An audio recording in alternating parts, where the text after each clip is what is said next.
Wow. Hey, Elizabeth Weaver, Harper, and your fourth thing? What a surprise. Nazarene, I'm late. I'm late. You mean I haven't made you an admin yet? Nazarene? I'm sorry, bro. That's an oversight. I will. Boy, it's a shock seeing Elizabeth in here. I'm glad you're here, though. I hope I say something that bless your soul, man. That's really the only reason why I have this channel. I'm sorry for the poor audio. Was trying to work on it today. I'm going to move my little production to another room where I can be heard more clearly in the future. But, all right, Dave. Hey, Elizabeth, if you don't mind, tell me what your sign is. So that when I'm doing my my videos and I see you in here, I can know how to minister to you. That's a gift I think the Creator's given me. So, but if you don't want to, don't do it. I believe that the Creator has allowed me to use the zodiac so that when I'm, thanks, Dave. So that when I'm doing whatever, when I'm giving whatever overstanding I can give. And look here, Ace and that. Let me scroll the screen so that if brethren want to acknowledge the angels, and I'm gonna scroll different screens. But okay, you're a Libra. Okay, I'm a Libra too, Elizabeth.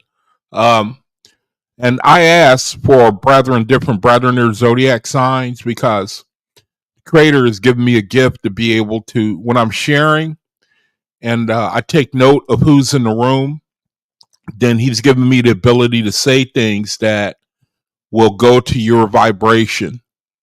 I'm not trying to say I'm, I'm just saying that each of us got a gift, and I love to share mine, which I think is to be able to, number one, let you see my faith, where I try to be consistent doing these videos so that you can look at a brother and you can see the Creator is holding him up. I make a lot of mistakes, don't claim to know everything, but I think the important thing is that if you see a brother and he's walking his walk and he's afflicted and he's vexed, but the brother is still moving, then you can do the same thing. And the Creator is going to carry you all the way to the conclusion. I've been deceived. I've hurt a lot of people. And I love what that brother said. He came in the other day. He said, you deconstructed and you didn't quit. And it's got to be the same for you, brethren. We've been under a lot of deception. And Asenath, I thought a lot about you today. I mean, I thought you were on my mind all day today, because of I think that you're an adept. And your ability to nuance the scripture, I pray that I can get there. I probably will. When I get finished with my OAHSPE probationary period, I pray I can get there, man, because I think that you got an incredible gift, man. Incredible gift. I did want to ask you a question. I have a few questions to ask you. I went back and listened to my video, and so I could really try to get it. Okay, you read a lot. Okay.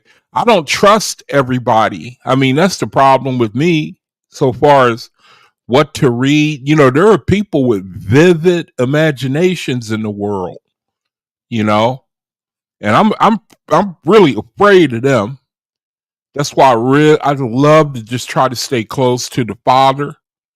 I mean, that's the only thing I know to do, is just try to stay close, because there are people, they're real educated, and they can weave a fable, and it'll scare, for brethren, like, it scares me, I mean, I was reading a lot on the Uzians today, and I believe the Creator, He gave us the Uzians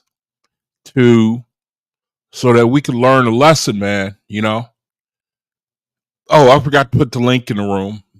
But anyway, Dave, good to see you, brother. Thanks for coming in. Thank you, brother, for coming in. I love that last video we did, man. The 5-hour one. I loved it. That was a dream come true for me. That's why I bought this software. That was a dream come true for me.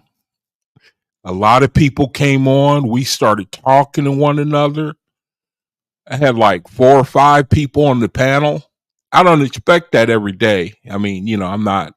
But man, if that happened, that would be a dream come true, But I was looking at the Uzians. I looked a lot at the Uzians, and Creator, yeah, we were pulling up all-nighter. Yeah, and I loved it.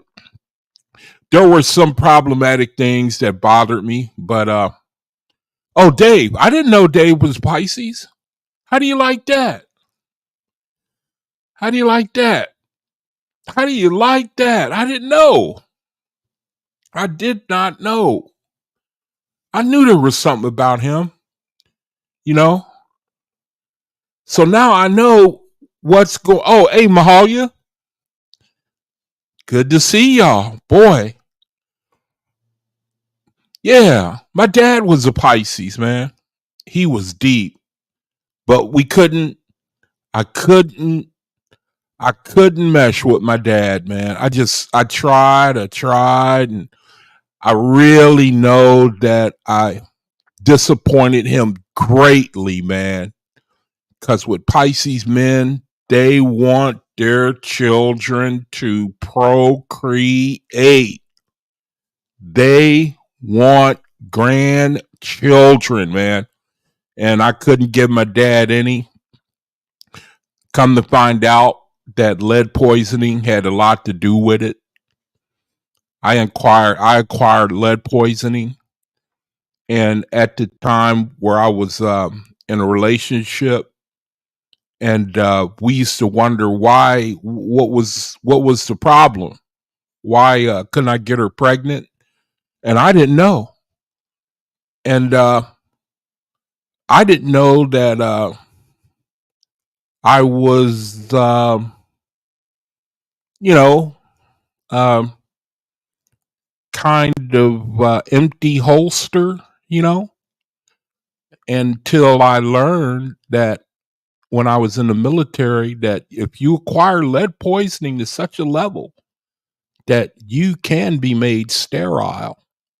And I didn't know until it was way too late. But I know my dad, oh man, he used to make me feel, he used to really embarrass me, and not, I don't want to, I love my dad, I really miss him. He's, the way he could talk to me on the phone, we could talk to each other, make each other laugh. But I knew when I learned about Pisces, when, I knew when I read that part, that was a body blow for me, because one of the things about the zodiac, it'll tell you about the inside of people. It'll tell you about the inside of them. And so I knew that was one of his greatest wishes. And that just show you how life can be, Let me see. So congratulations, Dave. Man, I kind of envy Pisces, man. They are old souls. you know? I mean, they can go back in time. you know, they can be a bridge over troubled waters. They can heal you. The water signs, they got that type of vibration on them. See, Ace Nest says, counting a blessing, brother Yacht Club. The creator had another walk for you. Yeah, that's true. I tell you, you know, that was a pretty good blow, though. But that was the only way I could make it. I had to go. I had to think, it's just, it is what it is. If I would have had a choice, it wouldn't have been that way, but ain't nothing I could do about it. And that's the situation. I mean, it's one thing or another. You talked about this reality, but you don't like to let your parents down, but sometimes you can't really help it. So I'd give thanks to the creator that, I mean, he really beat me up pretty good. I got beat up pretty good. Lead poisoning, it affects your neurological abilities. It affects your ability to remember. That's why Dave keep getting on me about sharing the video. I like to make fun of it, but I know what the reason for that is. But I love it. I still love it. I still love how I was made. I hope you brethren do too. That's why I like to talk about when I get to a certain point on the video and I get an inspiration on me. I'll say, like, now see here, you could it's talking about a Libra, or here, you can see Virgo in this, or here you can see Gemini in this. I just love to point out the beauty of brethren. Because I know the creator got something to do with it. I know he's got something to do with it. I always knew it. And so I'm not kooky. The creator, he talks about how he created the zodiac, the vibration of the world. They put the kibosh on it because, well, about that video, man, that we did the other day, that was just a knockout. I had to listen to it again to so I could get really try to get a good grip. I mean, it was just a knockout. We talked about the mystery of iniquity. We talked about false gods and inhabiting bodies. Asenath brought out a verse where that verse in the New Testament where it says, "A body thou hast prepared for me," and that just knocked me flat, man. Elijah, hey brother, guess who beat you here to the room, brother? Do you know Elizabeth Weaver beat brother? She beat you to the room, man. I nearly had a heart attack. She beat Elijah 7 to everybody in the chat. Elizabeth Weaver beat Elijah 7 to the room. Okay, it might not mean nothing to y'all. It was headlines for me because nobody beats Elijah. So that yeah, she beat you, bro. It was a good surprise, but that was a body blow to me.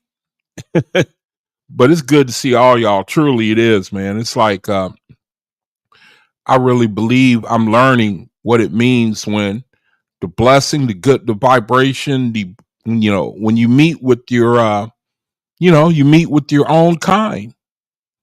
And I was looking at the Uzians, man, and I'm telling you, one of the things that I read, the creator, he said he's going to separate. He said he's going to separate Bethis from Uzians. I did a word study on Uzians. So it's like, wow, man. It's like the creator's for real, and you could learn a lot from, Nazarene, Essene, Bethis. Oh, we well represented in this room. Got air signs, water signs. Let me see. Asenath is a Leo. That's fire. Well, we pretty well represented, Yep, look at that. Job, Zodiac. Yep. Mazarah. Yep. I had that gift even when I was young. I could feel people's vibration. I knew who to stay away from. I knew who I wanted to connect with. And then the world beat it out of me for a second. Said I was a demon going to hell, going to be extra hot where I'm going, And so they put me in fear, I got away from it. And then I started going down the dark side, putting curses on people. And I saw those curses come to pass, and that scared me back out of it again. I didn't want to go down that path, but then it taught me, hey, you know what? Spirituality, it's real. It is for real, man. I'm telling you the truth. I think the dark side is when you make a covenant with spirits. I think that's when, man, I'm telling you, you want to start striking people dead and vexing. I'm telling you, and you sisters really already know. You sisters really already know. They think that they got an advantage on brethren because they know they have a certain wisdom about spirituality. It's just something they got. Oh, Mahalia's a Cancer. Oh, cancers, man. It seems all my life I always connect with them. They're always nearby you. If they get a hold of you, a Cancer, if they fall in love with you, well, the only way you can let them go, you got to cut their pincer off. If they still love you, you got to cut their pincer off to get them off of you. The crab, that pincer, that's the mother of the zodiac right there. If you try, like the bear cubs, if I had to place my money on somebody to defeat the Spanish army, I would take one Cancer woman protecting her child against the whole. I'll lay 10-1 odds that she's gonna make it good. They're not going to win. All right. You know, they get superhuman strength on them when it comes to motherhood. You know, see, can you see the creator? You know, the creator, man. See, he puts that flavor on everybody, and now he's telling you go share it with the world. But see, we can't do it. Can't do it. We got to take your money. Every man for himself. I'm better than you. Me first. Only so much to go around. We can't make it. That's why we can't make it. We can't make it, man. You know, we cannot make it. Can't make it. So now, watch. You watch. July 4th. July 4th at midnight, Israel going to kick it off with what's going on over there. They're going to kick it off. And then we going to be in a world war. It's going to, watch.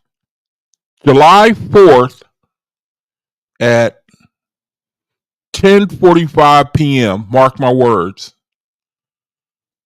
World War III. All right. Now remember, Yaquab said it first. July. Okay, give me 5 minutes, give or take 5 minutes. 10:50, and I'm talking Pacific Standard Time. Okay. 10:45, July 4th. Israel going to start bombing Lebanon, and it's going to be on. And may the Creator, may He remove faith this up out of here. May He open a portal somewhere, and please, may He remember us. May He remember us, man. If the nations want to throw themselves at each other, may He remember us and deliver us. Or may He grant us power to put an end to it. May He give us an anointing to put a stop. As soon as things kick off, we put a stop to it. The faithists. So the video the other day was dynamite, brethren. I mean, it was dynamite, you know. ASNF, she was sharing about she said one statement, she said, everybody's not human. And then we looked at Michael Jackson. There's a mummy that looks like Michael Jackson. And then ASNF was saying now in the scripture, in the Bible, here, we should look at it. Because, brethren, we can learn a lesson. You know, I think the sister's an adept myself. But I knew I was highly encouraged to start opening my mind up to books. Because there are other people who have that type of adept spirit too, you know. We looked at that verse, a body thou hast prepared for me, King James Version. Because remember, we were talking about Michael Jackson, and, you know, my brother and Michael Jackson are the same, you know, because he had water in his legs too. You know, the brother could boogaloo, my brother. You know, he come on here sometimes.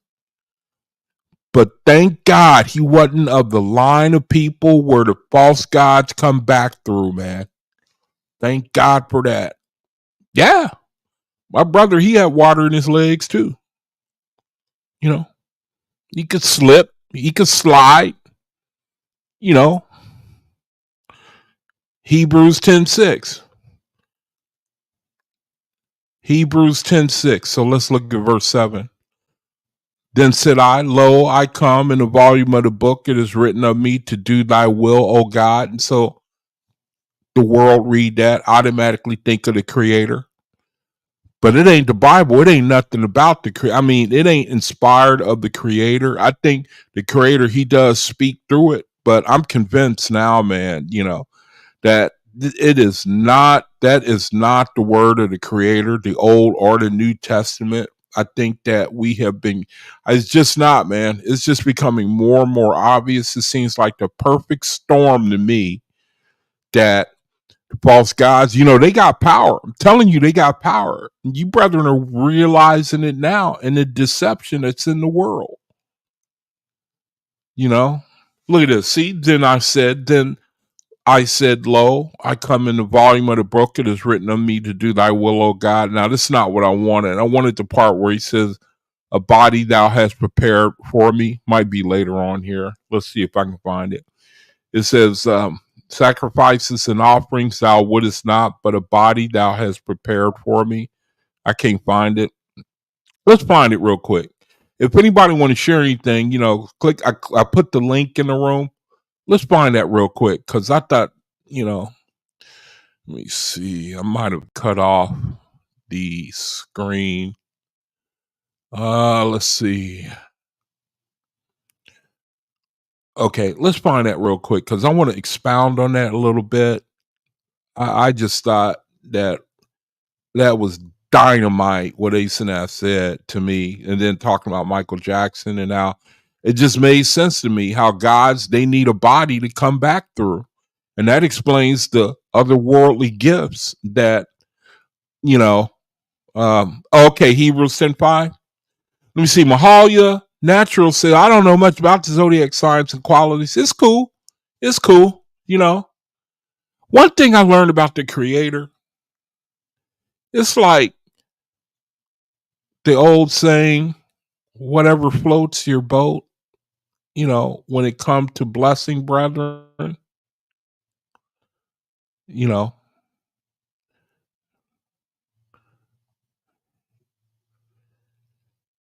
I mean, the kingdom of God is all about what you do, what you can do for your brethren.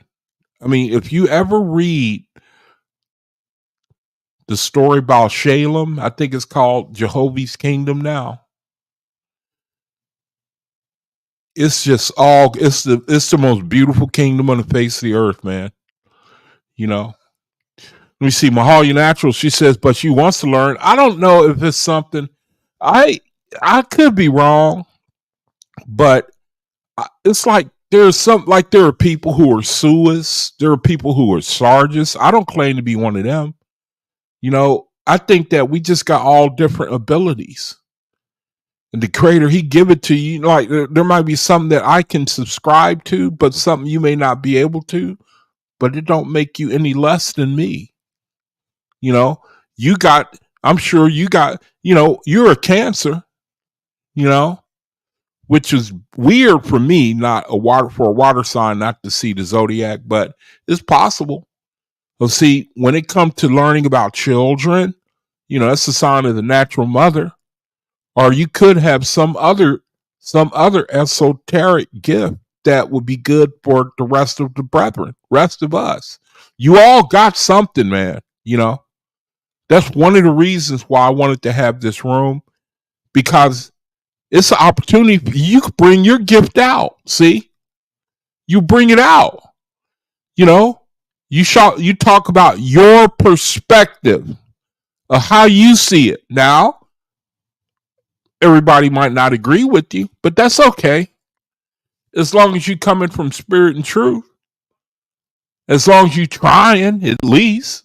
Don't you think that that's what the Creator is saying it's all about? Here's the verse right here, Hebrews 10:5.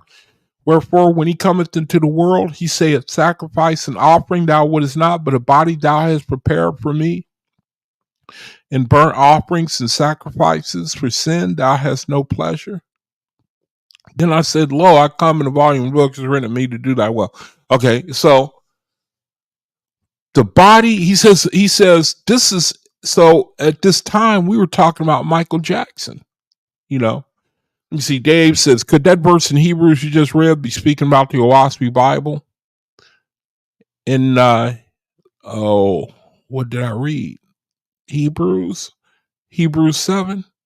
Here, let's look at the chapter, because I was in, let me see, I was in Hebrews, I was in 10. So let me see. Let's look at the chapter. Let me see if I can. You remember what verse it was, Dave? Let me see. Let me go back. Let me make the screen smaller here. Let's look. Let me situate my screen here so I can. Let me situate it so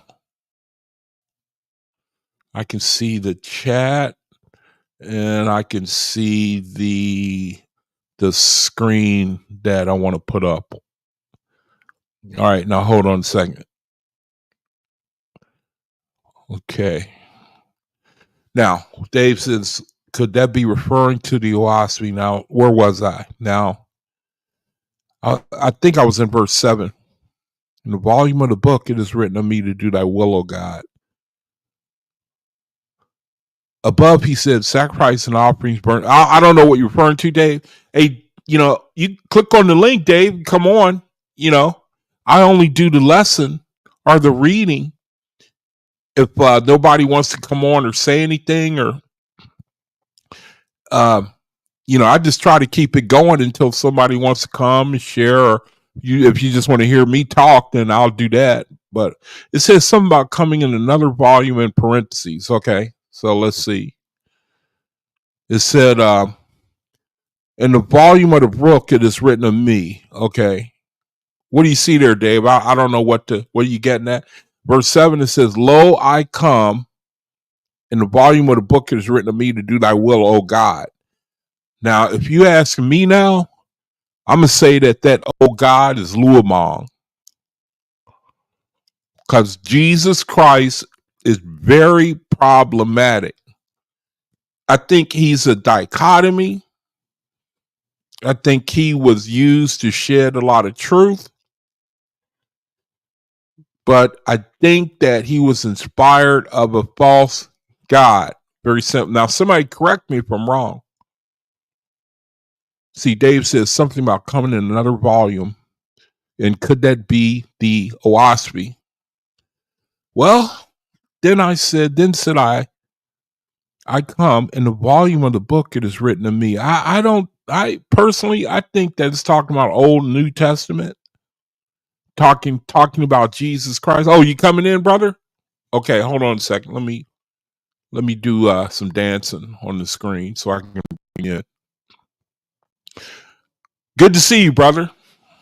Yeah, that verse might not be talking about Jesus, but it might be talking about Yahshua or Okay. Joshua. Oh, well, I don't know. I mean, because it says, I come in the volume of a book, right? Yeah. Volume of the book. It is written of me to do Okay. thy will, O God. Right? The true Yeah. God will, you see.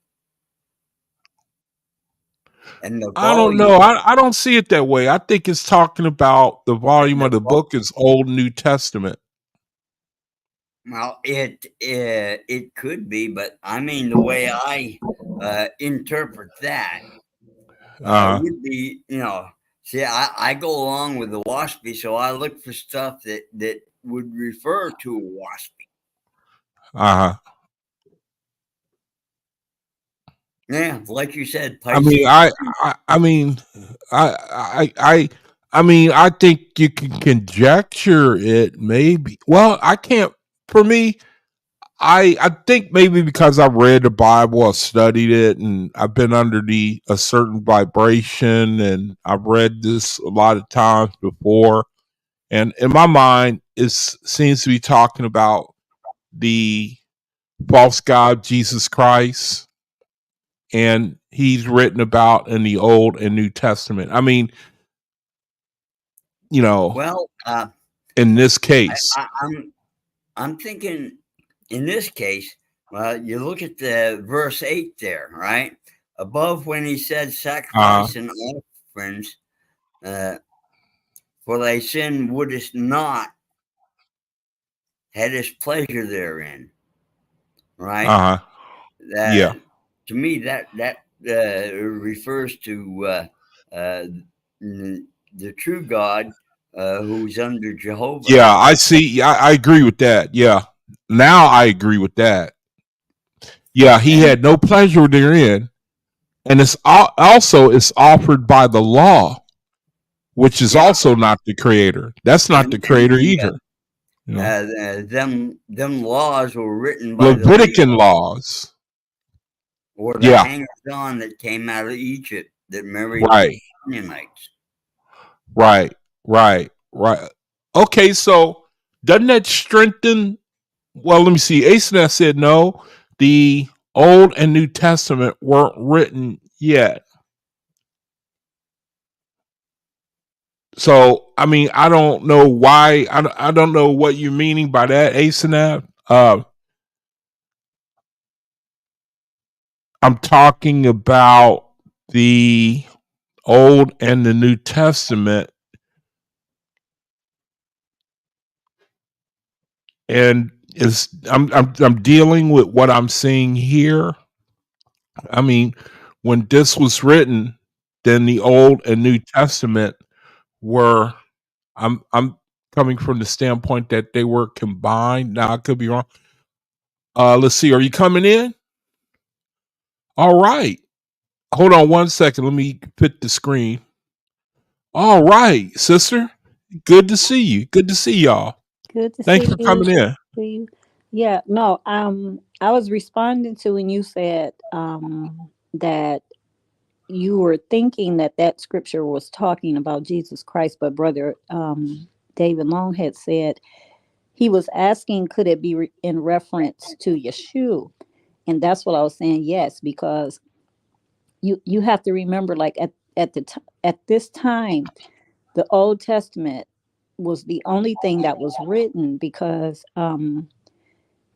when Yeshua walked the earth, the New Testament wasn't written yet. So he wasn't talking about Oh yeah. Okay, that's right. Yeah. yeah, so he's definitely speaking about the true God at this point because he is coming to clear up that blood sacrifices is something that the creator is requesting and accepting. And that's why these two children, the first one who was born in the cave or in the barn, and the Uh second huh. child who was born in the house, this is the Yeshua who is talking. That's why he says, a body you created for me. He didn't say he was birthed, he didn't say he came through a bloodline. This is why Uh huh. he says, a body you created for me, because he is like the ones we were talking when I said that, like Michael Jackson, how they have bodies created through different families that they incarnate into. Um, so that's what he's talking about. He came for a specific mission. If you read, let me see, let me pull this up. Let me see if I could do it while I'm on this, because I'm on my phone and I'm not on Because the chapter here, let me see. yeah. It says it's talking about the law. Okay, so it's going off right there. Just right off the bat, it's going off in the sense that it's talking about the law. All right, verse 1. For the law having a shadow of good things to come, and is not the very image of things that can never, with those sacrifices. It says, let me read it right. It says, for the law having a shadow of good things to come, and not the very image of the things can never, with those sacrifices which they offer year by year, continually make the commerce thereunto perfect. Okay. So it's we talking about the law here. It says, for then they would not they have ceased to be offered. All right. So let's go down. Uh let's see. Let's see. Um every year sacrifices not possible, blood of bulls and goats, sacrifice and offering thou wouldest not, there it is, but a body thou was prepared for me. Yes. So here Burnt Yeshua is. offerings. Can you hear me? Am I Yeah, still here? Okay. yeah, Sometimes I yeah. get kicked Sound out. good. Okay. So here Yeshua is showing that. Or Asa, let me stop for a second there, because when I listen to my video, my audio sounds awful to me, and you sound like a sound studio. Are you in your bedroom or something, or an enclosed space? No, I think it's because I'm on my phone. I normally am on my computer, but I'm on my phone. So does it sound Okay. bad? Okay. All right. Are, No, it are sounds you having? great. Sounds like you're in a sound studio. My Yeah, audio yeah. sounds terrible to me. It No, you sound sounds like I'm fine. talking in a. I mean, oh Well, well, if you I say just want so. you. So, verse 5. I just Uh, want look. Go So ahead. look, pull the scripture up, and this way I can kind of break down because Dave is correct about this. This is not Jesus Christ right here. Go to Matthew Uh, 22:42. okay. Matthew 22:42. Okay, hold on a second. Matthew 22:42. Dave, don't ask me to share my screen because I'm doing it right now. I'm now. I'm up two to nothing on you. All right, then. Okay. Okay, let me see. Matthew 22:42. Let me get a good link here. Let's try to find a good link. Matthew 22:42. Here we go. Here's a good link right here. All Okay. right. So now you told me to go here. Why? Why are you telling me to go here? Okay, so what we want to see what's happening over there in that other scripture where you just read about the body being created. So Okay. start reading All at right. verse 42 and read to the end of that chapter right there. Okay. It says, may the Creator bless the reading of His word. It says, verse 42, saying, what think ye of Christ? Whose son is he? They say unto him, the son of David. He saith unto them, how then did David in spirit call him Lord, saying, the Lord said unto my Lord, sit thou on my right hand till I make thine enemies a footstool. If David then call him Lord, how is he his son? Verse 46, and no man was able to answer him a word, neither durst any man from that day forth ask him any more questions. So right in this scripture right here, in the one you read prior to this, he is talking about a body being created for him. And so here he is asking these Pharisees, scribes, or the Sadducees, these religious leaders who today would be the equivalent of the Catholic Church or the popes or things like that, because they're always looking for that prophecy that this Christ would come through the line of David to sit on the throne of David. So he's asking them, if he says, if what do you think of Christ? Like he is saying, of me, who do you think I am? And they're telling him that he is the son of David, or rather a descendant of David. So he is saying in the spirit realm, that's why he says in the spirit, David caused, I can't see your screen, but I can't, hold on, let me see if I can pull it up because I want, let me grab my Bible real quick because I need to look at that while I'm talking, because what's happening here is he is explaining that he is not this Jesus person. And it's people don't realize, like, throughout the Bible, there's three different, there's two Jesuses there, but this person right here, this being right here, this one wasn't born. And throughout the Bible, he'll constantly tell you he was sent. He keeps saying he had a body that was created for him. He was sent to mankind by his father. And he tells them that he is not part of that law that they're following, because he says they're asking him in times about the Sabbath. And he tells them pretty much, he says, my father works. He says, my father never stops working. So he is pretty much telling them he doesn't honor the Sabbath because he is not of the God that they are following. Hold on one second.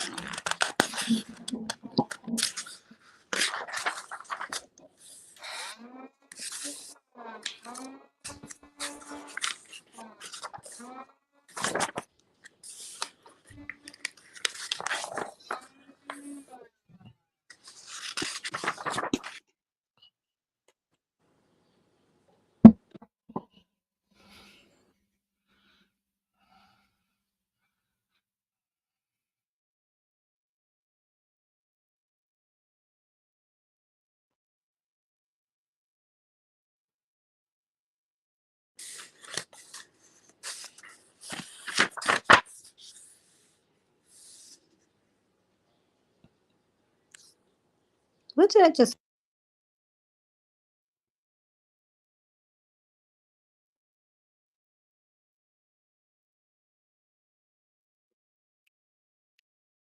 Still there? Can you hear me? Oh yeah. Oh no, I think we lost. Think She we was lost her. she was gonna look for her Bible because she couldn't see your screen Oh, uh, okay. the way you had it. Okay, can you hear me? Yeah. Okay, I'm here. Okay. All right. So I'm going to read it again. So Matthew 22, starting at 42. Well, I'll start at 41. It says, while the Pharisees were gathered together, Jesus asked them, saying, what think ye of Christ? Whose son is he? They say unto him, the son of David, meaning he's a descendant of David. He saith unto them, how then doth David in spirit call him Lord, saying, the Lord said unto my Lord, sit thou on my right hand till I make thine enemies thy footstool. If David then called him Lord, how is he his son? And no man was able to answer him a word, neither durst any man from that day forth ask him any more questions. So the scripture that Jesus is asking them about is in Psalms 22. And in that scripture it says, my Lord says to my Lord, sit at my right hand until I make your enemies your footstool. But they're saying that this is David, this is Jesus in the spirit realm talking to King David. So he is asking them, now if that's Jesus in the spirit realm talking to King David, and Jesus is through King David's line, how is it how is it that he is saying that this is his son? So what he is trying to get them to understand is that if it's a lineage and I'm being born through a lineage, then how was he even talking to me in the spirit realm? Because what he wants them to understand is he came from somewhere else, that this body he has incarnated into was not one of the children who, that's why he says, Jesus says, what do you think of Christ? He didn't say, what do you think of me? If you read 42, and no, 42, it says, 41 through 42, it says, Jesus asked them, what think ye of Christ? He didn't say, what think ye of me? Because he knew that that body was Oh, a that's body. nice. Yeah, That's pretty nice. that body was something that this That is spirit pretty went damn into. nice. Yeah. Yeah. So these are what we were talking about the other night, about how these bodies are prepared, like these Egyptian rites and rituals. They prepare bodies, and these sex magic bodies are created, and Let, somebody let, might. let, me, let me stop you a little bit so I can let this sink in, because this is good. This is one of those verses I did a lot of just blanking out in Christianity. You know what I mean? Where Well, you read something, you Christianity know, doesn't teach. Christianity would never teach you this. They don't. yeah, And if you ask them about stuff like this, they'll tell you we misunderstand the scriptures, that it's not meaning yeah, what it's saying. But see, I've done like extensive research on these scriptures with the oldest right. manuscript. Let me finish what I was going to say, because I like to come from the standpoint of I believe that other brethren can learn through me, in the Mm-hmm. sense that I'm gonna ask very childlike questions. Sure. See, and other brethren, I believe that if I can get if I can get things, if I can shape like our conversation in baby terms, Mm-hmm. and I'm looking at myself as like the baby. You know what I mean? You get what I'm trying to say. I Yeah. try to really get it to where it's so simple to see, and then we all going to benefit. I'm Mm-hmm. just trying to put myself on the lowest possible level of understanding so that we all can learn. We can really get it down. So just bear with me, okay? No, take your So time. yeah. So the part that I like is where, let me go back. It says the part where he says in spirit, let me find it. It says, "What think ye of Christ?" Now he's talking about Christ. Mm-hmm.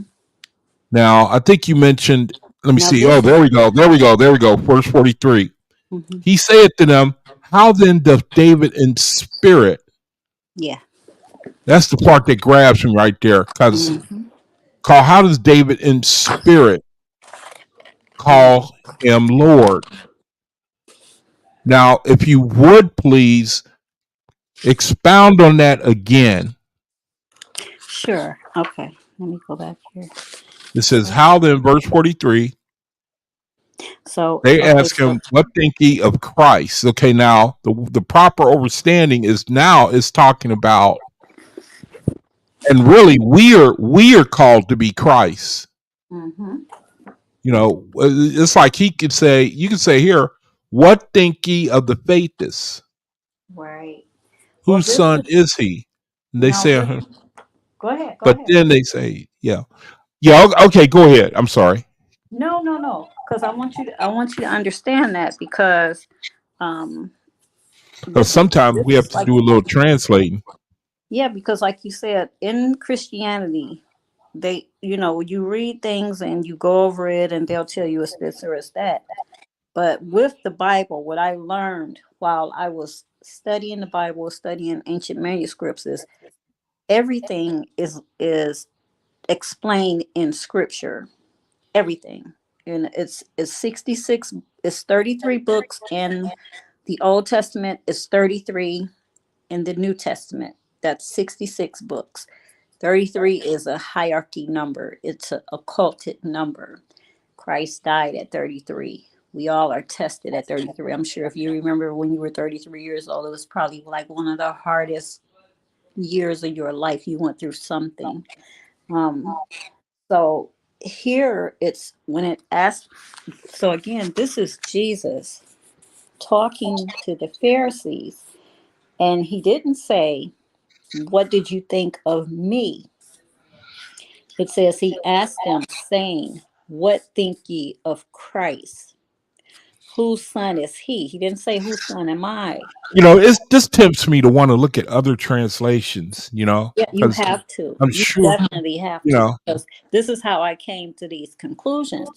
Because yeah, even like in the Geneva Bible and in the uh, Codex Sinaiticus and in the Vatican Sinaiticus, it's like some things they've taken out, some things yeah, they've added, and it's yeah, like when you're reading it, you know very well that yeah, it's it's another being here, and this being is not yeah, he is not that man.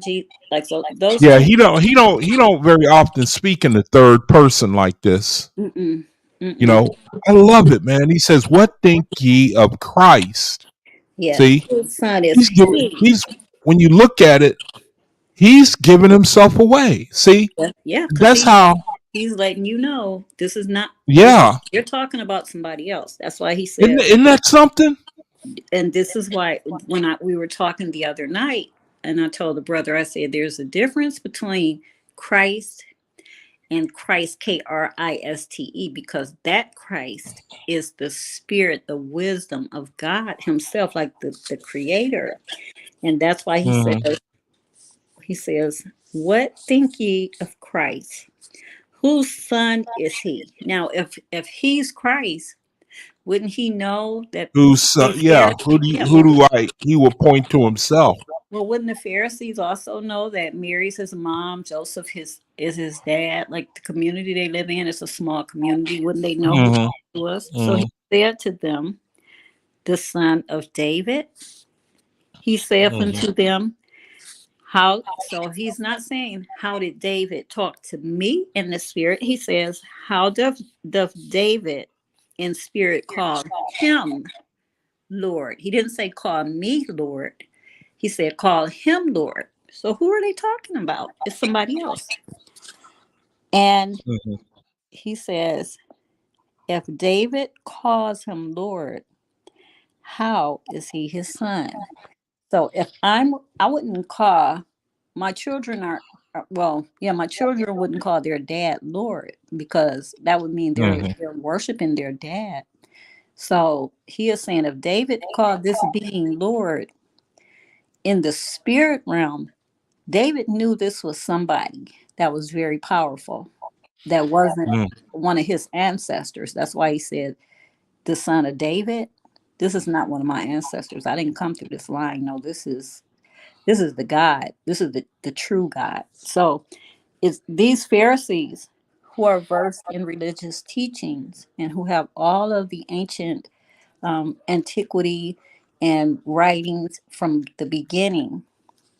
It says, none in verse 46 says, no man was able to answer him a word. They couldn't challenge it because they didn't have the answer. Neither does any man from that day forth ask him any more questions because how could they even respond? Because they didn't even know how to respond to that because they were looking for a Messiah, and a Messiah had certain markers. But this person, whoever this Christ was, and it wasn't Jesus, because we see clearly this is Jesus asking them those questions. Whoever that Christ was had stepped outside of the perimeters of what they expected this Messiah to come and do. If Now, see, let me stop you there because this requires some reflection because now here Jesus Christ is showing some right. He's showing like some. I don't know how to describe this. He's showing some wisdom Mhm. that some faith is wisdom, I would say. Absolutely. Absolutely. So, but then he like changes. He shows Well, some faithism, and then he shows some false gods. remember there's two Jesus. Remember I told you before there's two Messiahs. But Yeah, but those two but those bear with me, okay? Let me interject you and Okay, go ahead. let me digress to me, okay? Because I'm also trying to speak for anyone who looks at this video, Okay. I'm and gonna mute you and I'm gonna let you talk. Go ahead. I mean, no, no, no. I want you to be sensitive to when I want to ask you something because I believe that if I get it, I believe that brethren already are way ahead of me, but I'm trying to make myself a baby. I mean, some things I'm not, I don't get, but I want to make myself a baby in my overstanding so that if somebody listens to this video, they can really get it down if I ask baby enough questions. So that's my angle. That's where so that's why I'm saying if you let me interject, I'm not gonna do much, No, but it's just fine. just just bear with me, okay? Sure. All right. So I see now, yeah, there's a different Christ. Hmm. Now it seems like they're inhabiting the same body. We see a little bit of faithism in Jesus Christ, and we see some false gods in the same person. Okay, You know do what you I want mean? me to answer that? Yeah. So they're not How do you explain that? so they're never inhabiting the same body. And I can prove that to you just by Brother. uh, hang on one second. Yeah, go ahead, Dave. No, they're not in the same body. There's two different ones, right? Mm-hmm. Yes, Mm-hmm. The one that's speaking to the Pharisees is, like I say, Joshua, hmm who was from the Nazarene line. hmm Now, And Nazarene line meaning the faithists. yes. yes. Now, the other one that the Pharisees are talking about, right, is the false one that was supposed to have been born in Bethlehem, right, Well, under how do you like that? hmm the Wow. star and all hmm So the New Testament gives us two Jesuses. Gives you three actually, but as David said, those two, they're They're from two lines. One is from the line of the Nephilim and one is from the line of man. But then there's this spirit that incarnated as Where did you, Christ. brethren? Where did you learn this? I learned it just by reading the Bible. And I told you, I begged the Creator, like, tell me what's going on. But Yeah, so there are three. The New Testament is giving us three different Jesus Christ. So if you turn to John, No, answer that. Yes or no? The New Testament is giving us two, but there's three because the OAHSPE speaks of Joshua. Well, it's giving you Iesus, which is he's in the Roman line. Okay. And then there is Yeshua, who is in the Faithist or the Nazarene line. And then it's giving you Christ, who incarnated into a body. They're all looking at Christ, because there's two men who are supposed messiahs on the scene. Right. And then out of nowhere, there's this other guy who is Christ, who is highly anointed, performing miracles, walking on water, raising the dead, that these two messiahs cannot do and are not doing. So we're looking at three different Christs when we read the New Testament. Yes. Where there was one who did miracles. There was the Christ who showed unworldly wisdom. And then there was the Christ who was the false Christ. Correct. Do I have that? Am I saying that right? Yeah. Yes. Well, how do you like that? Now, and you can tell which one. Yeah. You got to remember that the triune gods also set up 49 saviors. Yes. Mm-hmm. You see. And they killed them too, because they served their purpose. Mm-hmm. The one that was doing all these miracles are the one that Luamong and Inutiza and Kabalakis raised up. So you see, it all makes perfect sense. There were three of them. Wow. So I got to stop for a second, man. Now, Brother Jacob, turn to John 20, and I want to have you read this. Man, spiritually, you brother are going to make me overweight, man. That's cool, though. That's cool, All right, now turn to John. Yeah, chapter 20. John chapter 20. Mm-hmm. So now what you're doing is you're showing me Jesus in the Joshua in the spirit, and Joshua in wisdom, and Jesus the false Christ. Well, you did I say that right? Yes. So wow. Okay, so are you in John chapter 20? I want you to read this. So yeah, go to you. Where you want me to start? Go to verse 11. So there are three different Jesus. How do you like that? But Mary stood without at the sepulchre, weeping. And as she wept, she stooped down and looked into the sepulchre. And may Heavenly Father bless the reading of this word. Verse 12. And seeth two angels in white sitting, the one at the head and the other at the feet, where the body of Jesus had lain.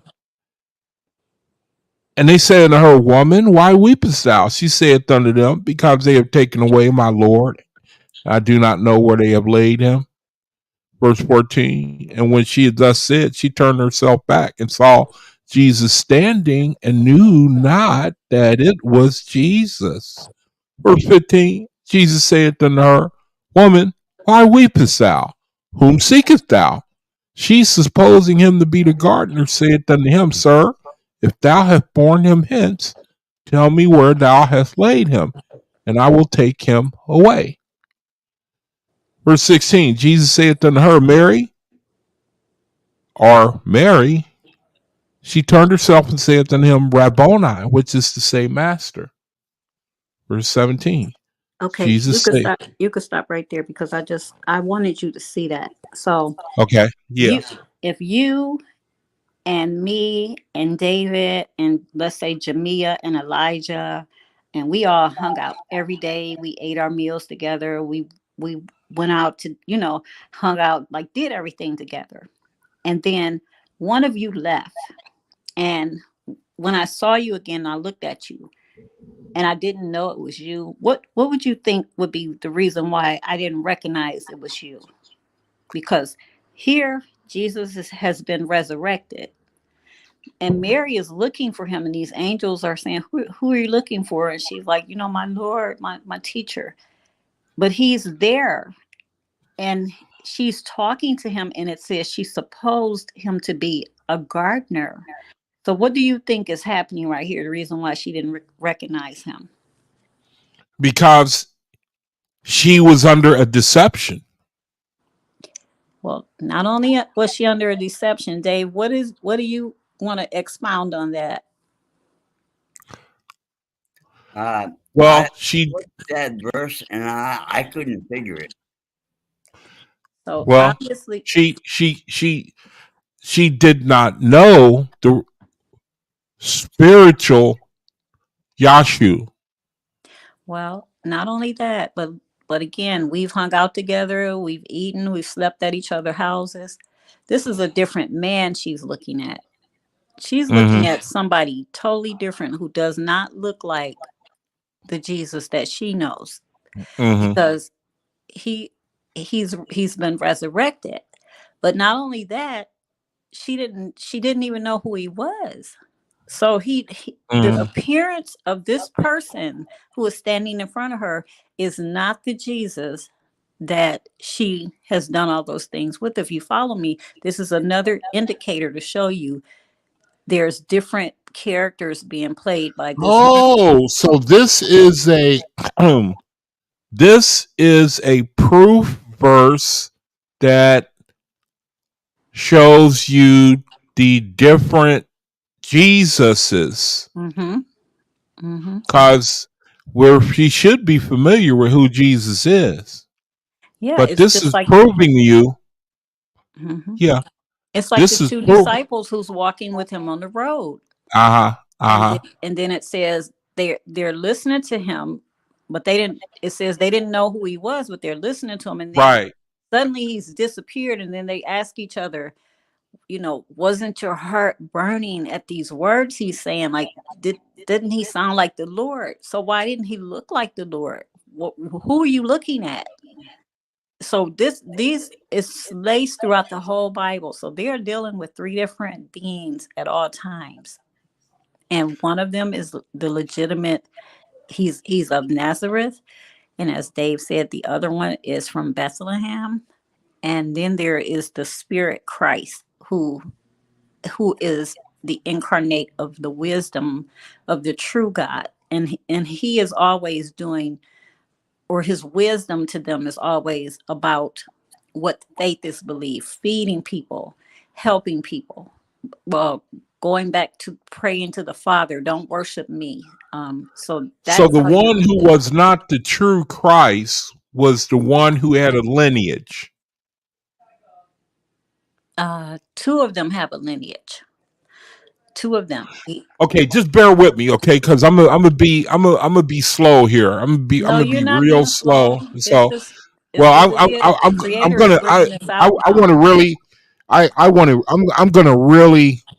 gonna make full use of you while the Creator gave you to us. All right, so I'm gonna wear you out while we got you. All right, so you just get yourself ready. You should never have come here, brother. I mean, sister. But I'm gonna make full use of you. All right, I'm warning you right now. All right. Yeah, So I Nazarene, love. the Nazarene I'm thing. just. Yes, I'm I want to just. respond to that. Yeah, the Yeah. transfiguration is a Okay. great thing. Yep. Mm-hmm. Yeah. Okay. A switcheroo. So we have seen three Jesuses here. There are three. I wonder if there's more. Well, I'm sure it is, but within the Old Testament, there's absolutely three because it shows you the three. It shows you two of them right out by showing the bloodlines in Luke and in Matthew. And this is why that bloodline is the same all the way down until it gets to David's sons. And one of his sons, it comes through Nathan, and the Oh, other that's what you were telling us about Jeconiah. yeah, it comes through one of them comes through Solomon, one comes through Nathan. And then Christ himself tells you he doesn't have a bloodline. He keeps telling them, I was sent by my father. A body was created Now, for me. so he's showing us the anointed Wisdom. Jesus. Wisdom of He's God. showing. Okay, so the Creator is saying he's showing us wisdom. He's showing us power, and he's showing us Deception. physicality. Deception. Okay, so the Creator in the New Testament, at least, we're being shown power. Mm-hmm. We're being shown wisdom, Mm-hmm. and we're being shown Deception. deception.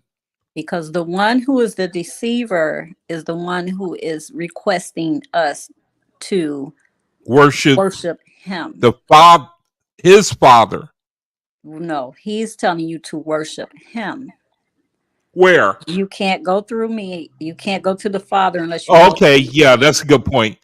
So then That's a there's good the point. But one he who is said sent. he came to show the Father. Now is that the That's not the same one. true? Oh, ah, oh. Well, bust my buttons. And you can see that too when you read now. When you get to overstanding, you can read the Bible with overstanding. If you realize, if you can receive it, that there's the wisdom, there's the power, and then there's the request to come through the false God, where you're being led to. It's like we get a lot of truth, but it's for the purpose of you coming to a false God. Yeah. So turn And to I can see that. I can see that clearly. go to John chapter 8. Oh, this is so much fun, man. This is too much fun. All right. Hold on a second. Now, John chapter 8. Man, oh man, how do you like that? How do you like that, man?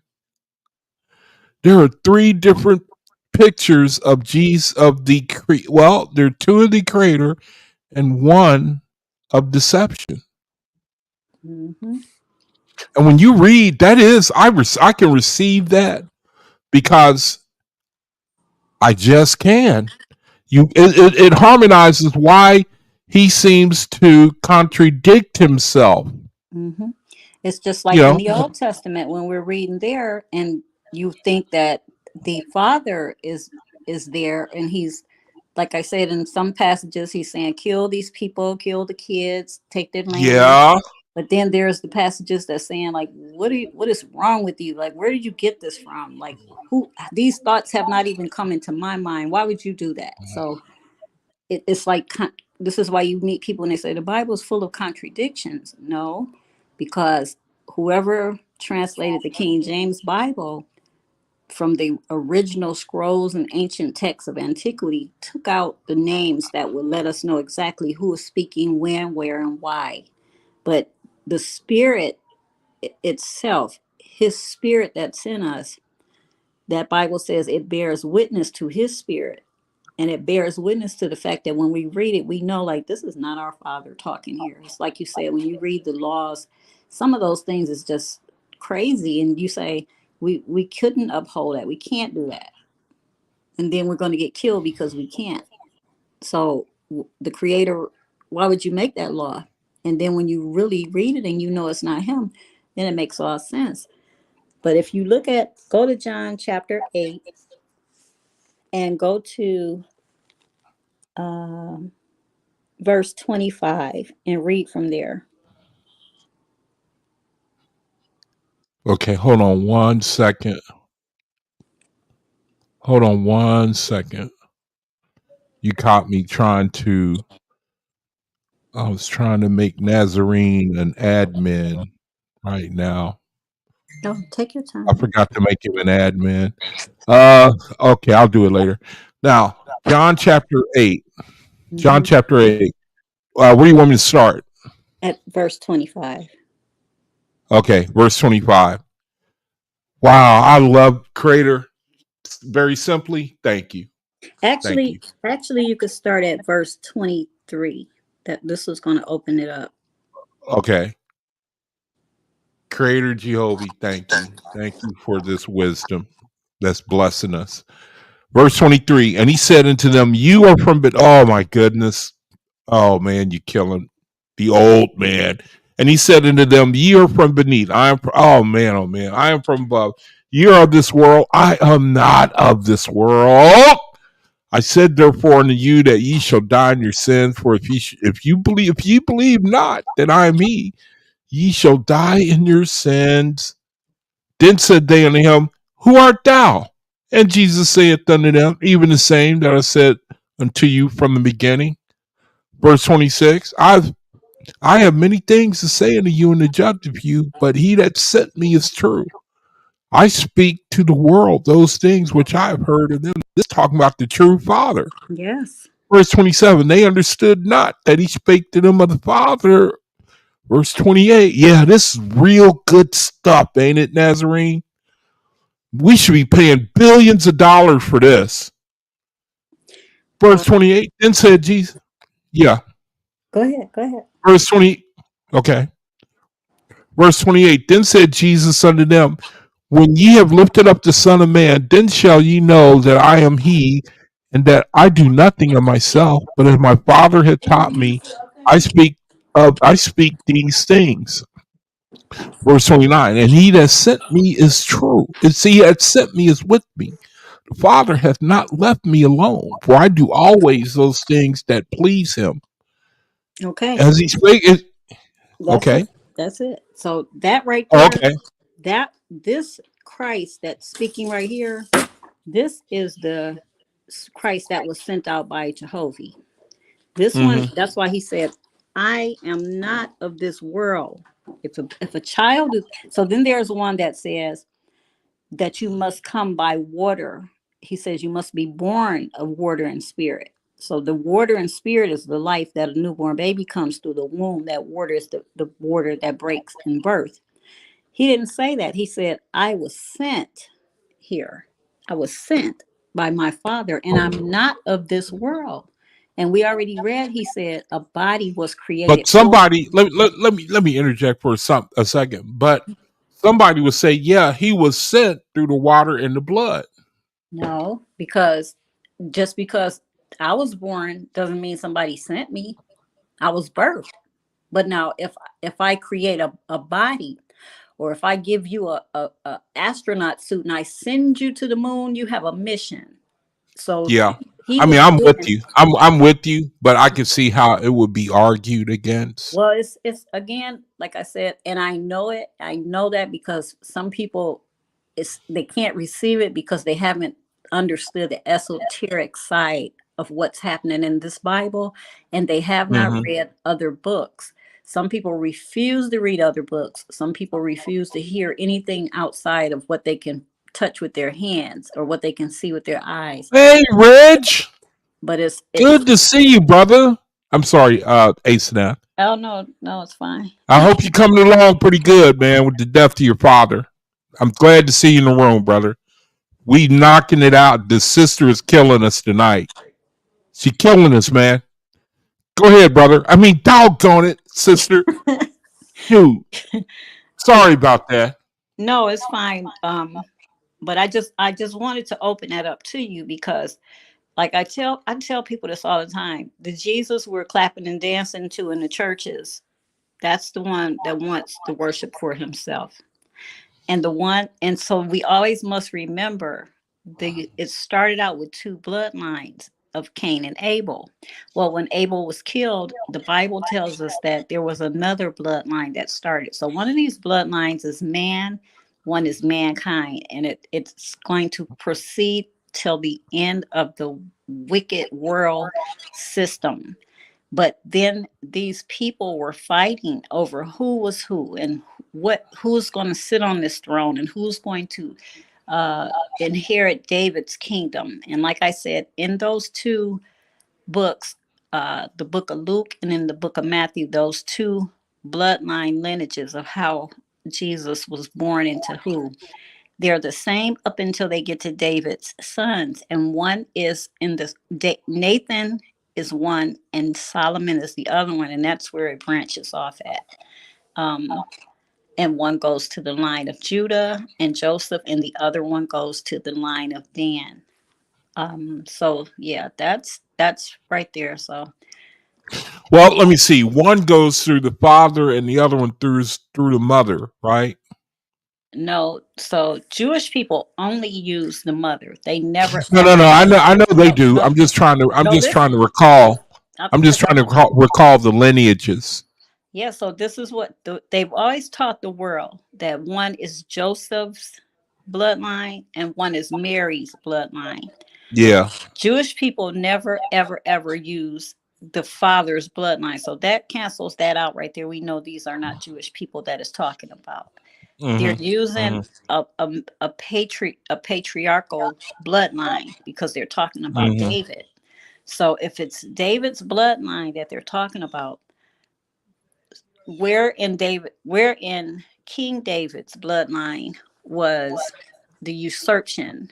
Because if King David was a human, but then when that bloodline branches off and one becomes Dan, which is the serpent that bites the heel of the horse and the rider falls back, and then the other one is the Lion of Judah, there is a split there. So these two Jesuses come from each of those lines. But then there is the Christ, the third being that comes in. Now, okay, so yeah, we have the two lines, and then we have not the third line. Yes, Sister Jamia, you're right, and I know that's why it's hard for people to stay in that Bible because of that. But I'll tell you something else too, Sister Jamia.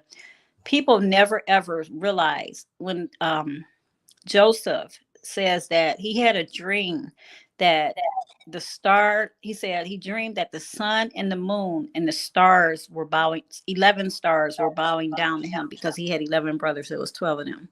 So his father Jacob reprimands him in the scripture, and he says, so are you saying that you think your mother and me and your brothers are going to bow down to you?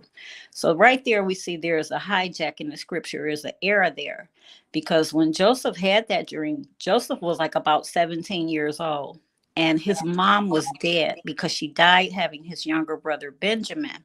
So that moon would have been Dinah, his sister.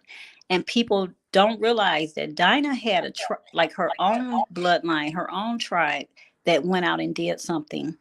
And this is where the true power, the true faith is come through her bloodline. Okay, let me stop for a second. Now, the one Jesus who was sent has no bloodline. He has no, because he's not of this world. He's not. He was sent for one reason, and that was Mm-hmm. to Mm-hmm. let people know they were not worshiping Jehovah, the Father. So we have one from Dan, and we have one from Judah. Mm-hmm. Now, Dan is the deceiver, Yes, and then Judah is the is lawgiver. He's the lawgiver. He's always called the lawgiver in the Bible. okay, and then the Jesus that was sent Mm-hmm. is the faithist. He's the faithist. He is the faithist. Yes, he points everything back to. He's telling. So he was sent to the world to tell us we are not to worry about the line of Judah. We're not to worry about the line of Dan. Those two things are always represented when you see the occultic symbol of the double-headed eagle or the double-headed phoenix, whatever it is, because it's one body with two heads. So it's up at Is there a two. name for that? Is there a It's a name for phoenix. that? I The know what you're phoenix. talking about, but I've never learned of any It's name the for that it's the phoenix. symbology. Mm-hmm. Oh, It's the it's called now. phoenix. Hold on a second. That's called the Phoenix, right? Yep, double-headed phoenix. The double-headed Phoenix. Mm-hmm. The double-headed Phoenix. Double-headed Phoenix. All right. Looks like we got two birds Yeah, it's joined together. they so what it is because it's of the same. They're melded into the same bloodline because they're all coming through David. But at some point, like I said, the line was usurped with Nephilim blood, or rather, what they call Canaanite blood. Yeah.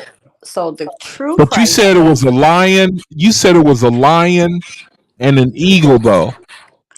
No, Here a we see serpent, a serpent. you said a serpent and a lion, right? Yeah. So Dan Now represents the here serpent. we see two birds Yeah. for So the that's the phoenix. phoenix. So But here's where's the the better. lion? Here's the better thing for you. Type in Yah the Bayoff.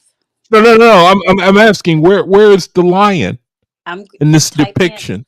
type in Yah the Bayoff. Y'all the Bayoff. Okay. You want y'all the Bayoff.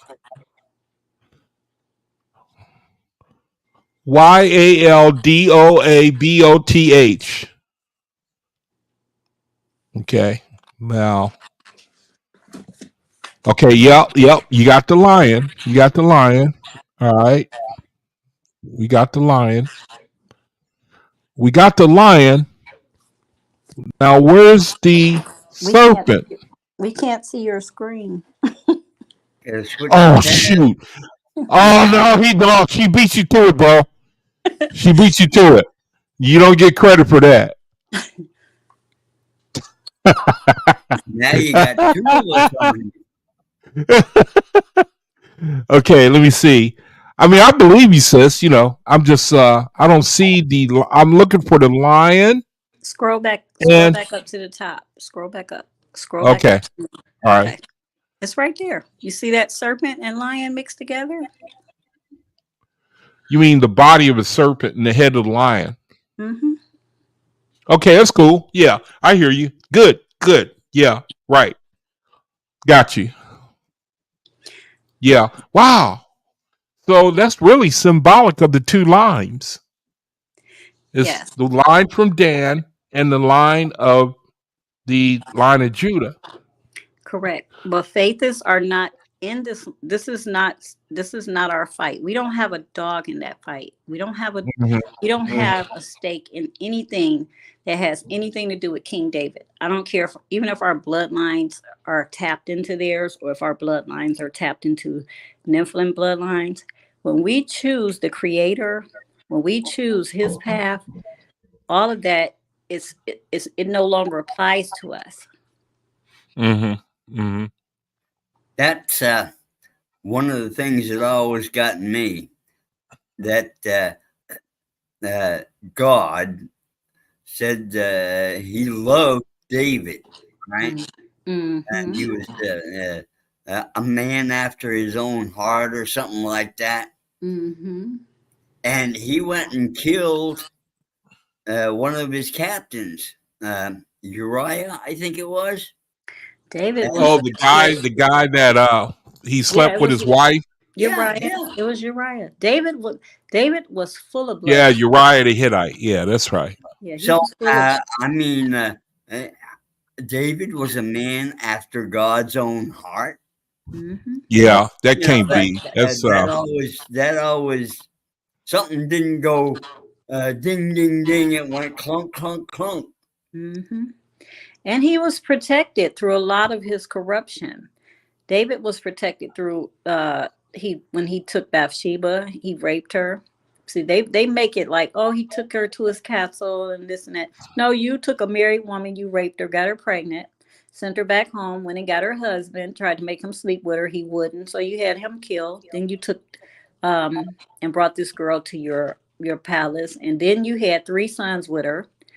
The first child that was born died because of the true judgment on him from the true God because of what he did. But the other three sons, um, Nathan, Solomon, and I don't remember the other boy's name, but Solomon grew up and became someone who was heavily involved in idolatry and witchcraft, and they all had bloodshed on their hands, like the whole lineage, because they were warriors, and um, they were Absalom. mixed up. Yeah, they were mixed. Absalom, Absalom. Absalom. Yeah, they were mixed up in all kinds of things. So yeah, we when we read that, we know that that is not the Creator who is giving him honor and love. And but these houses that we look at now, these 13 bloodlines, they're built on that right there. That's the foundation. And so when we look at things over in the White House, over in England, over in Egypt, over in Israel, we are looking at those bloodlines. When you look at the bankers, when you look at these financial industries, you're looking at those bloodlines. So the Creator sent a Christ to say, my kingdom is not of this world. My kingdom, because I'm from above, you're from beneath, and I'm trying to get you to ascend to above. And this is why that Hey, hey, Snap, Dave. Omian has a question. OAHSPE College University. That's Omian. He said, or no, he doesn't have a question. He's saying something. He says you can and peace, love, and light to you, brother. Good to see you. Thanks for checking in. You can tell that David was under Baal's control since OAHSPE confirms Baal made Saul the king of Israel. and see the thing about Baal, people don't understand. It wasn't just one. That was a family. If you read the book of Genesis, it was a whole family of these gods called Baal. They had Baal God, Baal. They all had different names, and so yes. But here's a bigger clue and a bigger key. Even in the Bible, in the book of Numbers, it says in one scripture, it says one incited David to number Israel because the men of Israel wasn't ever supposed to be numbered. And when you go over into Chronicles, it tells you who that one was. That one was it says Satan incited David to number Israel. So the one, when you hear people say the oneness or we're all one, this bell is behind that movement that we're all one, we're all from one creator or this or that, it's not in the way that we look at it, like we're all a part of Jehovah. That's not what that means. What it means is that all of our power is given to us through this particular deity. If you read the book of I think is it the Lord's first book? I don't remember what it is, but it kind of expounds on that. So let me retrace that. Baal had many names. I got it on the screen here. Well, not But many he, names. There's many of them. There's many. They're a family, yeah, there's like the Rephaim. one Baal spirit, but many names. Well, hang on. Let me see if I. I got it up on the screen here. The combination of names of Baal. So they like to present themselves. Well, you said that they were one God, many spirits. Is that correct, or do I have it wrong? When they show up in the Bible, they show up under many different names. There's one Baal, but in the Bible they have many different names. Is that what you said? I mean, Yeah. I'm looking at all the different names here. So So they're a family. They're many different deities, and it's like, okay, that you makes know how sense. you have your family and you all have the same last name. Yeah, yeah, yeah, They're yeah. they're a family. If you look at So, 36, go to Genesis so 36. they, it's very interesting because it says here the Baal principality has been called God of 1,000 faces, and some of the other names are Marduk, Apollo, Zeus. Look at this: Ahura Mazda, Osiris, Tammuz, Brother Yaqub, Dagon. brother Yeah. Yaqub, go to Genesis 36:39. Uh huh. Okay. Prometheus, Jupiter, Nimrod, Mithra, Ra, Hermes, Adonis, Pan, Hades. I've heard all these names. I've heard all those names. Okay, let me see. Genesis 39. Genesis 39. 36, 39. Okay. Genesis 36:39.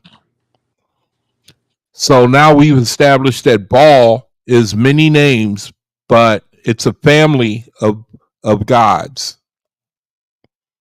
It's a family, it's like a family of people, right?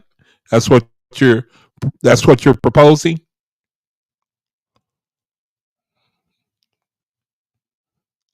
Are you there, Isna? Did we Here, can lose you her? hear me? Can you Oh, hear me? yeah. Okay. Yeah. Go to 36:39 and read that. Okay. It says Baal Hanan, the son of Akbor, died, and Hadar reigned in his stead. Yeah. And Baal-Hanan, the son of Akbor, died, and Hadar reigned in his stead. And the name of the city was Pau, and his wife's name was Mehetabel, We the can't see daughter your of Matred. screen. We can't see Oh your shoot! Dang! Gotcha. Oh, 2-1. And Baal-Hanan, the son of Akbor, died, and Hadar reigned in his stead. And the name of his city was Pau, and his wife's name was Mehetabel, and the daughter of Matred, the daughter of Mezahab. Okay, so real quick, as you see, this ball right here is a son of someone named Ikar, but they die. But these are Nephilim. Now go to Hosea 2:16. As you see, they get married, they have children. Now go to Hosea 2:16 real quick. Okay, Hosea 2:16. Mm-hmm.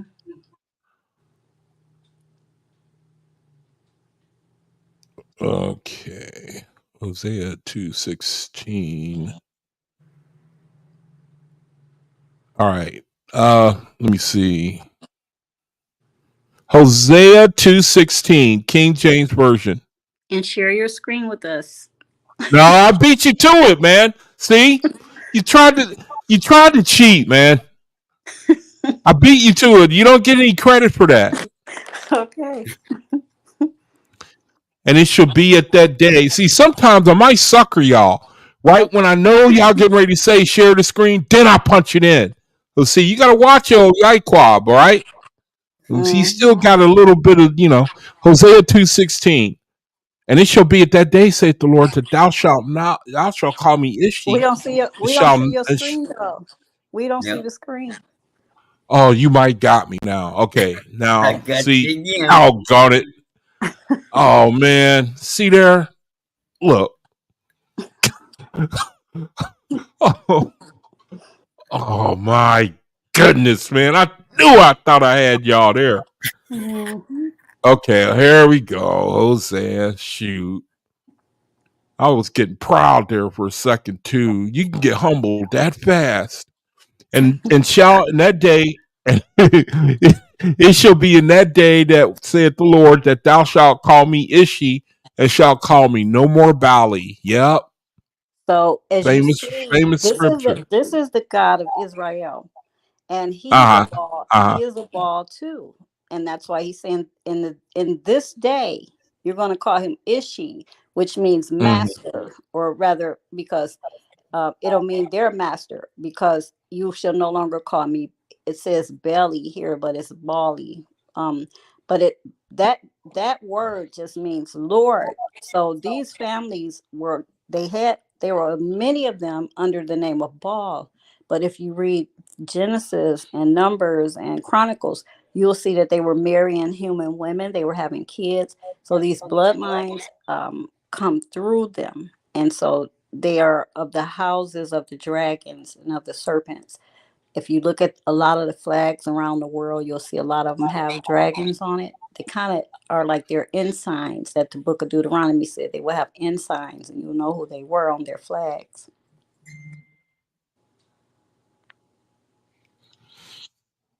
Hmm. I never understood this verse till just right now. And it shall be in that day, saith the Lord, that thou shalt call me Ishi, and shalt no more call me Baali. Meaning that we was going to come out of false god worship. Brother Reggie Upshaw, um, yeah, I'm absolutely sure that Dinah had children with that man, even though her brothers killed everybody in that village. You never hear anything else about her.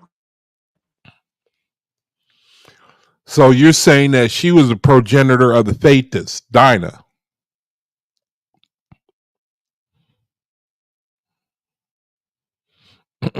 Is that what you're saying, Asenath? I think we lost her.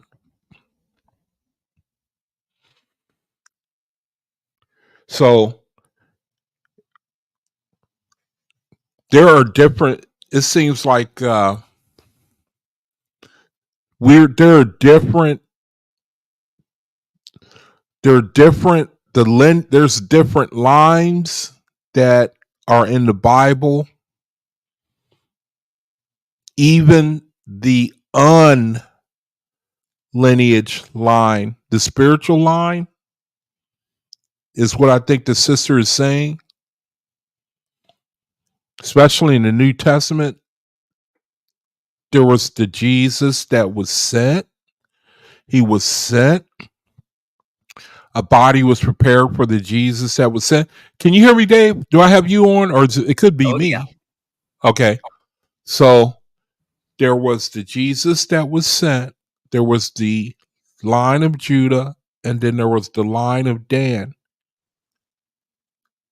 And then you could tell by reading which one was speaking at any particular time. Let me see. Reggie says, or was Dinah remarried to another? Where was this recorded? Book of Remembrance of Ancient Grandmothers, perhaps?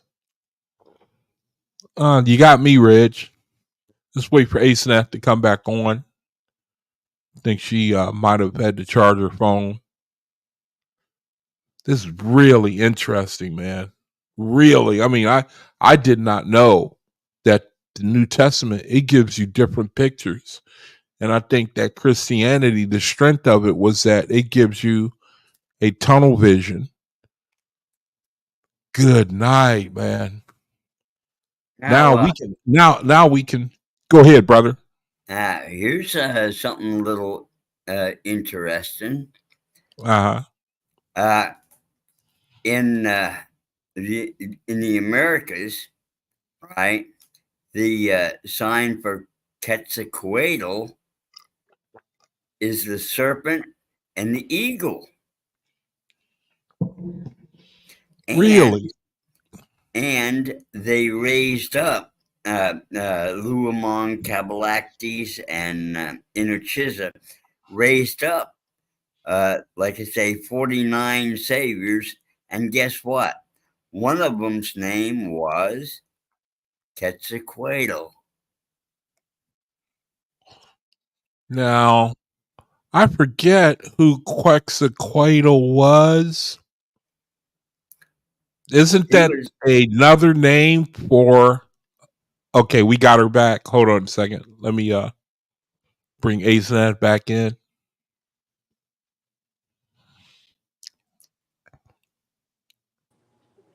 Okay, go ahead, sis. Can you hear us? Yeah, I don't know what happened. So what was the last part that you heard me say? You were talking about, I think it was Baali is a family, but when you get to Hosea 2:16, the creator said that we was going to call him Ishi, and we was no more going to call him Baali. Right, because Bali is it just means Lord. I think you were talking. Actually, I think you were talking about the addressing Reggie. Actually, about about Dinah. Dinah. Oh, okay. Yeah, So what part did I I think leave he out? was asked. I think, let me see. His post was Dinah remarried, or was Dinah remarried to, or he said Sister Dinah was violated. Was, I think he meant to say violated by Shechem, the son of a Canaanite priest. Her daughters wreaked vengeance. Her brothers wreaked vengeance on them. Was a Okay. So child produces I from thought I that. was responding to that. That must have been when I got kicked off. So yeah, so with that, so she possibly was pregnant by him when her two brothers went in and killed all of the men and took everything. Um, but again, it's as I was saying with that, you lose her story after that, but it picks up somewhere later on, like in Ezekiel or Jeremiah, because it starts talking about these women of Israel being taken into captivity, and it talks about the kids that they were having. So these bloodlines, even though they were being taken into captivity, their bloodlines, they were having children with these people. And it goes back to like Hagar, with Hagar given the promise that Ishmael will have 12 princesses coming from him. We only hear about Isaac and his bloodline, but the angel tells Hagar that she's going to have 12 princesses coming from him. And it's like Abraham. Abraham had 6 other sons with Keturah, so he had 7 boys altogether. But the girls are always their story is always there, but it's just like how we read about the Belle who had the marriage and had children. Some of the women, like the one of the sons, one of Noah's children married one of those women. So it's always in the Bible, like everything is in the Bible, but you have to look at those bloodlines and trace them back. But the two bloodlines are always it it's like the DNA. That's what the whole thing about the Twin Towers was. And the Twin Towers coming down because now it's one DNA, the one world freedom tower with them. So they're that lion and serpent interchanged together. But the faith is we all could be a part of those bloodlines, but because we're not striving for anything in this realm, we're looking for the etheric realms. We are looking to Jehovah for salvation to save our spirits, our souls. So that Bible was clearly about them and the ones those 200 that fall on Mount Hermon. it's about them and their bloodlines and their seeds. So Dinah, you said that Dinah represents the moon. So Did you say yeah, that? when it talks about Joseph bowing down, Joseph had a dream that the sun and the moon and 11 stars will bow down to him, and Jacob was reprimanding him about it. And Jacob says, so are you thinking that me and your mother and your brothers are going to bow down to us? And he's like, you're a young kid with this great imagination, but Mm-hmm. that's a hijack in the scriptures. It's been changed because Rachel was dead. She died having Benjamin. And so Joseph was like 17 when he had this dream. And Benjamin is his younger brother. So he was this lady was gone already. It's his sister who that was about. Dinah was the only female um, that Jacob had. But they try to phase her out because her bloodline and her rights of what her children was going on to do in the spiritual aspect of things is in the Bible, but people they overlay it with the patriarch, just like they overlay it with Deborah, who was the judge of Israel. She was like one of the very powerful judges that everybody went to, or the story of Ruth and Naomi, Esther. Like these women, they were like Canaanite priestess. They dealt in what today would be considered healing, clairvoyance, like laying hands on people. But you only hear the stories of the males in the scripture, and that's why it's important to look at things like the Nag Hammadi and the Essene Gospels of Peace, or the Codex Sinaiticus, the Vatican Sinaiticus. 'Cause even though the So, like, Vatican, let me interject for a second. So what I'm getting is that the thumbnail sketch is the attempts of the um, false gods mm-hmm, to keep their lines mm-hmm, in power. I mm-hmm. mean, to sum everything up, the attempt of the false gods to keep their lineage in power. Yes, because Jehovah told them in the book of Enoch, he said when they sent Enoch to intercede for them, he told them no, because you should, this is something that Yeah, never yeah, should I remember happen. that. Yeah, Yeah, he said yeah. this is something The that's Nag never should Hammadi have too. happened. Yeah, that you should Yeah, have that been was the protecting Nag humans. Hammadi too. So what other way for them to, he said, you're gonna watch your children die, they're gonna kill each other, and they're gonna stay on this earth until every single one of them is destroyed. So Now, what are what you quoting again? Because we should that's look at that. that's the book of Enoch. It's the book of Enoch. And this is why the Oh, okay. Vatican, It might be a little rough trying to find that, so I'll leave it alone. But well, it's this is why the Vatican doesn't want to use the book of Enoch. They don't honor it because uh uh a, uh sad to say, like a lot of people that embrace the Catholic religion, they are part of those hmm bloodlines. See, So that's one thing about the OAHSPE, man. I mean, the creator, he basically, I think I posted something in my room where he said that basically they were going to prosper. They were going to, their line were going to prosper in the earth, mhm. and that those that talking about faithists would not prosper, or I don't know if that's the right word, but it just says that they would be separate from the earth. I'm just Well, we wouldn't be using, pursuing. We're not pursuing what they're pursuing. well, we would, I was looking for the word for a good word for not, I guess you could just say of the earth, in the sense that we would desire, well, you brother fill in the blank. I think you know what I mean. But so we're looking at basically the attempts and everything that we are learning. And I tell you, I love it, man. everything that we are learning is the picture seems to be coming out that there are basically just two lines, just like the creator said. And the Bible is showing us the attempts of false gods to maintain power and to keep their line and power on the earth and to subdue the earth is basically what I'm hearing. Yep. And I think it's, Brother Reggie, yes, that is true. Dinah did marry Job. That's what and it's right there in the Bible, and that's what people, they don't realize that that's her. That she was, and what's the significance of that story? because Job was he was tested by, that's the one who went through that great test. But Dinah is Jacob's daughter who married him, and those children that Job had, those were her children.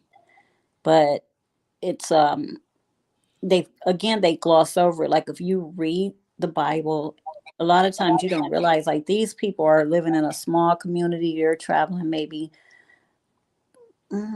not far from where they lived. Like, because if you imagine Egypt, and like if you look at Egypt as opposed to like where they're saying these lands are, these people are traveling like maybe a couple of days here and there from their homes. So they're dealing with their family members. They're marrying cousins and uncles and aunts. Yes, Sister Jamia. Yep. A new wife and children. Yep. I'm looking at Reggie's post.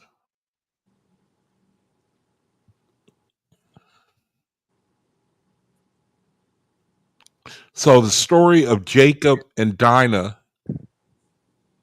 Jacob is Dinah's father. And yeah, so Shechem was killed. Her brothers killed him, his father, and all the men in that village. They took the women and children. And that's what you don't understand, is they took, and let me look at my Bible and I can tell you that. A lot of people don't teach that. But they took those women and children, and the scriptures don't tell you what they did with them or where they went. But we know that they took them. Hang on, I'm going to tell you what they did with them. I mean, where they went. So Shechem kills the men. So Shechem kills the brothers of the men that raped of the man that raped Dinah. No, the brothers killed him. They killed Shechem and his father. Oh yeah, okay. Yeah, And Shechem then was the one that raped her. okay, yeah. And they had children, Shechem and Dinah. Children came out of that? Possibly, because we don't have I mean, not to sound harsh, but so what? Well, why is the creator showing us that story? Well, what does he want us to get out of that? Because you have to know where the faithist came from. Because he's showing you're saying the faithist, that Dinah is one of the progenitors of the faithist. Yes, because he's showing you the line of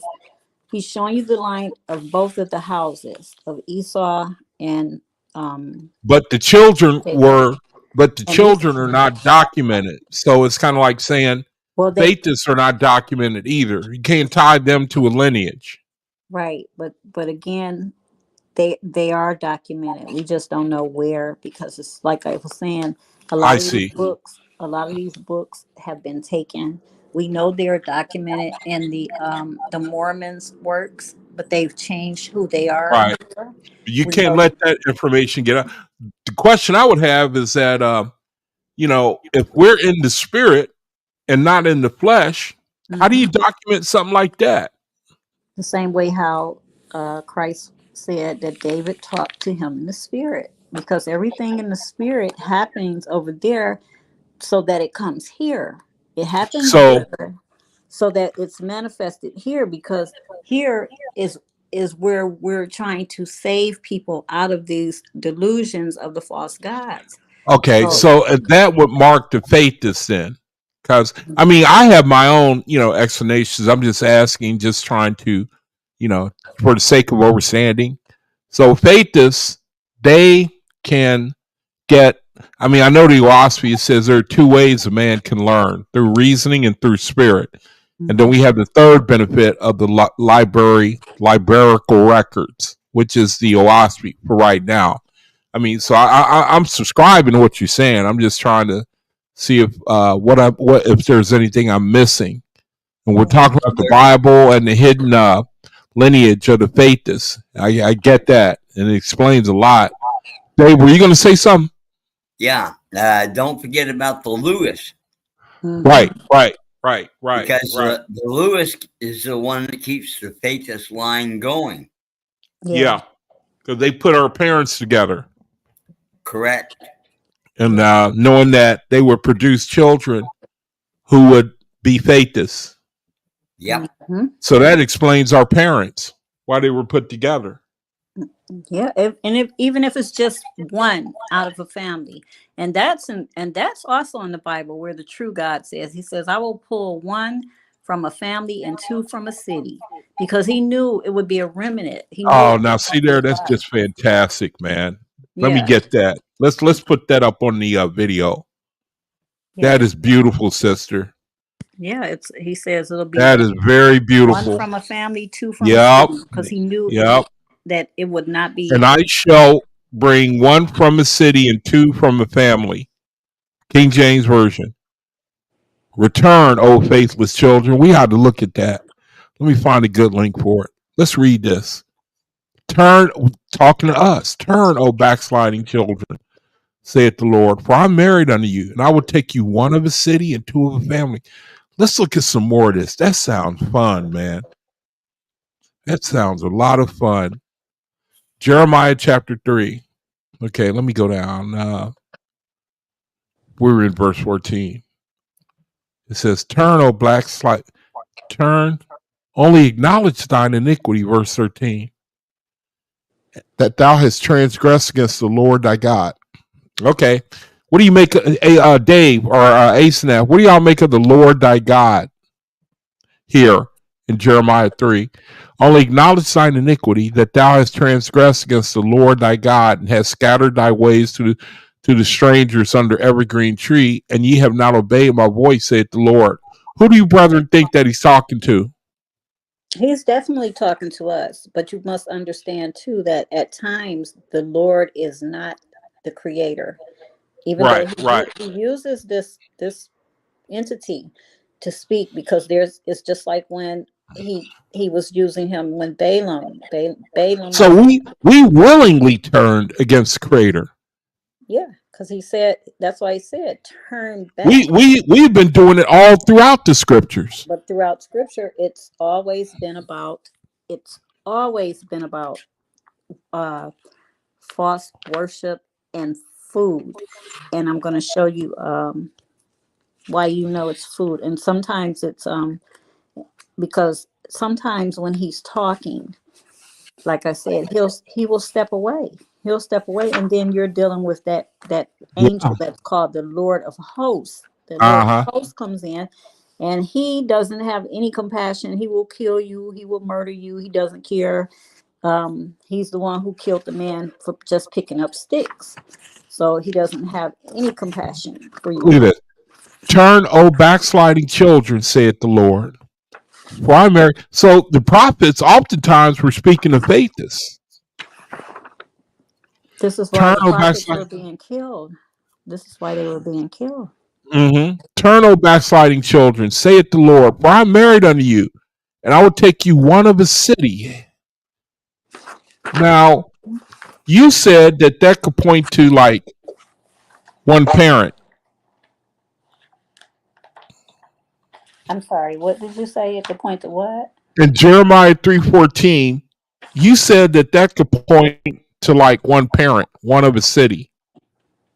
What? No, not. Is that what you're saying? That's what that can mean? No, I was about to say it could point to your parents having just one child who would worship. Oh yeah, that's what the OAHSPE says. Yeah, it does. The OAHSPE called it could be a mother, daughter, or a mother, father, and child, and they're likened to a city. Or it could be like your mom could have 7 or 8 children, and only one of them will worship the true Yeah. creator. Yeah, that's Isn't what I that was. something? Yeah. It says, turn, O backsliding children, saith the Lord, saith the Lord.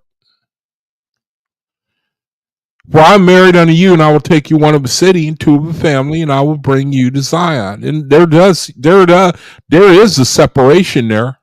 Mm-hmm. It says, and I will give you pastors according to my heart, which shall feed you with knowledge and understanding.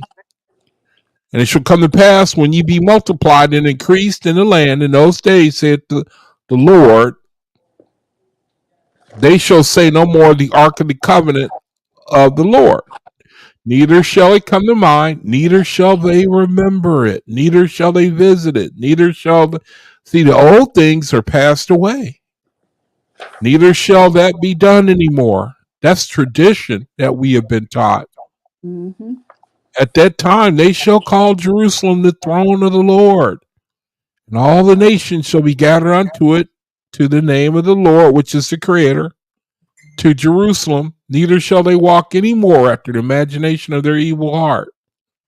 It says 18, in those days the house of Judah shall walk with the house of Israel. Who is the house of Israel? Uzzians who have converted,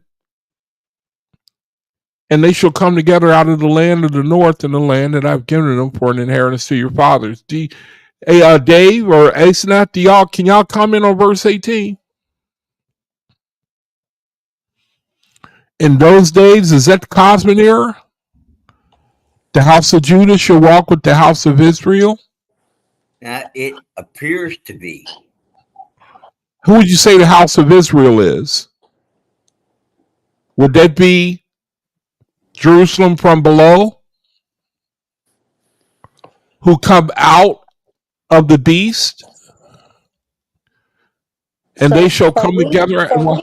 We the faithists would be Israel, because you must remember, okay, so the name Jacob always meant he who wrestles with God. Israel meant he who has power with God and man. So it meant we overcame the false gods, and we've overcome these man-made traditions. So Israel would be the faithists. And the Uzzians would be Jacob. Anybody who is still wrestling with God, the Creator and His truth, and not accepting it, and are not trying to walk in that light, they're still in that fight. They're still in that fight with that angel that they are worshiping, that deity. So they are still in that fight. Hey, that makes all the sense in the world to me. Yeah, Yeah, I that definitely makes, agree with yeah, you. yeah. I heard that. Yeah. In those days, the house of Judah. Those would Now be wait a minute. that are Now coming wait a minute. Wait a minute. We were talking about Jacob, right? Did you mean Judah? Nope, I'm in Jacob, because Judah. Remember, Judah is the lawgiver. So Oh yeah, that's right. Okay. the law, the law going forth out the land would be from the Creator himself. So those would be His angels that are giving us the true Creator's ways and path. So That's interesting. Okay, I get it. I get that. I was getting ready to say, because we're going to be a people without a law, because each one of us are going to be operating on our highest light. right, but we would still be You under know, the guidance of the angels, who would continue to reveal right, the God right. for It us. don't mean we'll be. I mean, we'll be without a king, Absolutely, but but the king because would. we'll be operating each one of us on our highest light, Yeah. our highest. So the We'll be lawgiver, being Judah, would be the angelic host, and we would be Israel. right, right. Yeah, that makes sense. The lawgiver, because of the Ormazdian law, the Zarathustrian law, and basically they go together. And the third law, I forget what it is. I already said Mazda Ormazdian, law. but the what law? Ahua Mazda law. Ahua Mazda, right.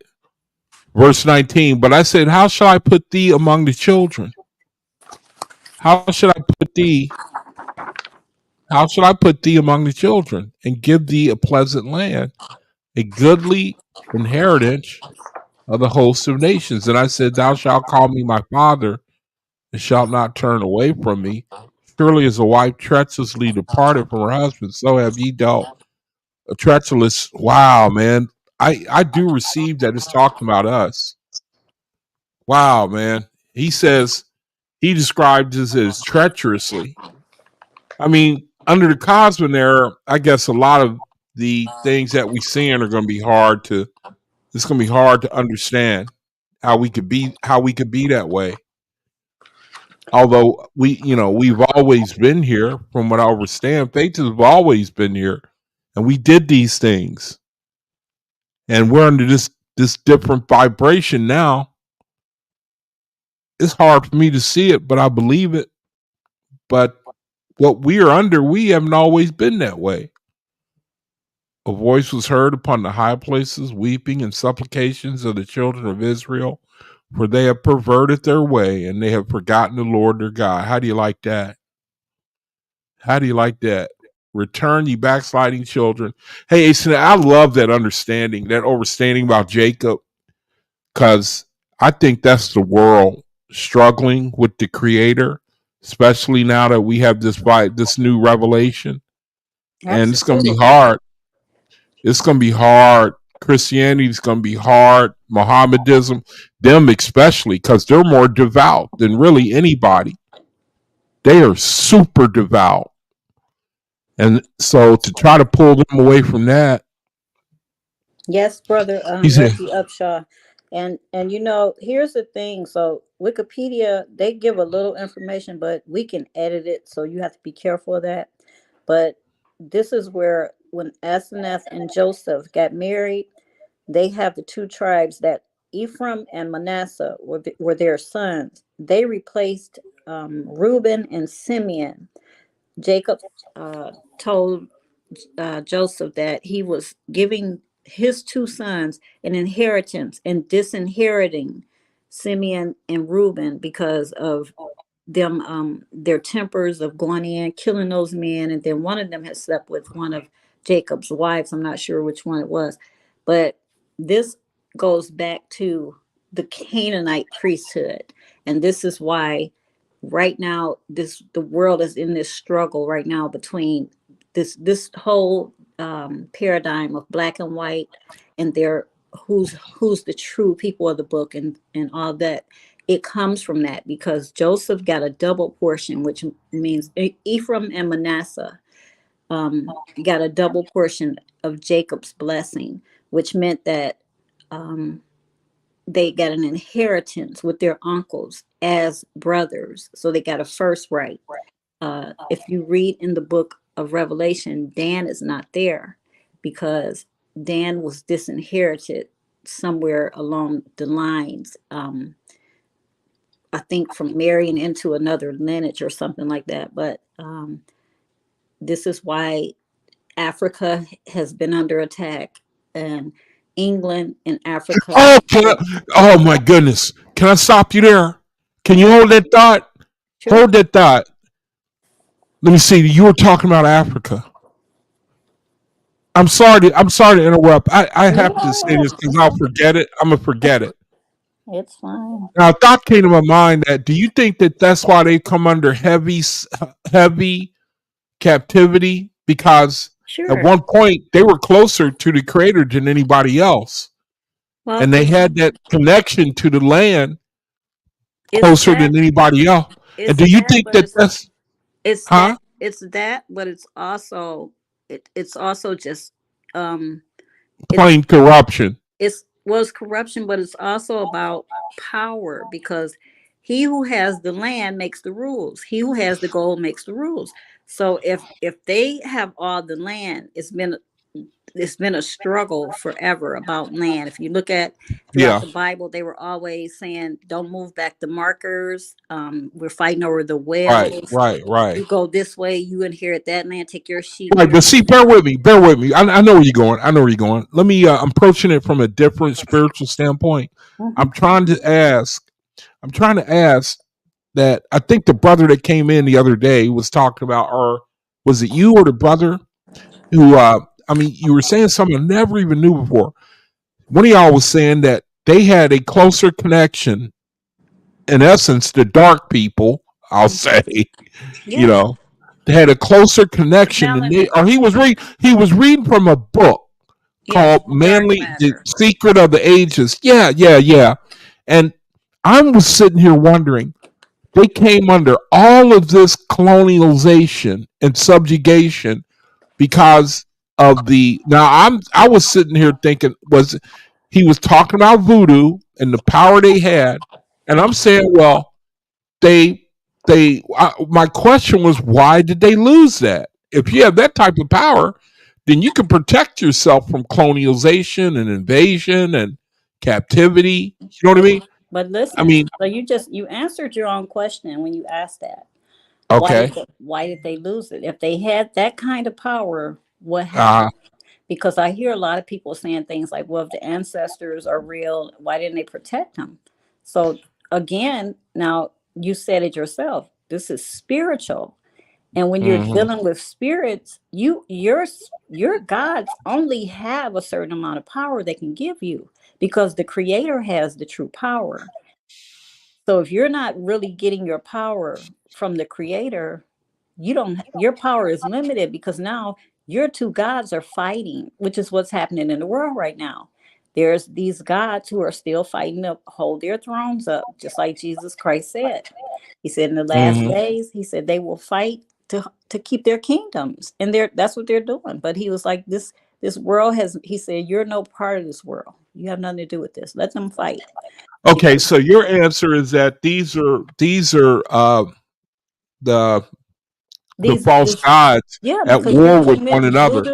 voodoo, and all those things. They require blood sacrifices. They require Uh sex huh. magic. They require you to give your kids. They require you to sleep with your kids, kill your animals, Right. drink their Right. blood, like all kinds Right. of abominations before So they you will say their actually. power is from? You said their power is from false gods. Is that what you're saying?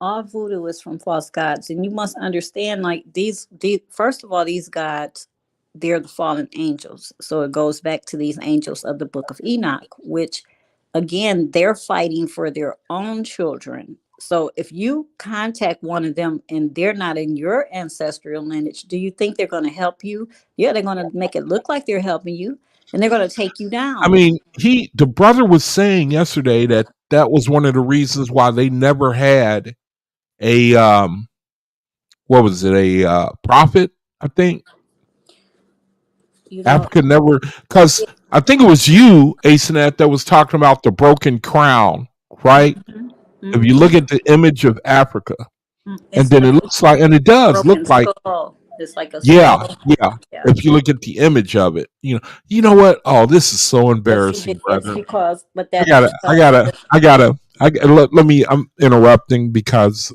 I have to make a visit pretty bad here. oh, go ahead, go Can ahead. somebody hold it down? Now this is one of those But 3 or 4 minute. can you hear us Yeah, I clearly? can hear. I Okay, because just have I'm to. gonna say this, and then I'm gonna let Dave talk because it comes to Africa. Okay, I'm gonna be, if you don't let me finish, you're gonna make me do something embarrassing on myself. Let me let me if y'all can hold it down for about a good 4 minutes and 40 seconds, you know what I mean?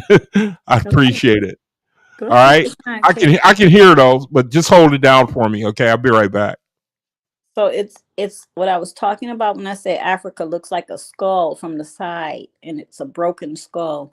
It's fulfillment of Genesis 3:15, where it says, uh, it will bruise the head, because that's where the power come from, and the Gibraltar looks like a boot, and so that boot is where these the faithists come from, where they bruise the head of those who are worshiping false gods. And so these lands look like that. They emulate a boot, and the head of Africa, well, Africa.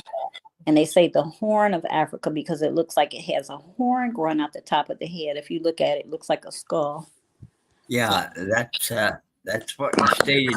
I believe it was yesterday or Tuesday. The other day when the other brother was on there. Yeah, Tuesday, because he was off Wednesday. Yeah. So. And I believe I was the one that stated something about Abraham or Abram, right? Was called Abraham because there was no prophet raised up. And I was thinking that because the children of Africa were so close to the Creator, they didn't need a prophet. They had rabbis. Yeah. And that has to be some truth in it, because they'll tell you that Mount Hermon, where the fallen angels came down, is in Israel and Golan Heights, and I don't doubt that it's something to do with that place over there. But I know like the true mountain is in Africa, and I don't remember the name of it, but maybe like 6 years ago, this guy, and I don't even have his video saved anymore, but he did like this research on it to show that it was that was really the location of it, because this is where he was saying the Creator was fighting them from there, because they came down on this mountain, and that's where he said, "You parted my land, like you came there and caused this with Egypt and Nubia and like all these different places over there that started into this deity worship and this spiritual, like maybe like Sister Asna, uh-huh. I think that it was Brother Cosmon Cal that did a video. I'm not sure which one, on some of the mountains in Africa having the same name as some of the mountains up in Jerusalem. That now I could believe that. I didn't see it if he did, but I've heard that before, and I did like something like a Google search, like I said, like maybe it was about 6 years ago. So it is something with that. Um, and it's another guy that's on YouTube, and he was like part of that. He's not a Hebrew Israelite, but he kind of talks about stuff like that and why he knows that those people did have like a greater connection to the Creator in the beginning. But the only reason I do believe that is because I look at the world scene. It's like Africa is always under some type of, they're trying to indoctrinate them into one religion or another one. There's always these drives over there to get these people vaccinated, or they're pretty much starving them to death. And just like a lot of things that keep them in like this low grade. But I know like when the body is going through these things, the higher the spiritual output is. And it's like they're being drained spiritually, like as if they're being turned upside down, and they're Well, being yeah, drained. there are probably still a whole lot of faithists in Africa. That I believe. And Yeah. the reason they're doing that is they're trying to break them down and turn them into the dogmatic belief system. Yes. That now, Brother Dave, I believe that, because I'll tell you why I started thinking like that, because I was thinking about the over in Israel, and I said these people worship one God, but I said, this was years ago, and I was like, it must be true, because the Bible says they're only supposed to worship one God. But then when I started looking at their beliefs, they don't just worship Hashem. They believe in the Shekinah, and they say prayers like, there's this one guy I watch, and he's a Jewish rabbi, and the prayers they say, it's Archangel Michael to my right, Archangel Gabriel to my left, Archangel Uriel behind me, Archangel Raphael in front of me, and the Shekinah of God rest above me. And then they'll say like this prayer over it. So we know, like, we don't believe in angels, and they will tell you like they don't even want to worship or say God's name, but for them to even invoke angels' presence as protection, I started saying nope, because whoever the faith is, we know like that we only worship one God. Um, and that's so it kind of led me back again, as you said, to Africa.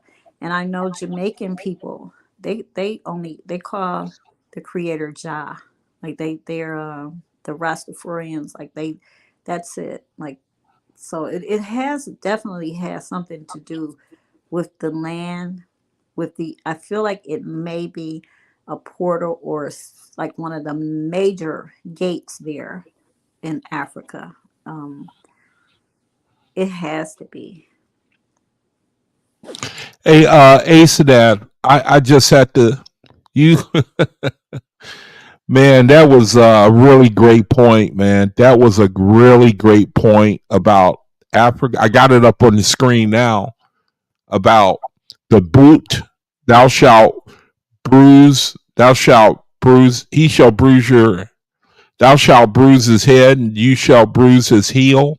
Mm-hmm. And I put up the picture Mm-hmm. of the boot, Italy, Yeah. and is signifying the white man, signifying Europeans, Yeah. and it gives new understanding that verse how he was going to basically what they're doing now. He was going to Crush their head. break. He was going to, yeah. I mean, you can see the picture. Beautiful. That was a beautiful overstanding. There's Italy, and then there's Africa, and it's kind of like there's a broken Yeah. piece, And, to signify exactly what the Bible is saying. and in the The front, boot. like He shall if you bruise take thy it, head. yeah, right there, it's like it's cracked, like the skull part is cracked. So it's like Yeah, somebody yeah, stomped the exactly. head and cracked it. And if you Yeah, look at exactly. Gibraltar, And it's Gibraltar big. looks just like a boot. Uh huh. Uh huh. But I mean, there it is in living color, and those are European nations, and we all know what happened with British colonialism. They were destroyed. I mean, they probably suffered from British colonialism more than any other group of people. But Yeah. I just have to tell you, man, how I mean, I'm sorry if I'm overly thankful for a lot of things that you're sharing. I mean, it's just I just thank the creator so much, man. I'm sorry I'm telling you that a lot, but No, because this it's like when I read these things, or when I come to understand them, then it cements in me that there is a creator and that we are on something that we must continue to pursue. But it also tells me, like, some things we are to, as faithists, we have to step away from, because as you said, it becomes a race war, it becomes a money war, it becomes a class. yeah, And these things have yeah, nothing to do with us, because the creator loves what he created, and yeah. they're fighting over his land. The Bible says, "You have parted my land. This is my land. All of it belongs to the Mhm. creator." Mhm. So when we walk up and stick a flag in the ground and say, "This is my land. I live here," Yeah. you're on borrowed time here. Mhm. You were sent, or you were given this blessing, not Images to. have been used to divide and conquer, man. That's what I'm Yeah. really learning. Images, Yeah. black man, white man, yellow man. It's an incredible thing. But And all it's been used for is just divide and conquer. but And it's it, worked. it's the thing is, like you said, images. But in the wide world,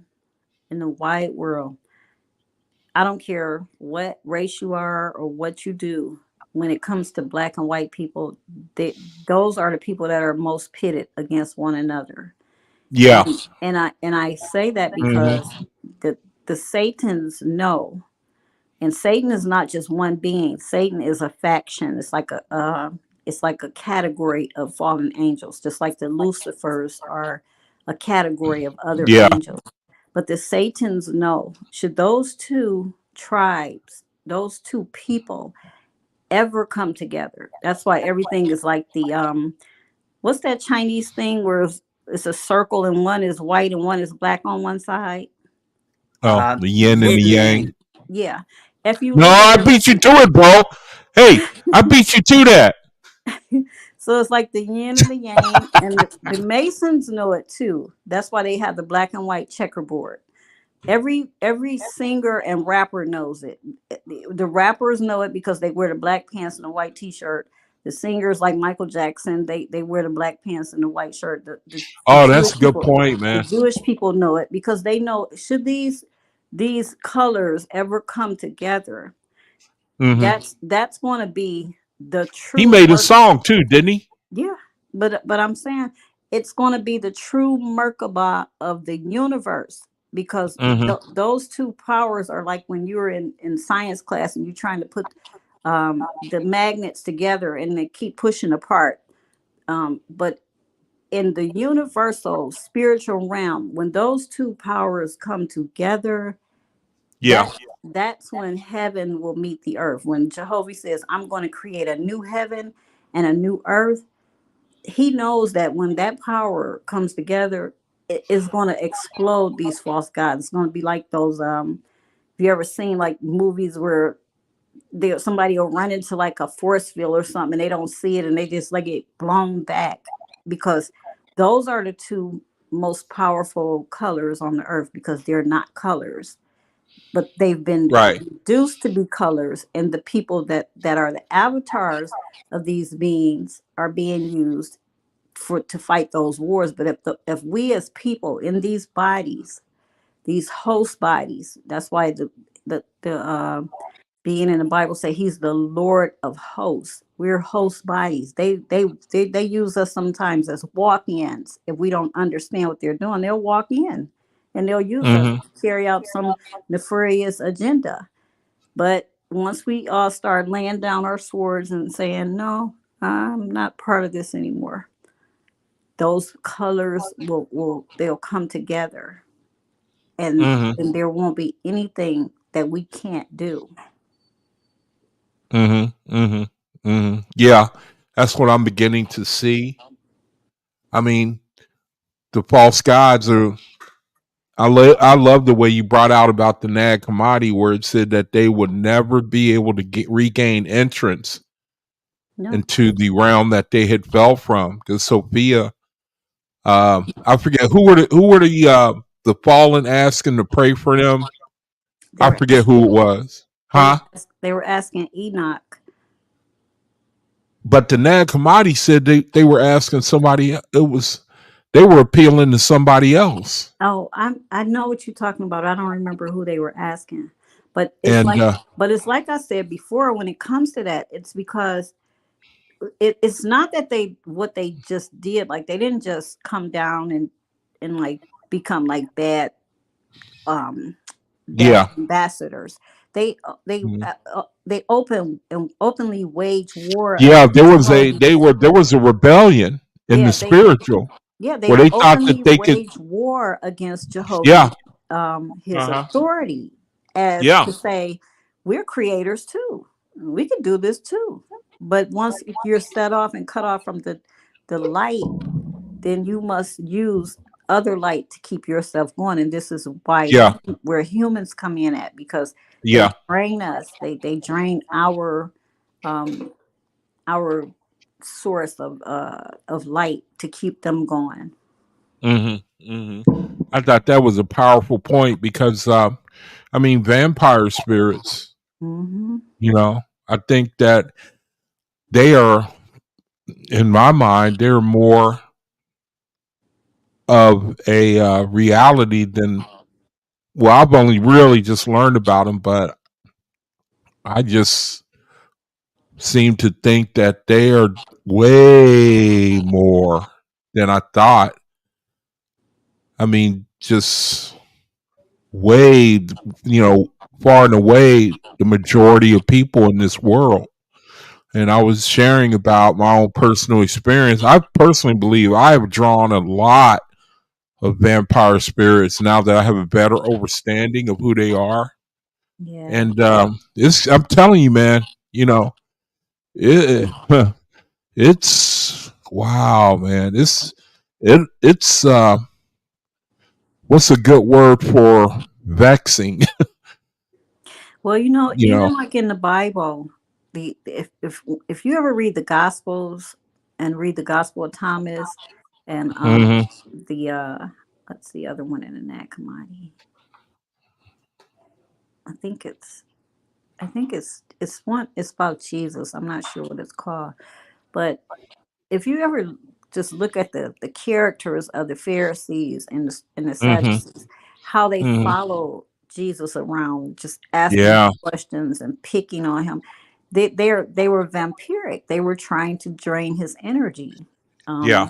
And we meet a lot of people like that today, and we think we're talking to regular people, but you will always they have one thing in common. They always have um like this first of all, they're always more knowledgeable about anything that we ever could know, but their knowledge is they're before you could even like have a conversation with them, they're challenging you on things, or Mm. putting you down, or putting themselves so high, or Yeah. it's like it's just something that's anything that they feel that can rub you the wrong way, they're going to do it. Wow. But That is the truth, man. you get If this caught up one in it. thing, if this one thing in the spirit I can really testify to, I really, really draw that type of energy, man.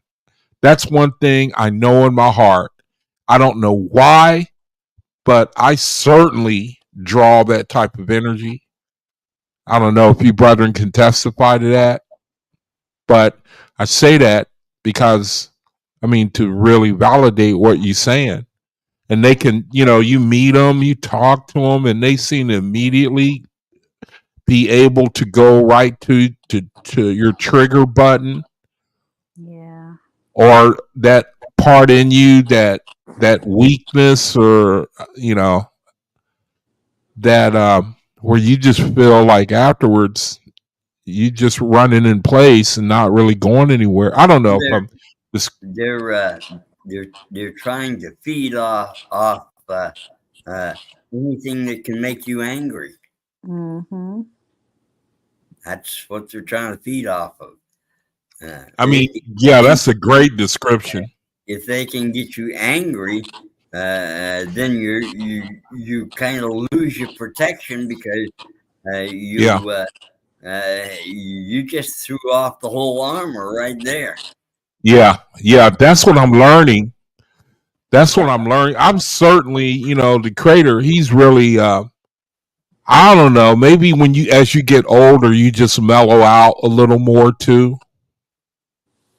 That's true, Dave, because my ex-husband was like that. I don't care what the situation was. It was just always something that it would turn into an argument. It could be When when was his birthday, A Snap? he's a Gemini. It's May 24th. Yeah, but Oh, he would trigger me like for just like anything, but like you said, the only time it would stop is when I would like get so mad. Like I would just say something that I knew I didn't, like just something that I didn't want to say, or like do something like, and then it would stop. But this is why I learned to realize like he's whatever this spirit is that's on him, it's feeding off of my energy. So when I wouldn't respond to him or something like that, he would just carry on, carry on. So that's true. It's something about anger. It's like that's like the total opposite of love, and it has like the highest vibration for these beings. look at what the brother posted here. I'm ready to put it in the screen. That's the perfect scripture. That Yeah. is the perfect. Hey, Gnostic. Yeah. Ah, we got Gnostic in the room again. Parasites. Yep. All right. Yep. Look at that. That's the perfect scripture, man. Mm-hmm. Well, we wrestle not against. That is the perfect script. Thanks, brother Fritz. Brother Yeah. Dave, in the OAHSPE, Is there a scripture, like a verse that you can remember about that, like about the anger in the OAHSPE? No, not right offhand. Mm-hmm. But I do think it has something to do with the 7 tetracts. Okay. Oh yes, yes, yes. Yeah. You want me to find some anger verses for you? I'm typing it in right now, Isana. Yes, in the OAHSPE though, like, cause I want to see, like, cause I don't remember like right off my head. Okay, here's one where mention is going upwards of 100. He can heal, and he is all power, wisdom, love, and anger. So who is it talking about here? That's the Wait. verse that the first verse that came up. He can heal, he can tear the flesh and strike dead. His prophets have good grace. They can hear his voice and interpret him. The Lord is my guardian. 10 times a day I will remember him. All right, let's look at another one. I renounce anger and all weapons of death. They are enemies of the Lord. All right. And if man or woman is sick from poison, I will go to them. And before I go, I will say, "Oh Lord, my God, in your name I go in a dangerous business. Come through your shards and protect me for your sake." All right. Nothing about anger there, but let me see. Well, When a man in the middle of dangerous, so that's what. Oh, there you go. Yeah, just when I was going to beat you to it, man. Dang, what am I going to do with you, man? You know? Oh, I love you, though, brother. Mahalia says, I have noticed here in Florida that the college students are interacting with different ethnicities and even renting apartments together as friends, at least here in Gainesville, Florida. I mean, that's what when you read Urasi, man, the creator, he keep it reiterating over and over. That's what we coming to. It's gonna be a colorblind kingdom, man, and no one can stop it. Yeah, but And I posted something in my room where it was a beautiful verse. He said that. Matter of fact, maybe I could go to my find that verse right now in my room real quick, where he talks about the professions dropping their professions and joining in Shalem, which is faithless communities. See if I can find that real quick. I probably didn't post it. Let's see. Let's see. I'm not gonna waste too much time trying to find it. In the course of time, first here's Shalem. No, that's not it.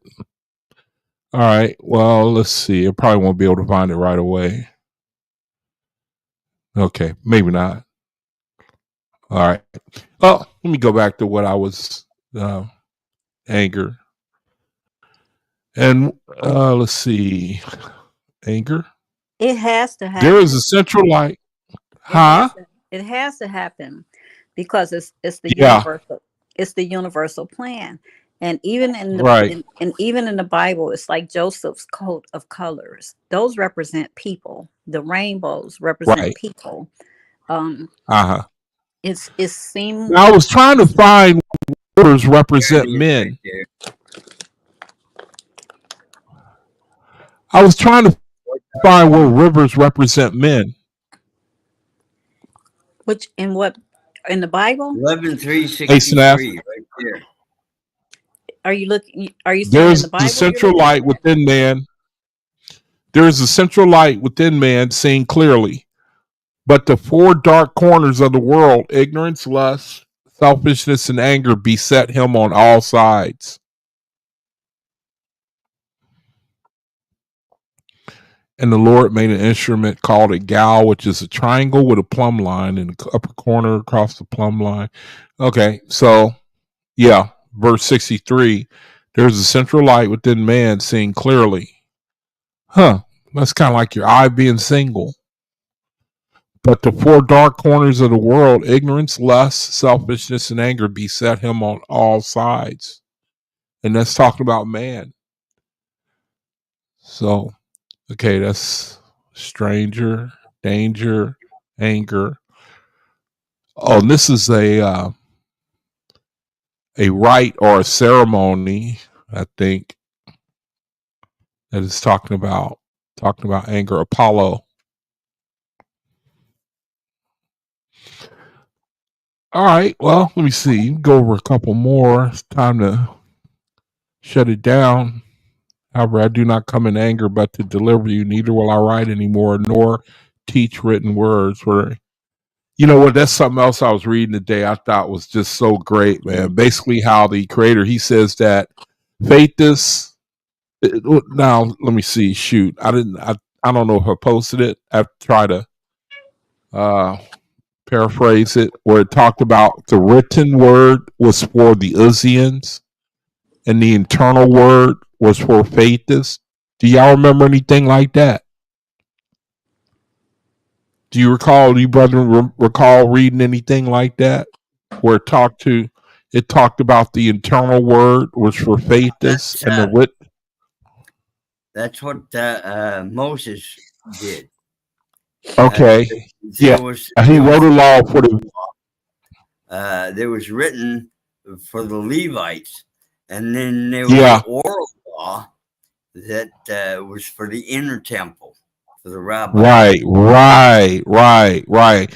How do you understand that, Dave? I mean, if if you ask me, it sounds like we would be able to hear from the Creator internally. Well, we do. Well, I believe it. To our soul from all sides. Uh huh. I think that that's what's driven us here. I mean, to this, at least to this point, is there's a inner voice, there's an inner drive, and Well, yeah, I because think it's we're part of Him, right? yeah, We know His voice. yeah, yeah. And I don't know. I look at what's going on. The break from the beast is the ultimate proof as the power of the creator. Because I mean, that's one hell of a grip Well, that you the might beast call has it, on. yeah, you might call it the inner voice, the inner Yeah. guidance, Uh huh. Shekinah, the spiritual connection between Creator and yourself, Right. because Right. you are part of Him and He is part of you. Exactly. Yeah. And no matter what the world throws at you, you know it's right from wrong, because Mm-hmm. it's almost like in black and white. Mm-hmm. Mm-hmm. Oh, that's a good one, Reg. I love that. Look at that, man. Joel 2:28. And it shall come to pass afterward that I will pour out my spirit upon all flesh. Got to be the Cosmin era. The Most High giving all creatures a chance to hear that, and a voice would repent and turn back to Him. Gnostic Warrior, we were just talking about, we were mainly talking about the appearances of Jesus Christ and in the scripture, Jesus as wisdom, Jesus as power, and Faithus, the unseen. And then we kind of started to talk about the Old Testament and the hidden line of the Faithus, how it just kind of disappears. We talked about the phoenix, which is the head of the lion and the body of the serpent. We talked about many things, man. Brother Reggie The Upshaw, sister. that scripture, Joel 2, that you just posted, that scripture is the foundation of why the Vatican just said that they're not going to observe any more cause or any notifications about people seeing apparitions, because the truth Ah, of yeah. Jehovah is about They to pour don't his want. spirit out, and Yeah. the veil, Yeah. the veil is coming down. Yeah. So people are not going to be able to hide as easily behind Yeah. eyeglasses and makeup and you're going to see things, you're going to hear things, but that's why the Bible says, don't let your heart fail you. It said things are coming upon the face of the earth where men will faint away. But see, you got to remember those people that's not going to be able to uphold this. They're going to be people who haven't studied, who haven't prayed, who haven't had a connection with the Creator, because we're expecting these things. We're expecting to look up and see a satyr walking past us, or look down the street and see an angel whose wings is reaching up to the sky, standing at the end of the street. But with us, we know we have a covering from the Creator over us, whereas somebody who has went through life thinking that these things are games or mythology, they haven't studied this stuff, they don't believe it's real, they don't pay attention to what they're dreaming, it's all a joke to them, it's a video game. These are the ones who are not going to be able to stand in the day of fire that's coming on this earth. Do you think that fire is the light of the Creator? I think the fire is the refinement, because we're all going through fire right now, and what we were just talking about, like even with races, like that's a form of a fire. We could stand in the fire and say, well, I don't like you, you're black, or I don't like you, you're white, or for whatever it is a reason, or you're poor and I'm poor, you're rich, I don't like you for that. We are all being tested because we have to be refined back to that image that's in Daniel that started out as a head of gold. We got to be refined back down to the true nature of what we are. And we are not what we see. We are these clothes we wear, the hairstyles, the homes, the cars, the food, whatever we do, that's not us, because we are trying to be refined back to be the Creator. We want to be the sons and daughters of the Creator, is what he said. And so we are going through that refinement, just like Shadrach, Meshach, and Abednego, when they were put into that fire. It's to burn off the dross. Fire burns off dross. If you ever took a penny, an old penny, and stick it in the fire, that penny will look just like it's brand new, because it burns away everything that it has accumulated on there. And that's what these tests do to us. These trials do to us. Mm-hmm. Agreed. Yeah, absolutely. Yeah, I love, it says the same thing in the Bible where it says that if you're without chastisement, then you're bastards and not sons. Yeah. That's a good point you make. No, Brother Reggie, I don't pay any of mine to the Vatican either. Yeah, I don't pay no mind to the Vatican. No, I but mean, the world does. The world takes them as the voice of God. They take them as the mouth of Jesus Christ. So when they say something, anytime the Vatican says something, something is coming behind it. Anytime you hear a worldwide announcement like that, something's following it. And it's always that's a best to be good point, prepared. man. Yeah. That's a good point, man. Now all of a sudden, they don't want that veil of spiritualism to open up. Well, they don't want the really the Cosmin era to come into full effect, because that's exactly what's coming. The brother's going to come in the room, Nasic. Okay. He said he has something to add to what you were saying, H&F. Okay. I find that interesting. That's one thing that keeps me going. Evil can't win. The kingdom must come. I was reading Joby's Kingdom, man. That I should probably, if I get a chance to read. Are you brother familiar with Joby's Kingdom? Have you read that? OAHSPE? Joby's Kingdom? All right. So I'm waiting for Gnostic to come in the room. He said he wanted to share something. Hey, Asenaf, how long you been a faithist? I'm going to say my whole life, but when I but actually I started reading the OAHSPE about a year ago. But the everything that it teaches, I was already living my life like that anyway. Mm. All right, Elijah. Peace, love, and light to you, brother. Thanks for checking in. Thanks for checking in, brother. Good to see you.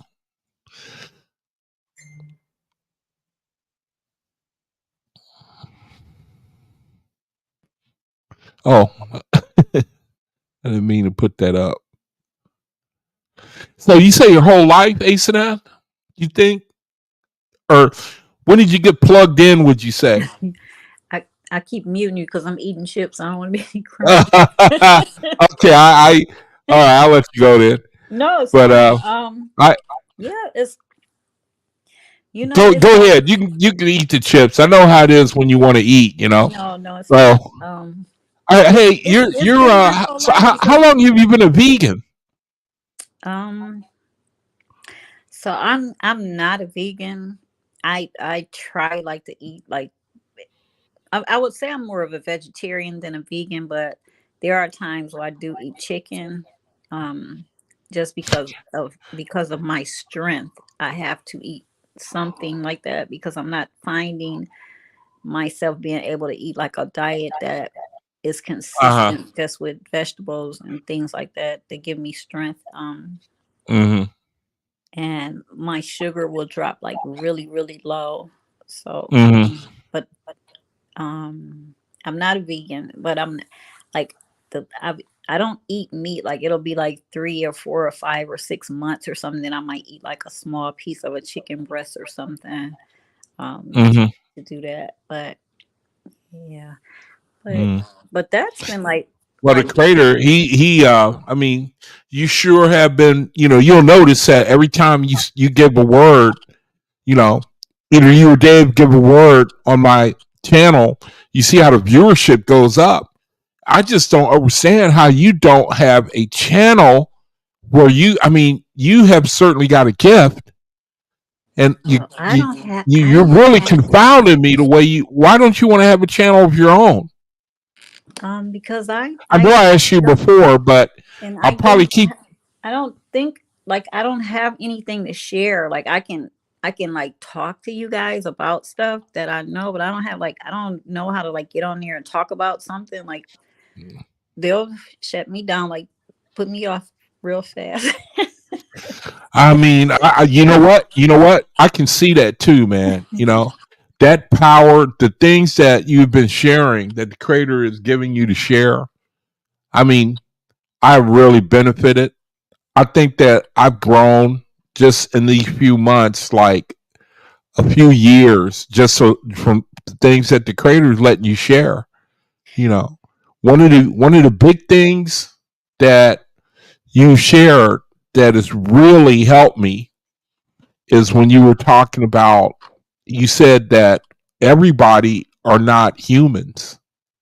Yeah. Remember talking about that? When I Everybody is not humans. look in Reminding me, in huh? 2014 when I found that out, you know what I was doing? I was sitting in my kitchen. I mean, I believe that. No, I listen. believe I was that. sitting in my kitchen and Uh huh. I was reading the Bible. I was sitting at my kitchen table. I was reading the Bible. And Uh huh. I was looking at this thing online this guy had posted on YouTube, and he was saying that the moon, he said, when we're looking at the moon, we're never looking at the moon. He said the moon doesn't exist anymore. He said it's a hologram.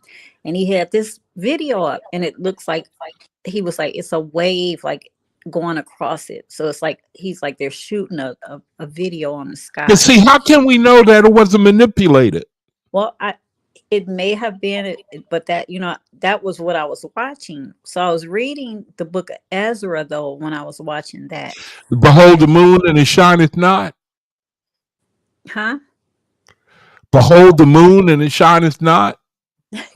No. That's a I was verse in the Bible, listen, no. Listen, I don't know, but I'm telling you I was reading the book of Ezra. Yeah. And in the book of Ezra, these the Israelite men had children with these women, and I think they were Midianites, and they brought them back into the camp. And Ezra looks at the women in the Bible and he looks at these kids, and it says he grabbed his garments and he ripped his garments. And he's like, you got to send these women and their children away. And I'm sitting Mm-hmm. there looking at that, and I was like, wow, like, really? And so the next day I kept thinking about it. I kept thinking about it, and it wouldn't get out my mind, because I'm saying, well, why? Like, what was wrong with these women? The reason why that he had to send them away and their children. And I started doing the research with Strong's Concordance, and I went to the library and I got like other translations and different things like that, and it took me back to that these women were not, they were not women at all. They were not. They just weren't. And these kids they were having were not, they weren't even something that the creator would have called human. And they were they were these bloodlines that were, they were what we would even can't even call them Nephilim bloodlines, because they just manifested on the planet. Like, they just came onto the planet. Like, some of the Nephilim were of the fallen angels, but these bloodlines just came, like, appeared on the planet.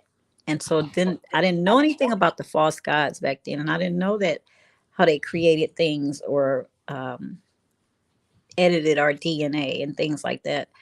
And They possibly came in through either a portal or a dimensional shift. yeah, so that was what I learned like years later, that that's what happened. But when I was reading it, I was like, wow, like, where did they come from then? Not Esdras, Ezra in the Bible. That's Esdras is in is that the Apocrypha right there? So let me see. No, that's the Bible. No. Second Ezra, chapter 5, verse 8. Yeah, that's Bible. That's second Esdras.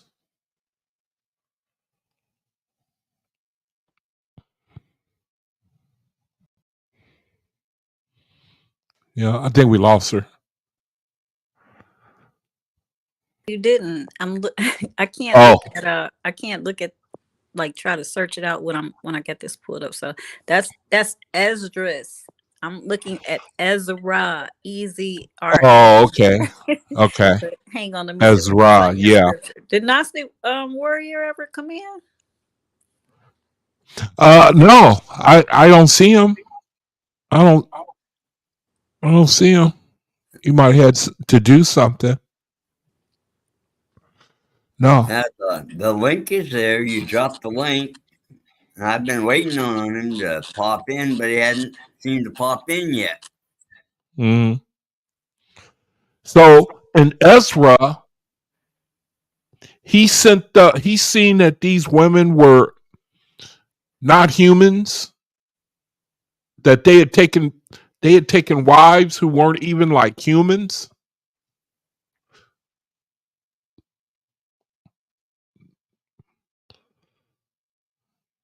So I'm trying to, give me a moment. I'm trying to find it. I'm gonna tell you what it is. So hang on one second. Yeah, Fritz, I agree with you. That's the only way I can explain myself, is because I would go into deception and I just couldn't stay there. I mean, I went from one deception to another deception to another deception. It's just like when Brother Yogi came in the room the other day and he commended somebody for not just giving up when they were deconstructing, when they were coming out of the deception. Same thing basically happened to me. I just kept going for some reason, and the creator just wouldn't let me fall down. He just wouldn't. I should have quit by now. I would have if it had been anything else in the world, you know. But this, I just couldn't let go of getting on that path. I saw something. I always seen something, and the creator wouldn't let me fall down. To the point where I just, hey man, I mean, where a lot of people they get away from. Well, I don't want to from religion. but I couldn't get away from spirituality. And now looking back, I see he had me under a test. I mean, I can really confess that I've had to go through some things, but he brought me through it. He brought me through it, and it's like I feel like now I'm really, really reaping the benefits of hanging in there. I think it was all the Creator. He just had to show me. I know my testimony is like a lot of people, but I certainly believe that I'm reaping the benefits now. I mean, this is just a whole nother world, what we're involved with. It's amazing the power that the faithism is over anything that the world can offer. I love ASNF. While you're looking for what you're looking for, I also had to tell you, man, the most explosive thing that the creators used you to tell me is the different pictures of Jesus. What we learned tonight, man, that just blows me out of the water. And I know the creator got even more for us. We only could take a little crumb at a time, but that just knocked me flat. To be able to see the different Jesuses in at least for now, for me right now, the New Testament, but also the whole Bible. I cannot thank the Creator enough for that. You see his wisdom, you see his power, and then you see his earth. Let me see. You see his wisdom, you see his power, and you see his what's the word we used? His deception.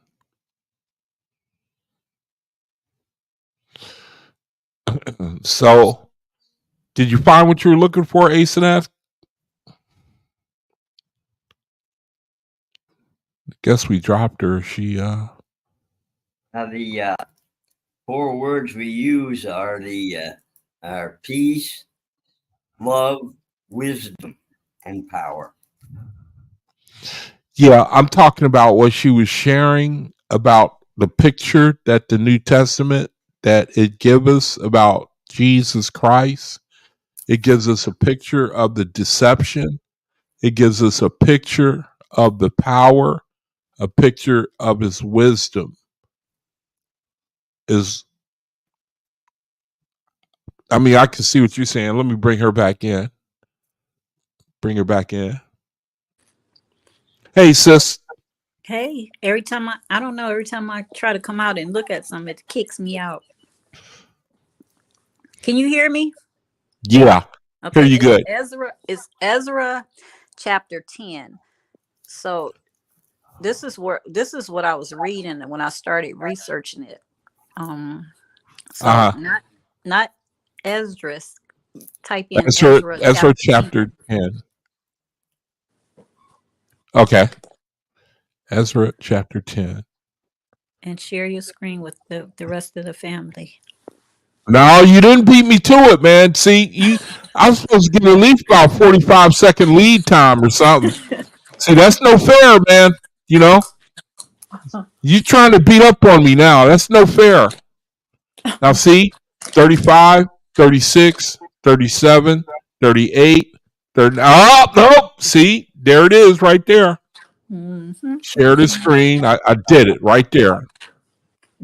Okay, now it took it.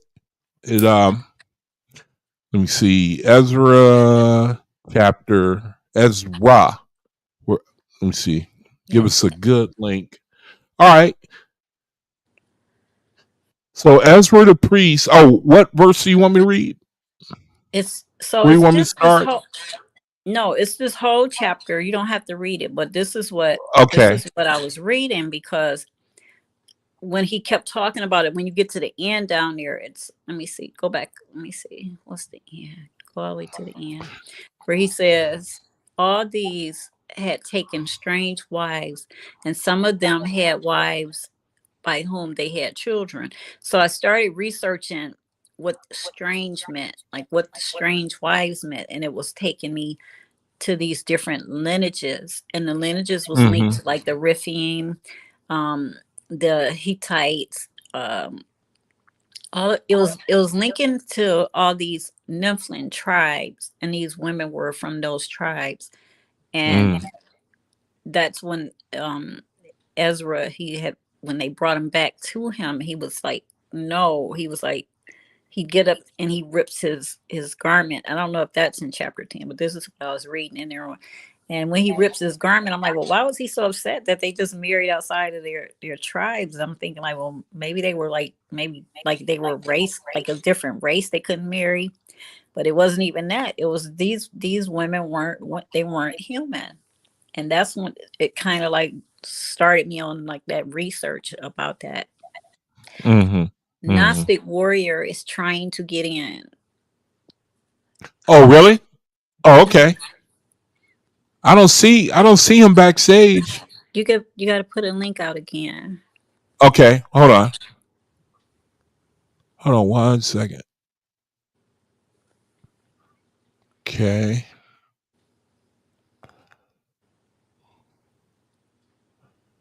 Yeah, Fritz, brother Fritz Foxwell. Yep, that's true.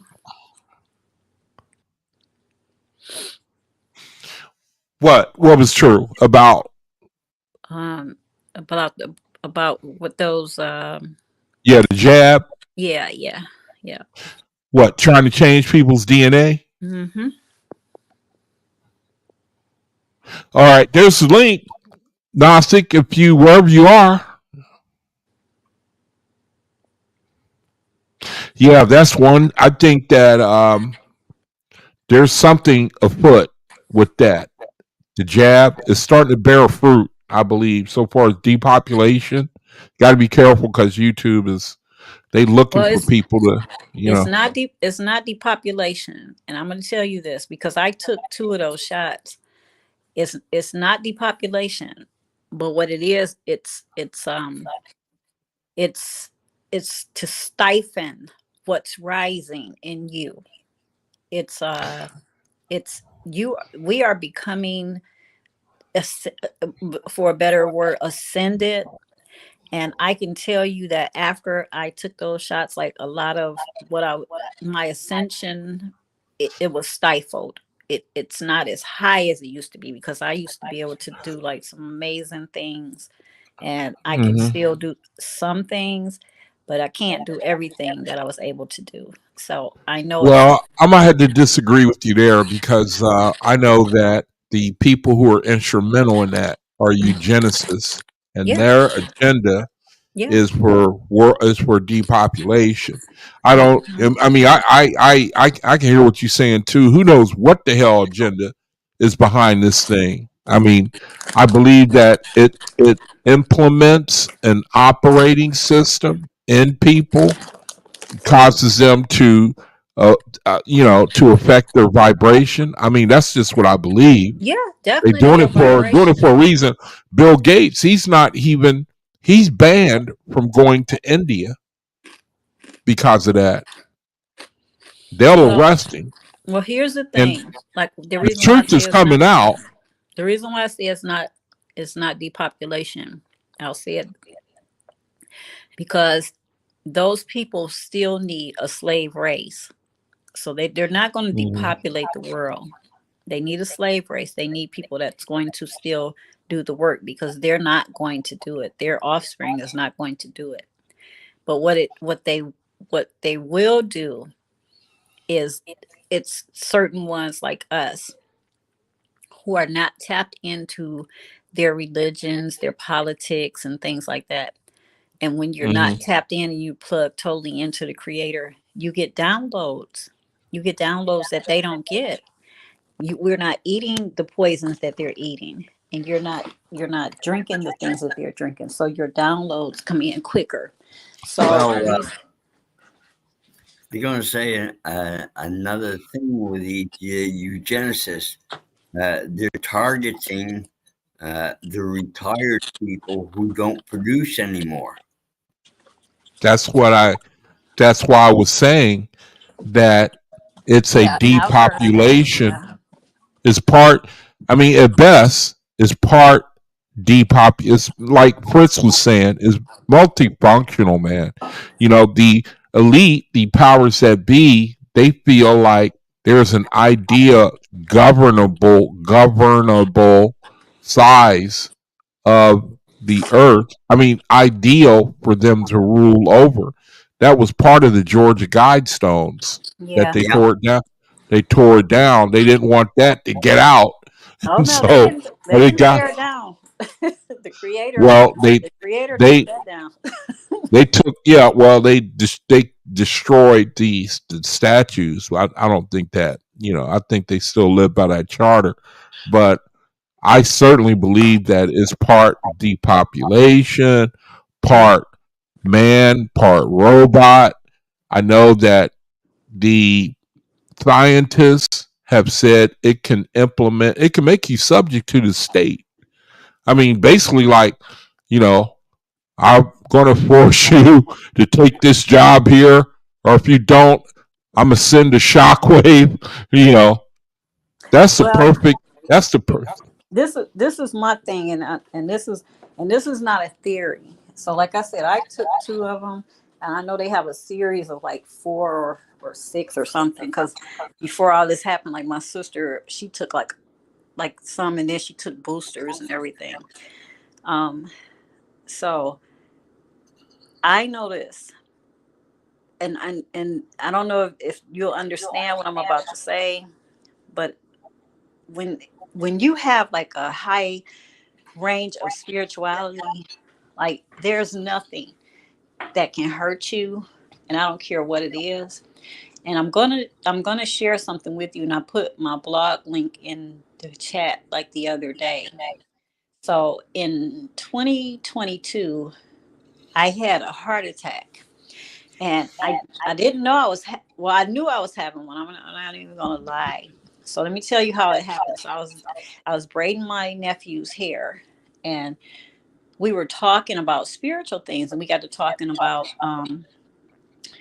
talking about our bloodlines, and I was telling him about how our family is connected, like in Ireland and in Scotland, to the Masonic order, the Masonic royal rites, and different things like that. And he didn't know that part, but he knew like some of it.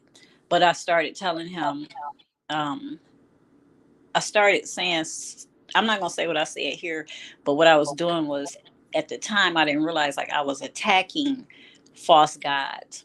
And even though we don't worship false gods, we still have to give them a certain reverence and respect, because um, some of them have been empowered over this planet. And when we step outside of that and we challenge them, you must be protected very spiritually to be able to do that. And if you're not protected, they can kill you, they can harm you. And I didn't know this then.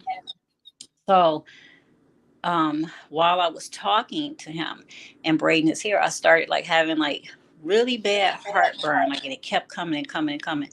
And I remember telling him, I'm like, give me a bottle of water. But midway, I knew, like, I'm like, this is not just regular heartburn, like something's happening. So again, I'm not a religious person, but I know there's power in prayer, and I believe in the spirit. I know how that you walk in the spirit. So what I started doing, when I left his house, I went home, and he lives maybe like 20 minutes away from me from where I was at then.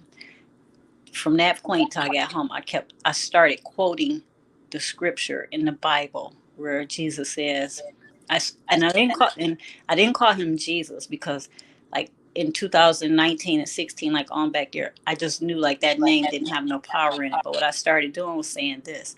I started saying Christ. I said, your word says those who believe on you will live and they will never die. I started saying, if you are who you say you are, then, and I'm quoting Bible scriptures, going through the scriptures I'm saying this. And I went home, and the heartburn was still coming, I'm drinking water, and I ate some like broccoli or something like that, and my mind is saying go to the hospital, but I'm saying no, because I'm saying if this my time, it's gonna be my time. But I said I'm gonna prove this Bible, like if this is truth. And this went on with me, and I remember getting in, and I didn't tell my kids or anything, and I'm just acting like nothing's wrong, but I keep drinking water, I went and got in my bed like 12 o'clock, and I, I, I kept praying this prayer, and I went to sleep. I woke up the next morning, probably about 8 o'clock. I was fine. I had no problems, no pain or nothing. So I told my daughter, I'm like, because it was like, it was a Saturday. I said it was a Saturday. Might have been a Friday, but I told her, I said, come on up, because we need to go to the grocery store. So in Ohio, we have a grocery store called Aldi. I don't know if you guys have one or wherever you are, but I was like, we need to go to the grocery store. So I went to the grocery store, and I'm getting groceries. And on the way home, I told her, I said, I'm having this pressure in my chest. I said, I need to go to the hospital. I said, so what I'm going to do is drop the groceries off at home, and then I'm going to go to the hospital. She was like, okay. So on my way to the hospital, I started back quoting these scriptures again.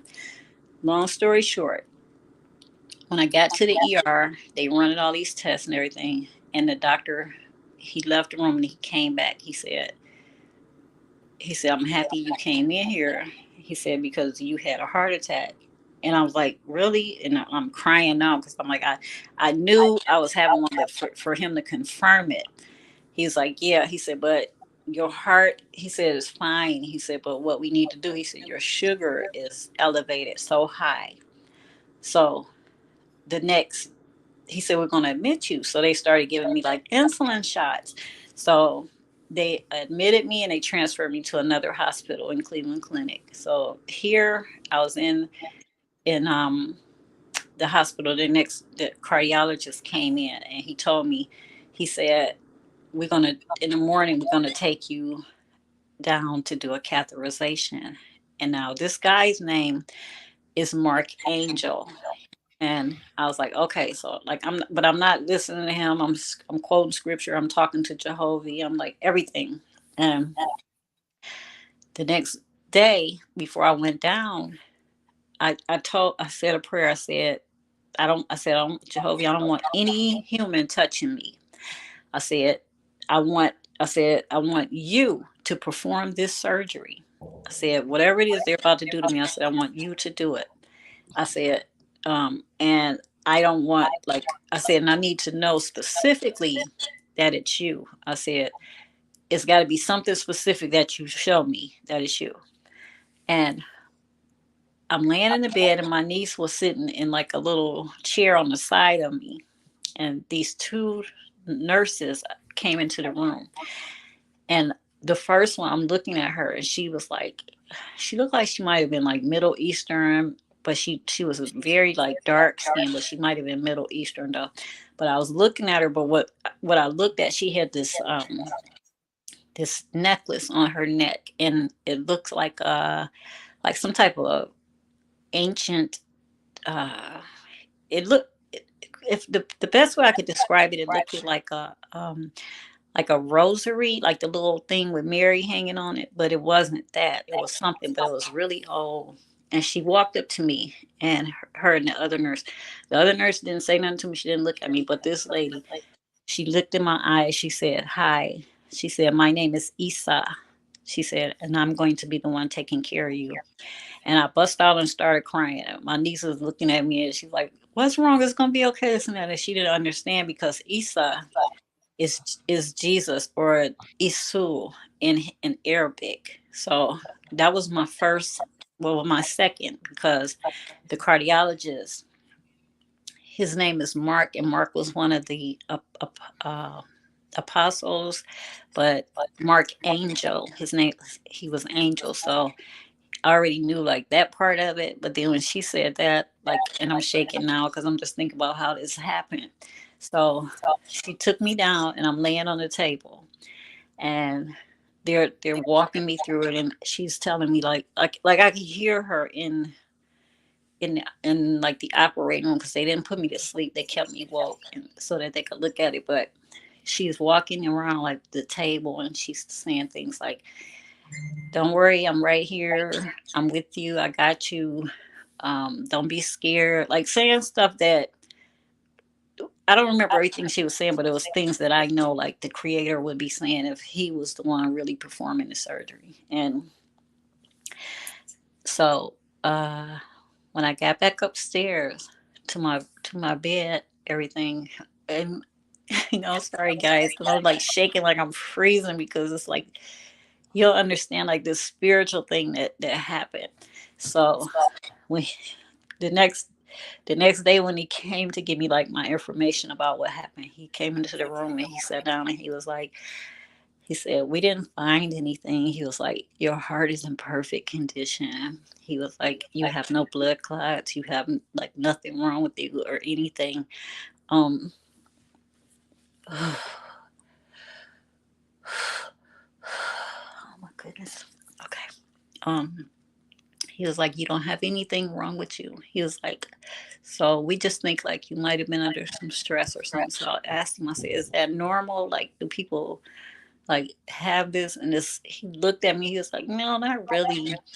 But after I left the hospital, it's like, so like these numbers and everything. But the thing was, when I was laying on this, what I forgot, I left out, when I was laying on the table in the operating room, and this peace came over me, because I was like, I said, if I die, I die, but I'm going to the creator. And I said, and not to Jehovah. And so, because like all my life, I've always heard that name is not the name of the creator. It's a name connected to evil and something like that. So when I said that, it was like this peace came over me, like as if like I didn't even understand what was happening. Like when I didn't realize, like I was turning my back on the creator. Like if I would have died, like I would have went into the hands of something that was not the true God. But the thing was, when I went home and I got to thinking about what happened, and I kept saying, like, well, what happened? Because I'm thinking, like, I don't eat like things that would make me get sick. I work out, like everything. I'm thinking, like, running through my head with stuff, and I realized, like, I kind of challenged these false gods, like I'm in a position in a world where they have more power and authority here than me, and I wasn't covered spiritually. And so, because I started praying to who I thought was the creator protected me through that name, through that Christ. And that's what happened. But what it made me know is that when I say with those jabs, like, yeah, I'm sure it's because I've heard so many horror stories about people and things like that. But I know this. I know that I believe the creator is who he says he is. And no matter what you do to the flesh and blood body, the spirit that's in us belongs to him. And as long as we stay close to him, we will be protected. So that's where I was leading with this.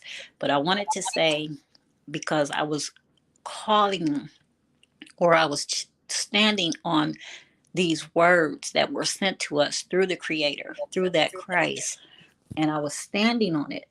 And that's why when the other day, when the guy kept saying, if we don't believe in Jesus and he's the way and the truth, and I told him, I said, yeah, I said, we have to believe in what he was saying, because when we read the words of the Christ, he was telling us we have to believe in the Father, and the Father is Jehovah, and Jehovah is the one who does all of this. And like I said, when I was laying in my bed that night, and I was just praying to him and talking to him, and I was saying, if whatever your will is for my life, or whatever happens, I just don't want to leave my kids. I want you to look after them. All kind of prayers that a mom does, because it's never about me. I'm always like, use me, whatever I'm supposed to do. But I I don't want to be that person Yeah, I know what Elon Musk said, and I know that even when I was a child, my mom would say that even back then, they would give people polio shots. Some people was paralyzed. They believe that a lot of things they did to people through these vaccinations caused autism, caused mental retardation. But I'm one of those people that I'm here to say that I believe Jehovah supersedes everything that a man or a false god created to harm. The Bible even says anything they created for bad, he'll use for good. So I know what you're saying, like about the eugenics program and all these things, but if we must be true and real to this, it's all about the culmination of what they're trying to do and what he's going to do. And this is why he's allowed so much of this to happen to people, because Jehovah's not just sitting there like kill people. They don't believe in me. Kill them off. Kill my animals. Destroy my land. It's it, he has to allow a certain amount of them to have their leadway before he steps in to show them that he is the creator. And whether it's, we must understand, like, yeah, there may be all these things that they said connected to this, but there's so many situations where you hear people say, I was supposed to lose my legs, or I was supposed to, somebody shot this person and they told them they wasn't going to come back. They had a near death experience and they came back from that, because Jehovah's will must be done. And whoever he's using to do it, he's going to do it. And it could be a person who never even had a vaccination that could still go through all these things that they intended to harm mankind. So I just wanted to lay that down there, because I don't fear anything. I don't fear human nor spirit, nothing. But I give reverence and respect to these false gods, because I know that they hate us and their job is to destroy us. And they give power to people to destroy us. But if we stay and stick to Jehovah, he's going to protect us. That's a promise. Well, I don't think anybody doubts that. I mean, I was just making a point that the jab is a depopulation program. I You know. know, I I just mean, I wanted you think to that understand. war is a depopulation program, even bigger than any uh, you know, other um, things that man can do to lower the population of the earth. Hmm. And but I do think, to your point, that with Faithus, I think that I mean, when you bring sincerity and truth, I don't see how he'll ever despise that. Even though you may be operating through a false god, I read the scripture a lot about the times of this ignorance he winked at, and Hmm. even when you're under deception. But he knows the sincere, just like the scripture, he knows our hearts, and Christians say that all the time. I think that's one thing that separates Faithus from the rest of the world. The Yeah. Creator, he knows our hearts. And And and we've that's been what I reading. was leading to. Yeah, because that's what I'm saying. Like, I'm sure it's a lot of faithists who have taken, who, and this is my take on that. Now, I willingly took that because, um at the time, like, it was everybody sick. I don't want to, it wasn't for me. I just didn't want to get anybody sick. Everybody's scared of everything. So, but I know there's people in this world who did not take the jab, but who did take the jab, because we're at the mercy of their food, their water, everything we buy in the supermarket, whether it's things we wash our body with, whatever is we are using in our life, our clothes. Like, we don't really know, like, the dynamics of everything that we are using or taking or ingesting, even when we are trying to do our best to steer clear of this or that.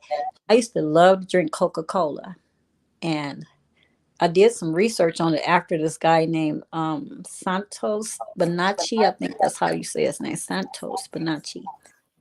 That they put, like, there's blood in it, and human baby, like, what do you call, like, aborted baby, the embryo. It's in, and so it's in a lot of our food. And if you read it, the way you'll know it is it says flavored naturally. And they have to say naturally because it's not GMO, but it what is it? It could be blood, it could be the embryo, it could be the umbilical cord. So a lot of our foods have this in there. So do you think that the people who didn't willingly take these jabs, if they're intent on depopulating the world, that they didn't give it to them in another form of something? Many of us take medicine for blood pressure. We take aspirins, we take Tylenol. Like we don't know what we're really taking. We're not pharmaceutical experts. We're not sitting in a lab knowing what they're putting in these things. So again, it goes back to that the name that's on us being a faithist, because we have to have faith that Jehovah is walking us through this. And he has to have a people on this earth to represent him. Do you think he's going to let us be destroyed like that? I don't.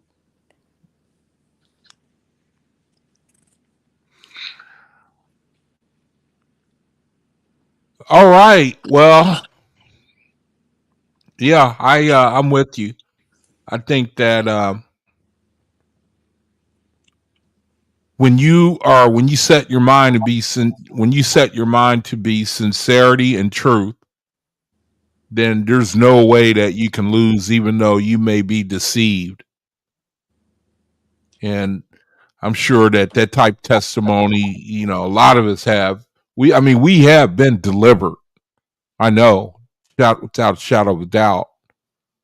I've got 8 books, 9 books I've written talking basically about what you've been talking to us about. Yeah. So but one thing I've learned is that I love the scripture. I love it, man, where it talks about something about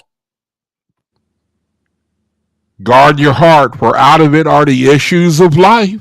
Yeah. Proverbs. Yes, indeed. And if you take care to search yourself, and most of all, if you search yourself to walk in sincerity and truth, man, you cannot, eventually you will come out that the creator will bring you out of darkness, deception, and take care of you. So what you're saying, everything you're saying, I'm not surprised that he's moved in your life that way at all. No. That was good testimony.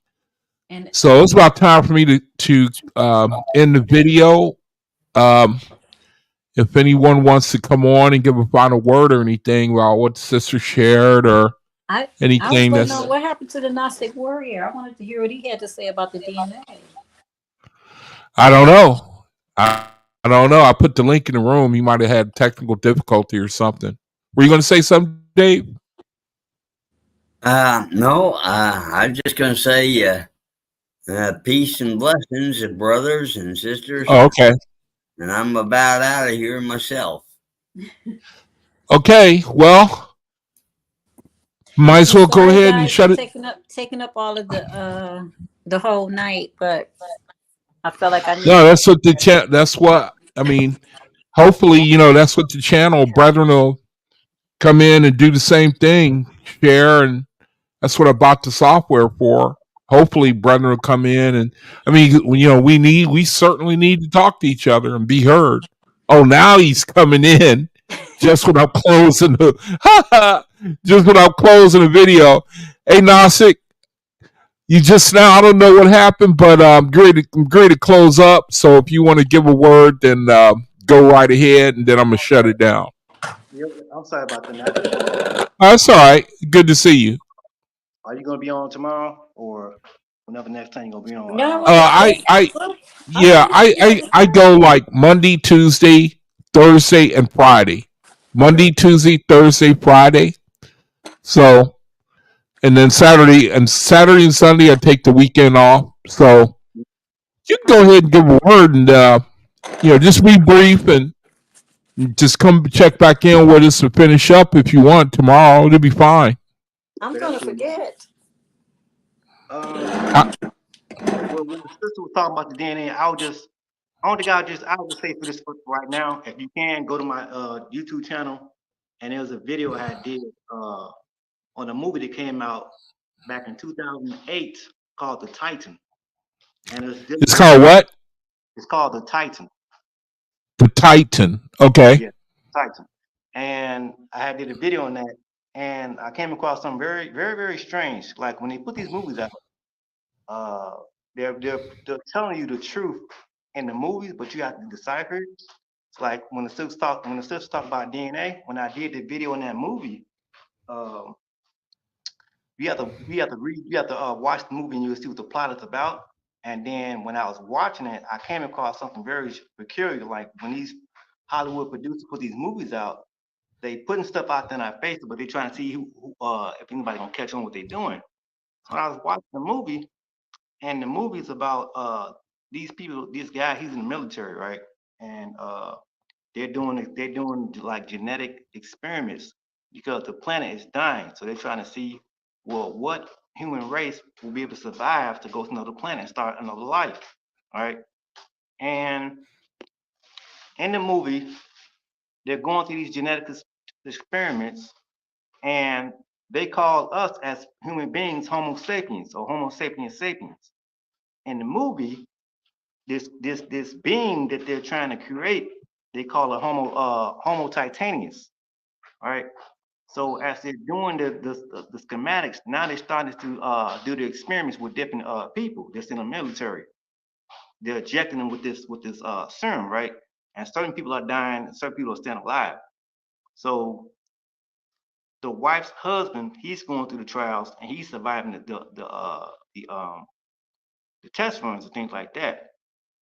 But then she noticed he started taking effect, like he's losing his sight and things like that. He's going deaf and things like that. He's losing his hair on his body. His body hairs are falling off and things like that. So she goes to the Pentagon, and the Pentagon is telling her, "Don't worry about anything. It's all going fine." So she breaks into the laboratory and she gets into the files and the documents, and she's seeing what this creature is going to be like. She's seeing the schematics of this thing. They got the DNA. This thing is laid out. So as I'm watching the movie, they slipped it in very crafty.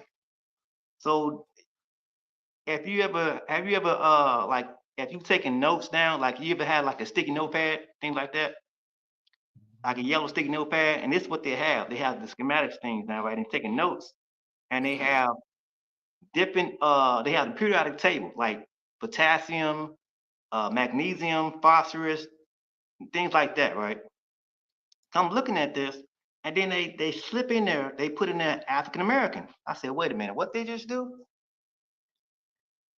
So I had to go back and rewind it again because I was doing my research on melanin and things like that. When the sister had mentioned yesterday about adrenochrome, right?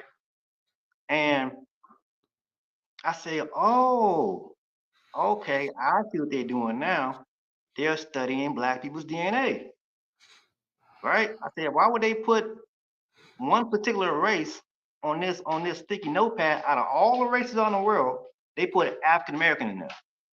So they're studying Black people's DNA behind the scenes, but people don't Oh, know. that was a good catch, man. Yeah, so they caught up. So people are so caught up in the world, they don't know what's going on behind the scene. So there's a book I highly recommend you all get. It's graphic, but you gotta have that tough skin and get through it. You know what I'm saying? Because this is like I said, this is spiritual. So this is something you can't see, right? So there's two books I highly recommend. One book is called Medical Apartheid, right? Written by Harriet what's his name? She's the African American lady. Uh, she wrote that book, and it's dealing with all the experiments that the Europeans did on Black people from colonial times up until the present day. And when you read that book, you're gonna see how they was injecting Black people with plutonium and things like that. And they're trying to figure out, well, how are these niggas still staying alive? We injecting with plutonium, acid, all these different experiments, and it's not working, right? And then I came across another book called the Delectable Negro. That book is very graphic too. I did videos in this. So that's what I'm saying. You can check my videos out. Some people are making this shit up.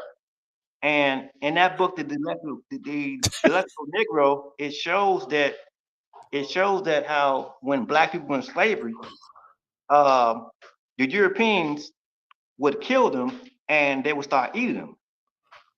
That's where your cannibalism comes in at, because I have a book called Mummies, Cannibals, and Vampires. And the author of that book, he's a European, but he comes out of his own mouth and says that the Europeans are the actual cannibals. Now, this is no shade towards you, Dave, because you wasn't born back then. But this is what they was dealing with, right? So they're doing that, okay? And in that book, Mummies, Cannibals, and Vampires, what they was doing was they would go into the have you ever noticed, like, when it's time for like the Egyptian pyramids, you don't see any bodies or anything like that, like when the mummies, things like that. Like, where all these mummies going? So what they would do, they would go into the tombs, right? Dig up the mummies, and they would eat them. I've heard that before. Yeah. And that's where your adrenal comes in that, because there's something that's in black people's DNA that they're looking for, but they can't find it. That's where all your genetic experiments is coming from. Like, will black people come up missing, things like that? You know what I'm saying? That's what they're doing. So it's a lot of stuff going Yeah, on. it's a lot of children. It's a lot of Negro children missing, man. Missing. Yeah. So like I said, when you like I said, I did a lot of videos on this type of stuff. You know what I'm saying? Then with melanin, uh, uh, Europeans eating black people is brushed up under the rug. Like a lot of people say that Nat Turner didn't live. He wasn't a real life person, but that's a lie, because what they did was they ate him. They killed him. They boiled his skin down to grease. So if you can look up online right now, something's called Nat Turner's grease, and they admit, Called they say we ate this dude. called what? Nat Turner's Called, Grease. yeah, Nat Turner's grease. But you, Gnostic Warrior, you do know that that's where the eating the blood, I mean drinking the blood of Christ and eating the flesh comes from. Yeah. Because No. because the Christ Mass, Christmas, the Christ Mass, the massacre of Christ, it's going to be that they're looking for that Christ bloodline. This is what I told people. It used to be a time where they would test you before you got married to see what your bloodlines was. And at a certain year, recently they No, stopped. wait a minute. Hold on a second, A Snap. But yeah, Fritz beat me to it. What? I mean, Balgan the OAHSPE says that Balgan God. He started that. Yeah, but you must understand, like, whoever started it, it's a spiritual reason behind it. So if they're behind it, it's something they were looking for, and it's the eternal spark. And like how Brother David Long was saying, like in Africa, it's something with these people. It's something with those dark lands, and it's something with the way that they these people. It's even here, like in America, and it's like how I was saying about the way Katrina happened. It's like those people should have been able to get out of there. But you think about that with Katrina, but it happened also in 1927 down there the same way. So why would it repeat itself? Because it's something with those people, because when they were brought here, they kind of settled into the lower, like the southern states. So those bloodlines are more pure as opposed to the ones who are in the northern states who were mingled among the nations. And to go along with the sister's saying about with regard to Africa, like right now, I'm reading. So wait, hold on a second. Let me stop y'all for a second. So the practice came from Balgan God, right? Eating of the flesh, drinking of the blood. Is that with what you're that, saying? that goes very, very deep. So like what the sister was saying. Okay, so let's go back to Africa, right? And we talking about this blood ritual, this blood sacrifice, right? And the book that I'm currently reading right now, because this history right here is not talked about because it's brushed up under the rug. So right now I'm reading a book by Akusa Adoma Purdy, and she is a Ghanaian professor in Ghana at the university, and she wrote a book titled "The History of Indigenous Slavery in Ghana from the 15th Century to the 19th Century." But this goes back. Let me read this to you real quick, because people think that slavery just started just in the 1500s, 1400s. No, it goes no. Listen what she says. This has been going on for a long time. I'm talking about since the beginning. This is what she says. So this didn't start with white people. No, listen what this woman says. Like the sister said, like you all were saying earlier, there's something in Africa that there's something that's very demonic that's going on in Africa. Yeah. Okay, now so listen to this. Let me see. I highlighted it. It is right here. Where is it at?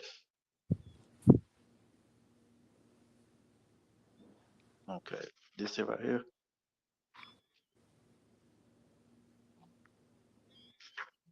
I want to make sure. Okay, listen to this. Okay, this is in chapter 2 in her book called "Slavery and the Slave Trade Up until the 18th Century." Oh, wait a minute. Whoa. Hold on a second. Hey, Alvin. Wow, brother. You made it in. Get This is a brother here that I met a couple of days ago. I got a chance to talk to him about OAHSPE, and I wanted to acknowledge him because I it was we just met a couple of days ago, and I wanted to I asked him to come in and acknowledge himself when he comes in. So I just want to say hi to him. And it's good to see you, brother. I hope that we said something that if you go back to the early part of the video, I hope you really, really go back to the early part of the video. Oh, are you on the screen? Hold on a second. Let me increase the. Oh, that's Gnostic Warrior. Okay. Oh, I didn't know that I was Gnostic. But Alvin, I hope that you come back to the earlier part of the video. Go to the earlier part of the video because we talked about some real heavy stuff. We talked about Jesus Christ. We talked about how he has, when you read the New Testament, he is pictured three ways. He's pictured as wisdom, pictured as power, but he's also pictured as deception. And I just wanted to share that with you. It's at the beginning of the video. And I think you will really get a real mind blowing understanding of what we were talking about. But it's good to see you, bro. Thanks for coming through. I'm sorry. Go ahead, Gnostic. Go ahead, John. So as you can see my screen, as you can share this, so you can see the books that I'm recommending y'all to get. I think you have to do something to send that screen to me so I can put it on the screen. I think you have to send me the screenshot some type of way. I can see it, but nobody else. I don't. Or no, wait a minute. They can. I think they can see it too. The book. Yeah, I think that. Yeah, they can see it pretty good. Okay. Well, yeah, this is the book that she wrote. This is the author right here. Okay. Now listen to what she says. Okay. She says oral and documentary records in Ghana describe slavery as an immemorial institution. So immemorial means beginning, like this has been going on since the beginning of time. He said in 1837, McLean stated before the Committee of the Merchants that slavery had existed in Ghana from time immemorial, and as such, the government of Cape Coastal Castle, of which he was the head, could not have held answerable to the British public for recognizing domestic slavery. Let's see here. Here it is right here. He says it is difficult to ascertain exactly when the indigenous institutional slavery began in Ghana. And he said Orlando says that the institutional slavery is as old as beginning of human habitation on the Ghanaian soil. So this has been going on for a long time, and she goes, it's graphic in this book as well, like what they was doing, gets to the rituals and things like that. Um, um, it's deep, man. And then this other one that I'm reading right now, another one called Female Ritual Servitude, the Trotskys in Ghana. When I was talking about yesterday. So with the Trotskys, with these female rituals, these voodoo priests are using these underage girls, and they're using them for prostitution, sacrificing, and things like that to these gods. But since the girls are so underage, they don't know any better.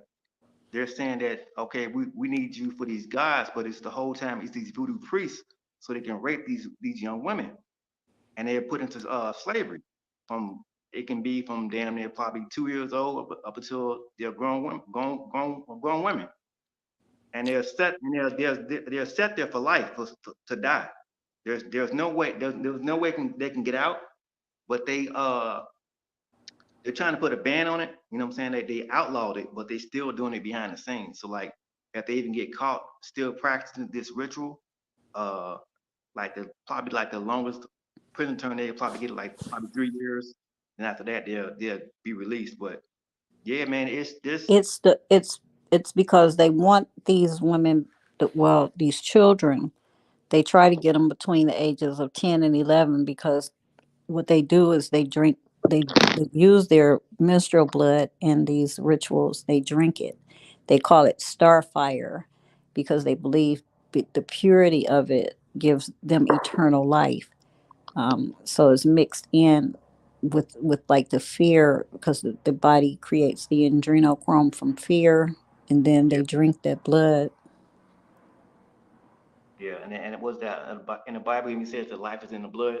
So Yep. you know, like when you all was talking about voodoo or witchcraft earlier. So like when you look at the word voodoo, voodoo just means spirit. Yeah. So what man has done is he has taken that word voodoo. Matter of fact, there's an app. They're making money off of this religion. So if you all have like a smartphone or a tablet or like on your TV or smart TVs and things like that, there's an app called Voodoo. VUDU. It Voodoo. sure is. Yeah. I did a video on my channel. I said these people are very crafty and slick. Like they don't think no niggas don't catch. I'm like they don't actually think niggas gonna catch on to this shit. Cause that's what I do. I constantly read all day, so you're not gonna slip up and by me. You know what I'm saying? So yeah, man, I touch upon all these topics dealing with slavery, the metaphysical, politics, anything you can think of. I've touched upon it.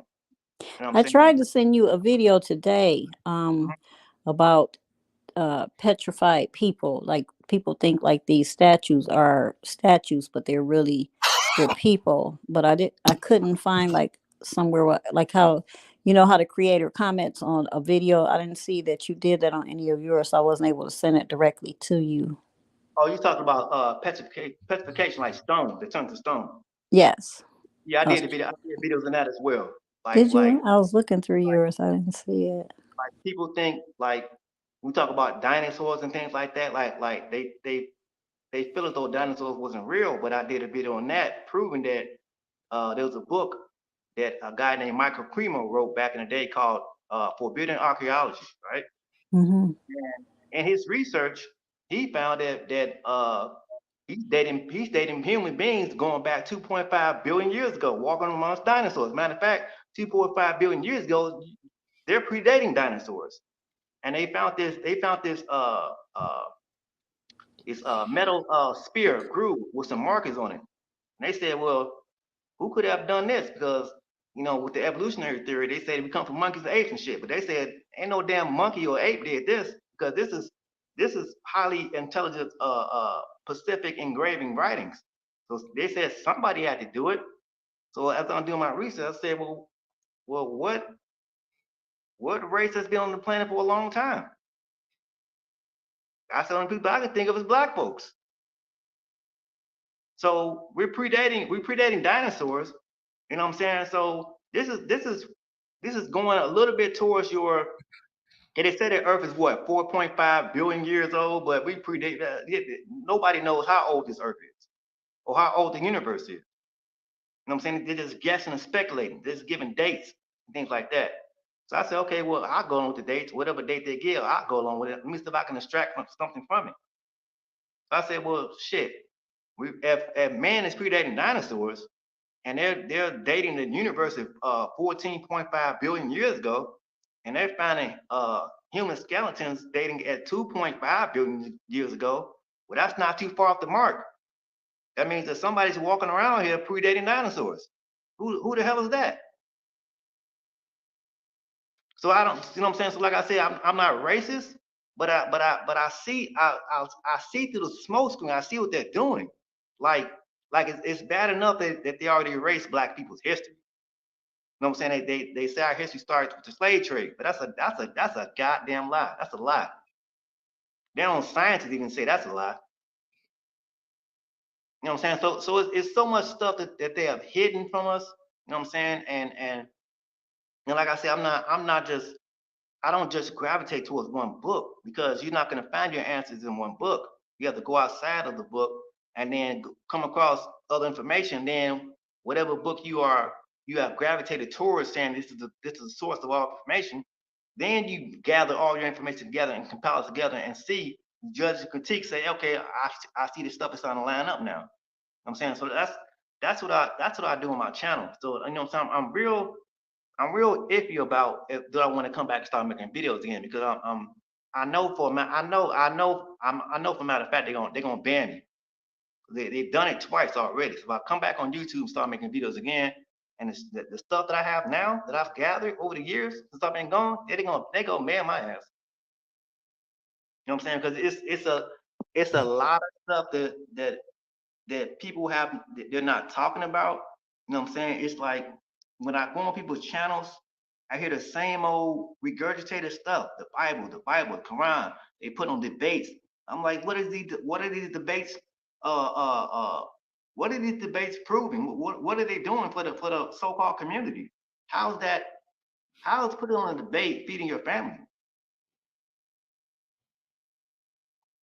You know what I'm saying? That's not how's that helping your condition in life? Put it on the debate. Mm-hmm.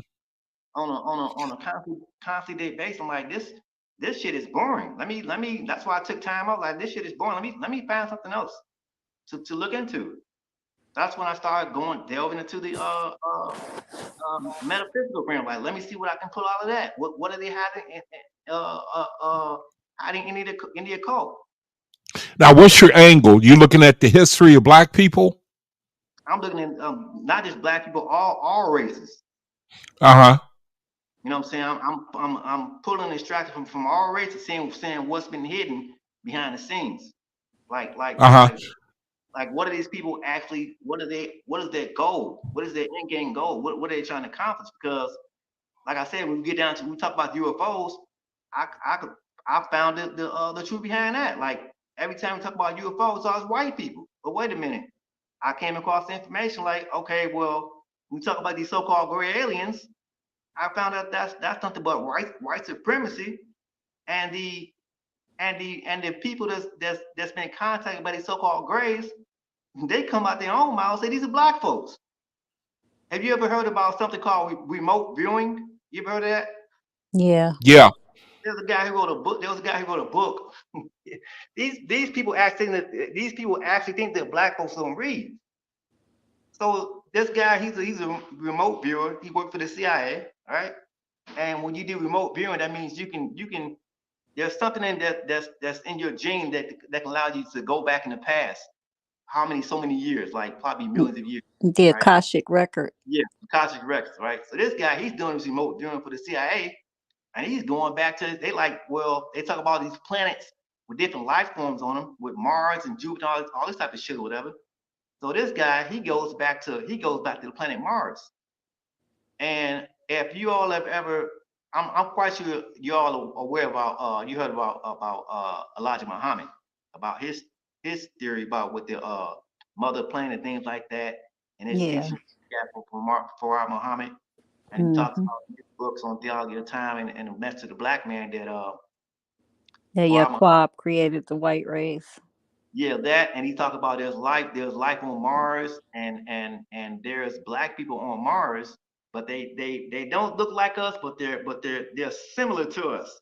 They don't actually look like us to perfection, but it's a little bit of similarity Like towards they're us. very, very Yeah, tall. yeah. And there was a guy who came out. He worked for NASA.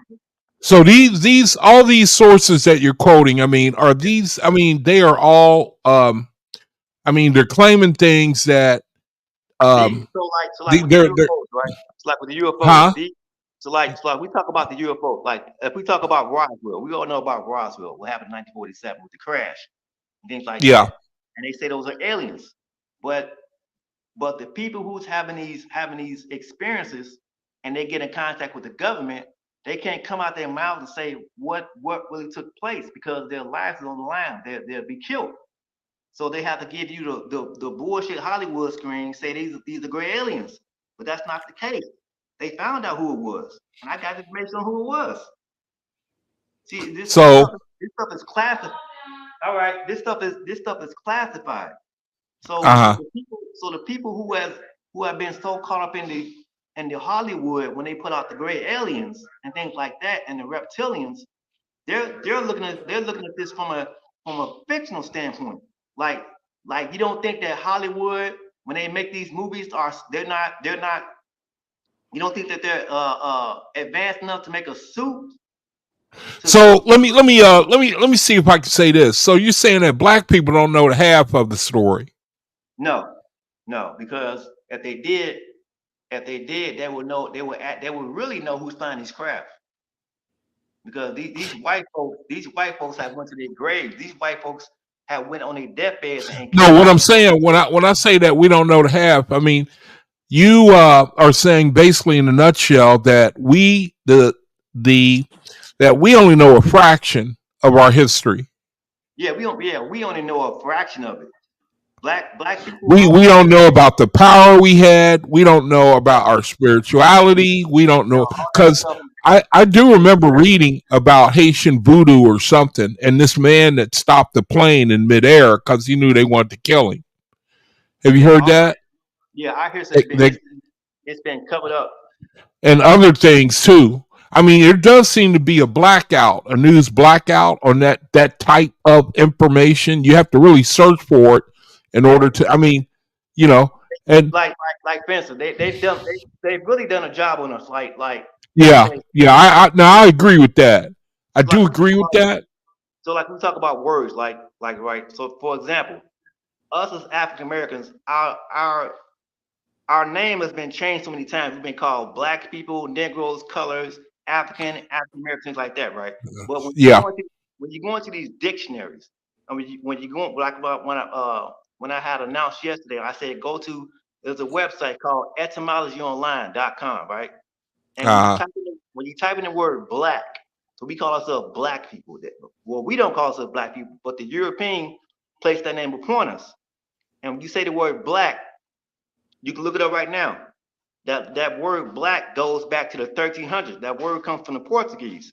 Now, the word black has so many negative connotations to them. Like they come out with black mass, Black Friday, black ball, black this, black that. You know what I'm saying? And then here we come as black people, calling ourselves black, and we not knowing the whole time that though the word black is a curse because even the Bible says that their hand was cursed because the skin was black. So and then it's even tied into the Bible, right? So in the Bible says that God told Adam and Eve not to eat from the tree of life, things like that. So you can it's two ways you can look at that story, right? So if you know that the God in the Bible, I consider him as a demon. He's killing all these people, wiping people out. You know what I'm saying? Because they ask him questions. And what did Satan do, or what did the serpent do? He told the truth. He didn't lie. Ask yourself the question: how many people in the Bible did Satan kill? None. Okay. Say what? What was what I was the said, question? I said in the Bible, how many people does Satan kill? How many? Because That's a good question, man. I mean, yeah. I don't know what the answer is you're looking for. How you Okay, so know? I mean, that if was just if you a ask me, no. That was uh, just a general question in general. So like for me, like you asked me, you know what I'm saying? Your God in the Bible is the devil. He's killing everybody, right? Satan, he's not killing no one. You know what I'm saying? So in the Bible says that God told Adam and Eve not to eat from the tree of fruit of life and all that other stuff, or whatever, right? But Satan or the serpent told the truth. And we know that Satan or the serpent is the woman. She's wisdom. So in the Bible, you have the Father, Son, and the Holy Ghost. But they took the woman out and replaced it with a goddamn ghost. Where's she at? That's what I said earlier about like the lines of Dinah. They hide the woman. But if you even when you read the Gospels, Jesus, the Christ, many times is Sophia. If you read if you read the Gospels, you'll see that's even from the Nag Hammadi, the way Christ speaks. When not Exactly. Jesus, but when Christ is speaking, that's Sophia. And on top of that, Adam, what you're talking about in the Nag Hammadi writings, uh, so your God in the Bible, if he's doing all this killing, matter of fact, just I tell people to do this. Look at the dates. So your the Dead Sea Scrolls was found in 1947, right? The Nag Hammadi writings was found in 1945. So the Nag Hammadi writings is predating the Dead Sea Scrolls by 2 years. So what you gonna go with? The Nag Hammadi writings or the Bible or the Dead Sea Scrolls?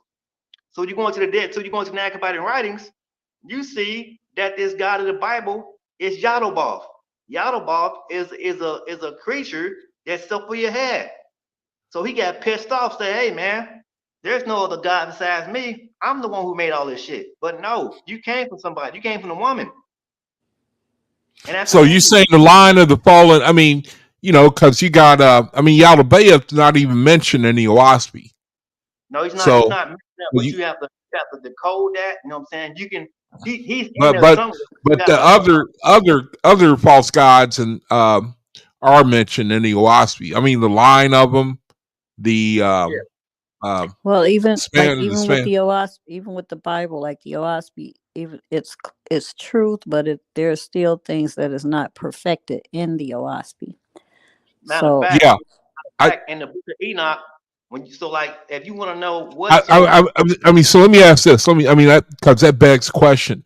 Then what things? Where's the OASP deficient? in things like what he just said with like y'all the Bayos is in Oh, okay. I mean, things like what the Nag Hammadi speaks about because okay. In that sense, yeah. I mean, but I still personally, I mean, I think that the OASP it gives such an incredible foundation that it oh no shows yeah it throws no light on all yeah the no definitely that the I'm just saying esoteric like works.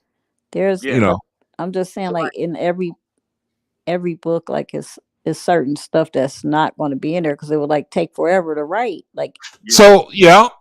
Hey, Gnostic. So I can understand you better. Then you're saying basically you're coming from the standpoint of we don't know the half of who we are or what we have done and the power that No, we have had and the no, wisdom because that you know. like That's what you're bringing out, right? yeah. So like for instance, And so that explains the it helps to explain the fact that Africa, the poverty, the subjugation, the colonialism. You're saying you think that there's some spiritual as well as material behind that reasoning. Why it's oh such yeah, a base continent, and yeah, because they know the power, is that a good word, or the uniqueness or mm-hmm. the history, well you got the brother Yaquab you got to think like only other people on this planet that has been like labeled as tribes and it's like the Indians like the Cherokee the Blackfoot the Crow like this and that but then in Africa there are tribes too like the Tutsis the yeah so we know that one of them is false. And you Hmm. don't see a lot of this going on, like with how they said things was happening with the Indians. You see everything playing out in lands like Africa, Jamaica, Haiti, um, those things like that. So these are definitely people of the Bible. The question is, what happened? Like, what did they start doing that got them away from the actual creator, where they got under these Yeah, systems like voodoo and yeah, things like that? yeah, Now they're being destroyed. And this is why they all say that Americans, Black Americans, like, we're not, they don't claim us. They don't want us saying we're African Americans, because yeah. to them, they know we've, like, we don't have like the spiritual power that they have. They know that we're separated from Right. everything that our ancestors, because we have so many ancestors here in America. Like, Hmm. we have so many bloodlines running through us. So, Right. So like So what the big picture, though, I mean, I'm really just, I mean, this is a lot to take on. I mean, for me personally, this it's like information overload. I mean, we so don't like want with to the uh, do Bible, that. right? you We know, don't want to you overload you. you basically, Gnostic, where you coming from is that we have one hell of a hidden history. Yeah. So like for instance, right? In the Bible, right? I did a two-part video on my channel because I was always intrigued with Egypt, like what is so evil about Egypt and things like that. So I Yeah. came across a book called The Africans Who Wrote the Bible by Called nine the by what? Called the it's what? called it's called The Africans Who Wrote the Bible. The Africans who wrote the Bible. Right. I did a two-part video on that. And Okay. in that book, I came across the actual tribes that these people come from. So like we talk about, so in the Bible we talk about the 12 tribes of Israel and things like that, and Moses and Ham, Shem, and Japheth. I broke all that stuff down, I deconstructed it, and I show the man who came up with the name Ham, Shem, and Japheth. Those are not real life people, right? Yeah. I show the tribe, the actual real life tribe today, the tribe that Abraham comes from. Like, like you can't go to Africa and say, hey, if you believe in Abraham, and you say, what tribe did Abraham come from? Where the hell he come from? All you know is he came from Mesopotamia. But there's a tribe in Africa that's in Mesopotamia, Sumeria. I found that the name Sumeria is a goddamn lie. That's made up. There's no people in the world called Sumerians. That name was put on them by Europeans. I found the actual tribe that Abraham comes from, and these people are still alive today. And they're called the Ahanta people. You can look them up right now, and they're black folks. Called the Ashanti. The Ahanta people. AHANTI. AAHAAAHANTA. And that these were the people. These were the tribe of Abraham. These so it's different tribes. But what we've been taught in the Bible, we've been given Abraham, Isaac, Jacob, the 12 tribes of Israel. That's a cover screen because they're not given, like, remember I told you, brother, when you read Galatians 4:24, they're not giving you the real history. They're giving you a Uh huh. smoke screen because they don't want you to know. They don't want you to know the true history of what's taking place in the Bible. Let me ask Because they something. Let me ask something. Let me interject something real quick. I mean, obviously, you look back at history at the subjugation of the dark people, brown and dark people. Do you think that the whole thing is about us being restored and having the power that we once held? yeah, I truly believe that because we've been put to sleep big time. Yeah. Yeah, I I wrote. mean, I there's gave got you to that be a scripture reason. There's got to the be other a night. reason why every time you look up, man, and you look over in, to Sudan or the Congo or the other nations, it's our people. I mean, walking on dirt and living in huts. You got to. I mean, I look at that. It's got to be a reason that we haven't been told why that has to be that way. And so I haven't it found I helps. haven't found out I haven't found out.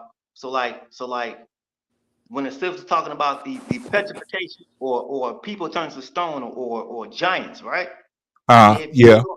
videos on that, proving that these giants are black folks, and I showed that when we when we see Yes, yes, they are. when we see on TV, we see the Native American Indians, like right, and we see them in Yeah. those they live in teepees and got on these mini skirts and all that type of shit. Well, no, that's a goddamn lie. I found and proved, I show and prove that the Indians that they're talking about are black people, and guess what they were dressing like? You would never believe it. Because we've been so programmed, conditioned, what we see on TV, that's bullshit. Stripped out of way, and you got to dig into these books that's been hidden. You know what I'm saying? And I found out. I said, well, what were they actually dressing like? What were these pyramids actually for? Because these pyramids were our homes. We lived in them. Why do you think they go into these pyramids and they strip them clean? You can't find nothing there. Take all Yeah. the goddamn gold. They take the mummy, strip their ass down. You don't see nothing. They say, oh shit, Mm-hmm. well, we don't know who built them. And they say some aliens built them. That's bullshit. So I found out, well, what were these Indians dressing like? What were they doing over here in North America? I found out that these people were dressing up. They was having parties. They had ovens and stoves. They were dressing up. And you ever seen the movie called Malcolm X? Right? You seen that? And Yeah. remember, I haven't seen it. No. okay, so like in the beginning, remember how they was dressing back in the 40s? They were wearing those zoot suits. Yeah. Yeah. That's what they was wearing back then. I show and prove it. Like, look, this is what Back I'm talking when? about. Back when? This is back in ancient times. Uh-huh. They're dressing up like they finna go to a club and go party. But we've been so conditioned and brainwashed that these people walk around half naked. Now you know how dumb that is, because if you live over here in North America, you know that the temperature is gonna drop. You're gonna freeze to death. So you have to have on some type of clothing to keep you warm. You walk around half naked, you're gonna die. But you know that now that I agree with, because it's like the it's come on, I don't lose my thought with the clothes. Okay, yeah, so um it's have you ever heard of like the World Fair? Chicago warfare they had. They like well they had one in Chicago, but it's like it was a World Fairs, and what Mhm. they were showing, like all these buildings that had Yeah, like, it yeah, was so they claim bright like with these light. buildings. Like who built that? The city was lit up. Like where is this electricity come from? Where's Yes, the power source from? yes. And then they claim like these was oh they were just mock buildings that we made. No, they No, were actually what somehow this is what was here. they were And drawing electricity from the they atmosphere. came in, and Tesla had a Yeah, lot to do with that. he But they he paid came a in lot and of stuff. played like this stuff wasn't real, and they tore the Mhm. real things down.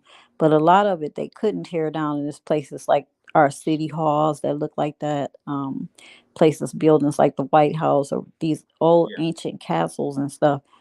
And we don't have the ability to even create and build things like that now. So we know that they hit this is like otherworldly technology.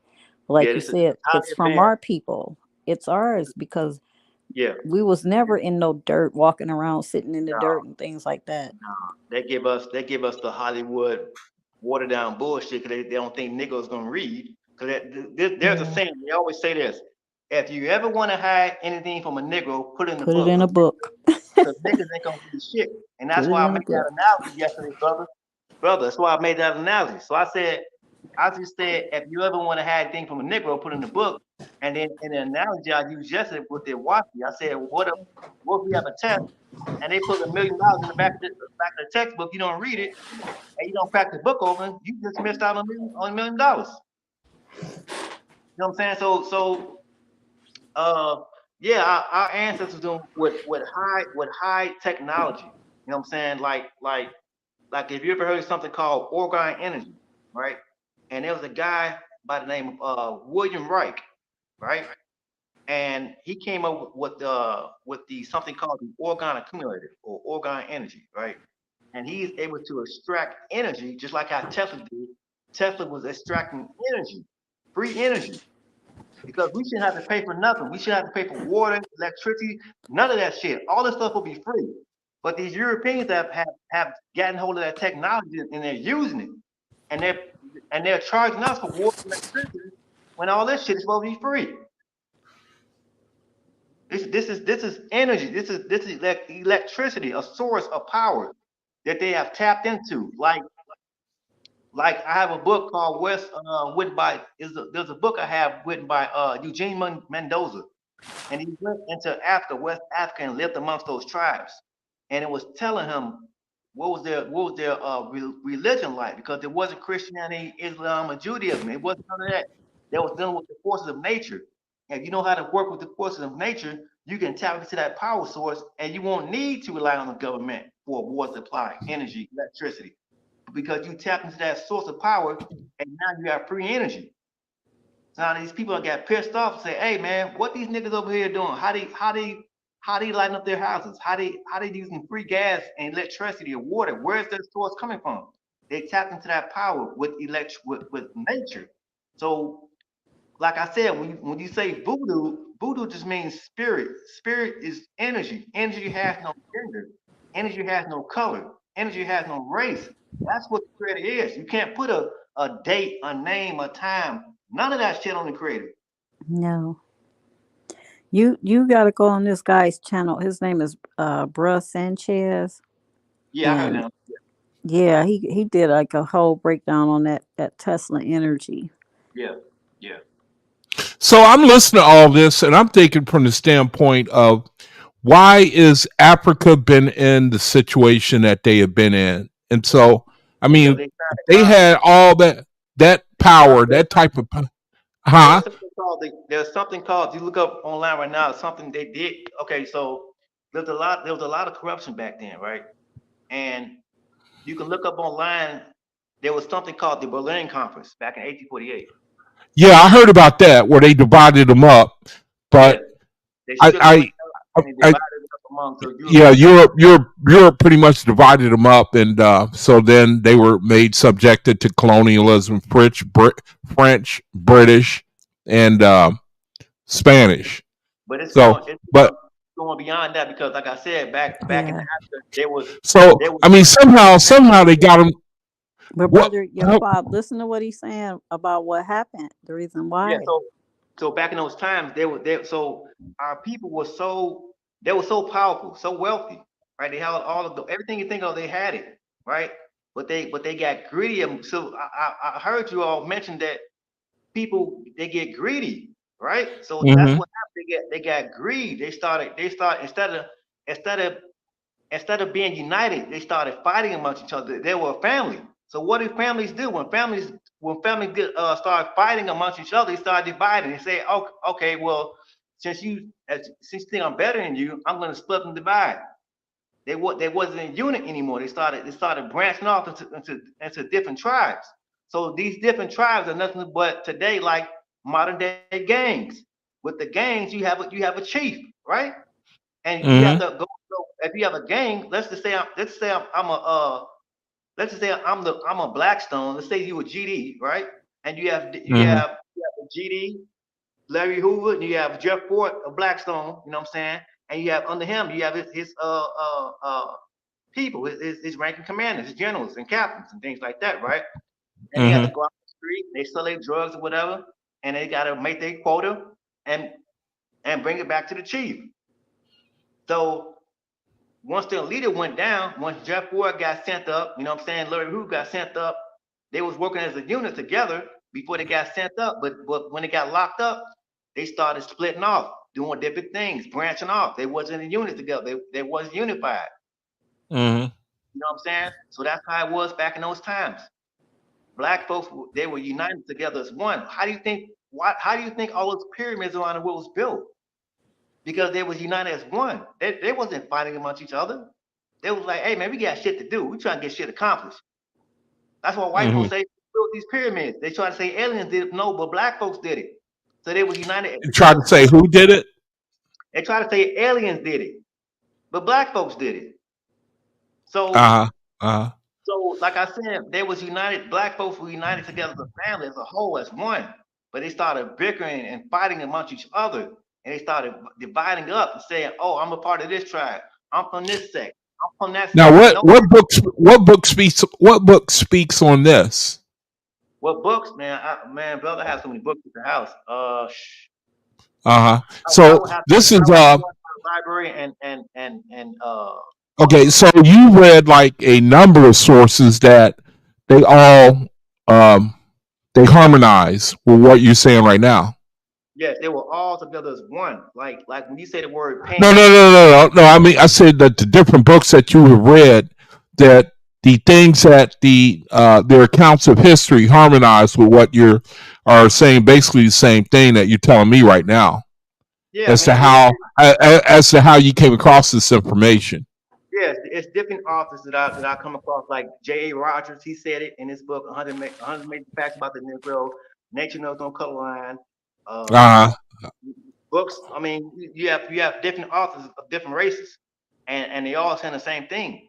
You know what I'm saying? uh uh You have some authors that's Masons, and you have to go into what they say, and you have other authors that they have a hidden agendas.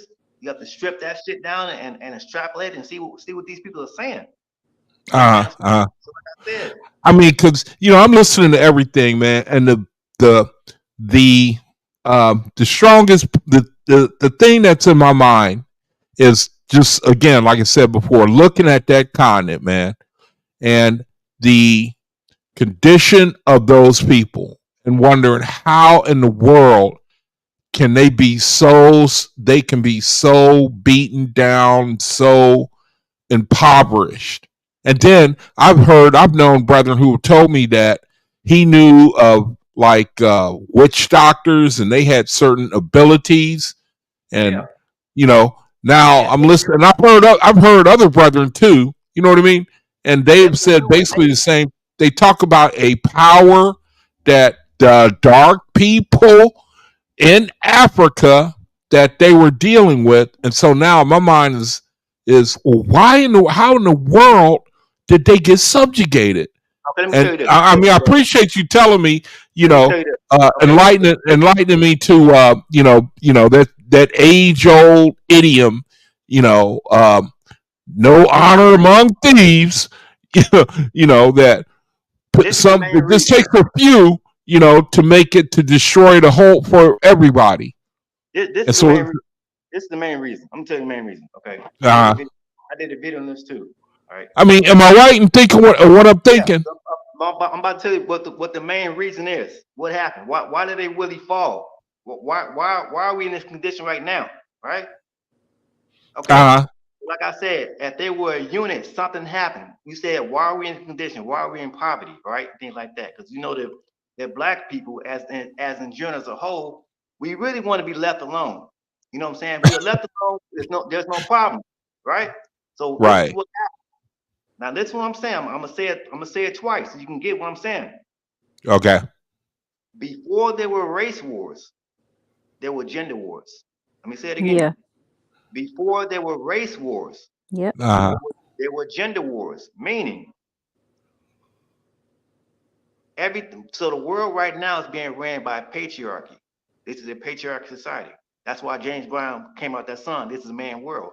But no, right. before then it was a woman's world. It was matriarchal. That's where the Mm-hmm. balance comes in at. Because why do you think you would never have a woman as a president? Why? Because if a woman becomes a president, all this shit that we're in right now, all that shit will vanish. It'll go away. Because women are nurturing people. They're loving people. Yeah. Men are barbarism. They want to be dominant. If it's not my way, it's the highway. Women are not like that. Who comes up with the concept of heaven and hell? I don't know about that, man. I No, mean, he's when I he's think he's about right, well, Yakar. hold on a second. I'm the one sitting here listening. Okay. I don't want to pull rank, but if I have to, I will. All right. So just let me have a little crumb of time. So I mean, there's some evil women in the world, and they're more vicious than men. we're talking about ancient times, but we're not talking about right now. We're talking about ancient times, back in the Okay. day when everything was in balance. Why do you think that the Egyptians had the laws of Ma'at? They had balance. Uh-huh. You don't have Yeah. balance right now. Yeah, I was just about to say Right. There's no balance. Like I said, when I say matriarchy, I'm not just saying that everything was totally based around the woman. No, I'm saying there was a balance. There's no Right. balance right now because everything is patriarchy, it's male dominance. Right. If Right. you put the balance and the man and woman back together as a whole, as a harmony, that's where you have your whole as a harmony. Agreed. There's no Agreed. harmony right now. Yeah. Everything is Agreed. it's all split and division. You can't come together as a whole. In the goddamn Bible says a house divided cannot stand, right? Something like that. Somewhere in yeah, those, yeah. there's But no black balance. women are the most nurturing women on the planet. Exactly. They're the mothers of the planet. They're the primordial mother of the planet. Now, And they how are do you out of what do you base that harmony. off of? They are out of Off of history. You based off history because there's a book. I recommend you get it, but you might not want to get it. But it was written by a black lady. She passed away back a couple of years back. Her name was Mama Zogby, and she wrote 2 books called what is the books called? One book she wrote is called The Sibyls, and the other books, 2 books she wrote is Called the what? The The Sibyls. Sibyls? Yeah, the Sybil. Sibyls. the siblings. Yeah, Oh, Siblings. sibling. The 3 yeah, siblings. there was an Okay. oracle. Like Sibling. those were the oracles. Sibling. Those were the people who was they were the matriarchs. Those are the ones who was dealing with the prophecy. So if you ever noticed in your Bible, all the prophets are men. No, all the prophets in the beginning were women. So Yeah. why do you think in the Matrix, who does Neo go to see? He goes see the oracle. Who's the oracle? A woman. Yeah. That's what I was before you That's the came thing, on, brother. Gnostic Warrior, I was telling them that because we were talking about Dinah. And I was saying women are hidden in the Bible, but they don't, like even with Deborah and Ruth and Naomi. And it's like so like these powerful things that they did, but it's hidden under the patriarch.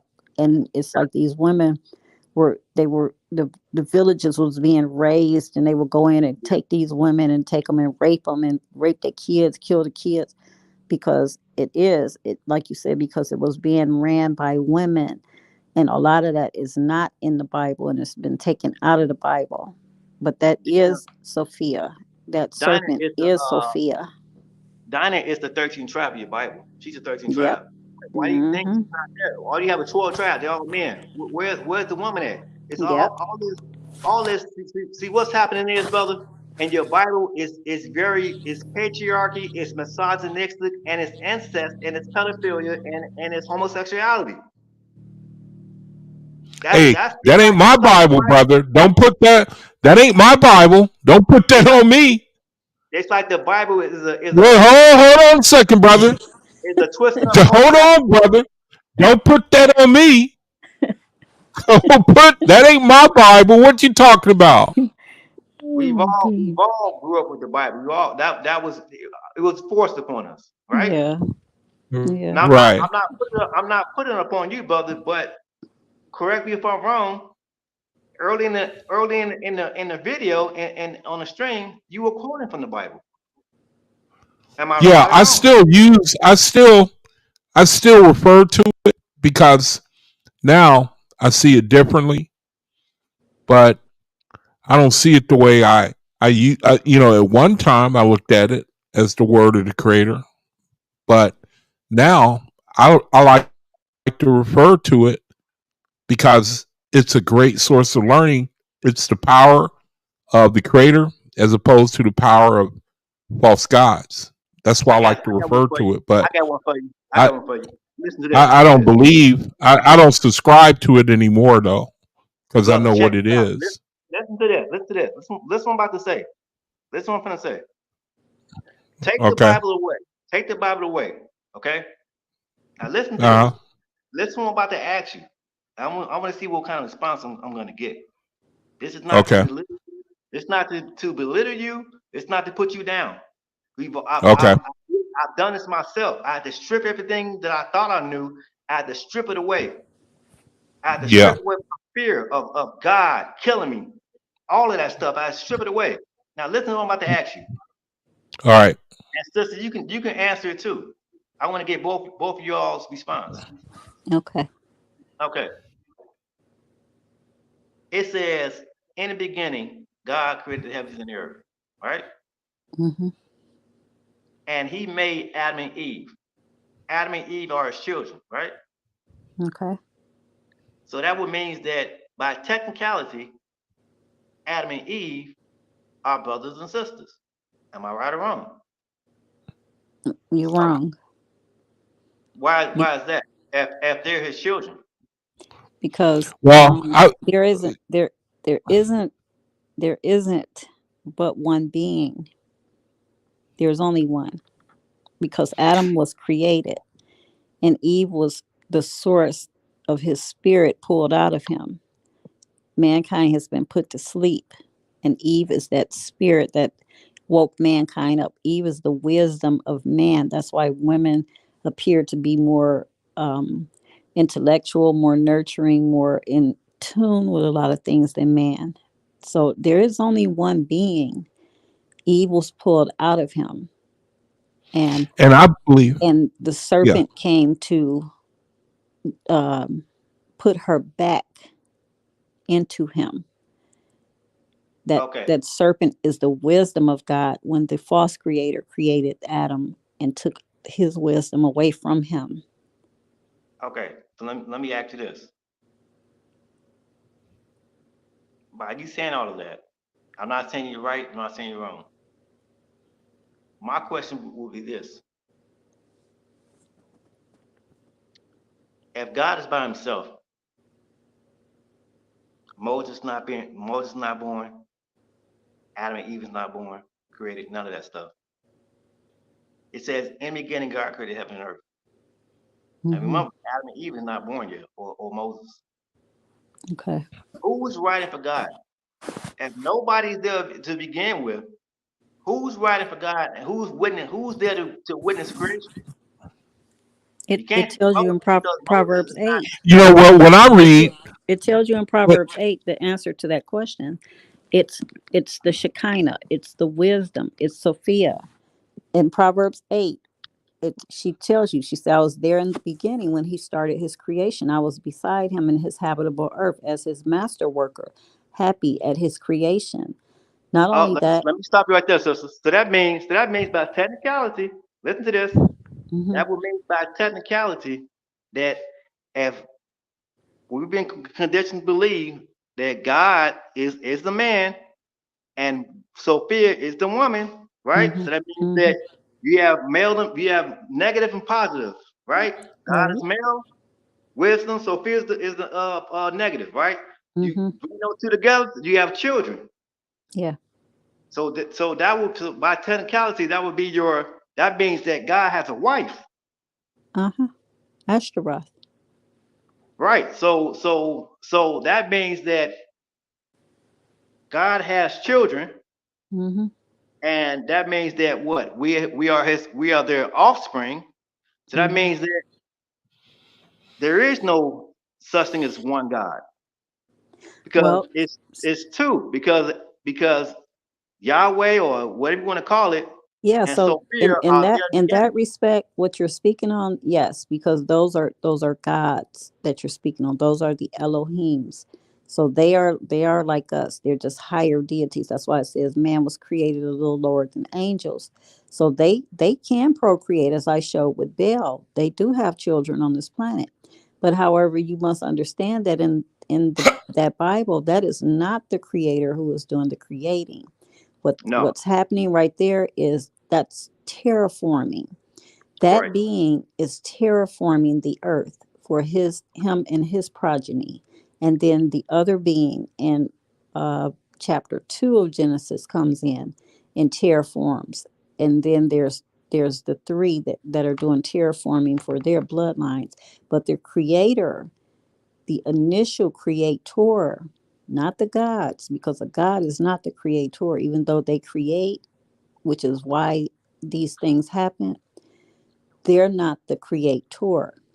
who himself is the unknowable, And I ever talk about that present. too. I talk about that too on my channel too, sis, about terraforming, Hmm. about breaking this God and stuff down. Like I said, I broke God ass down a long time ago before I came across the WASPE. Said Yeah, something ain't right with this dude. Who the hell is this? So I broke yeah. his ass down and said, no, this is a man. This is a man doing Hmm. this. Hmm. Because he's forgetting stuff. He's jealous. Like, what the hell are you jealous of, man? You just made all this Yeah. shit, and now you jealous of your creation. Well, You have to have your creation fight for you. Matter of fact, there's even a passage in the Bible that God had got beaten up by I Chemosh. believe he told the Israelites to go into one of those lands, and he got beat up. It was by Chemosh. Yeah, I said, how the hell? Like you all this powerful guy, you getting your ass beat. Something Yeah. something ain't Well, right. that's these are the things that let you know that that's not the creator, and Well, he never. let me interject for a second. John, you asked us a question. What were you trying to what did you want us to see through your question? I just want to get your perspective on. I want to see what was your what would have been Okay, your let me answer. Let me see what you'd say to me. Now, okay. Go ahead. give me your question. Give it to me. Okay, so I said That how they did were I, brother and sister. yeah, I said but how did I ask that question? I said if God is in the beginning, how did I form that question, sister? What did I say?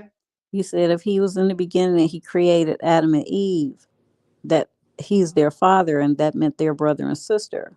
Right. And I said no, because it's only one being. It's not two. Okay, so that question goes to you, brother. Okay, you're saying is Adam and Eve brother and sister, right?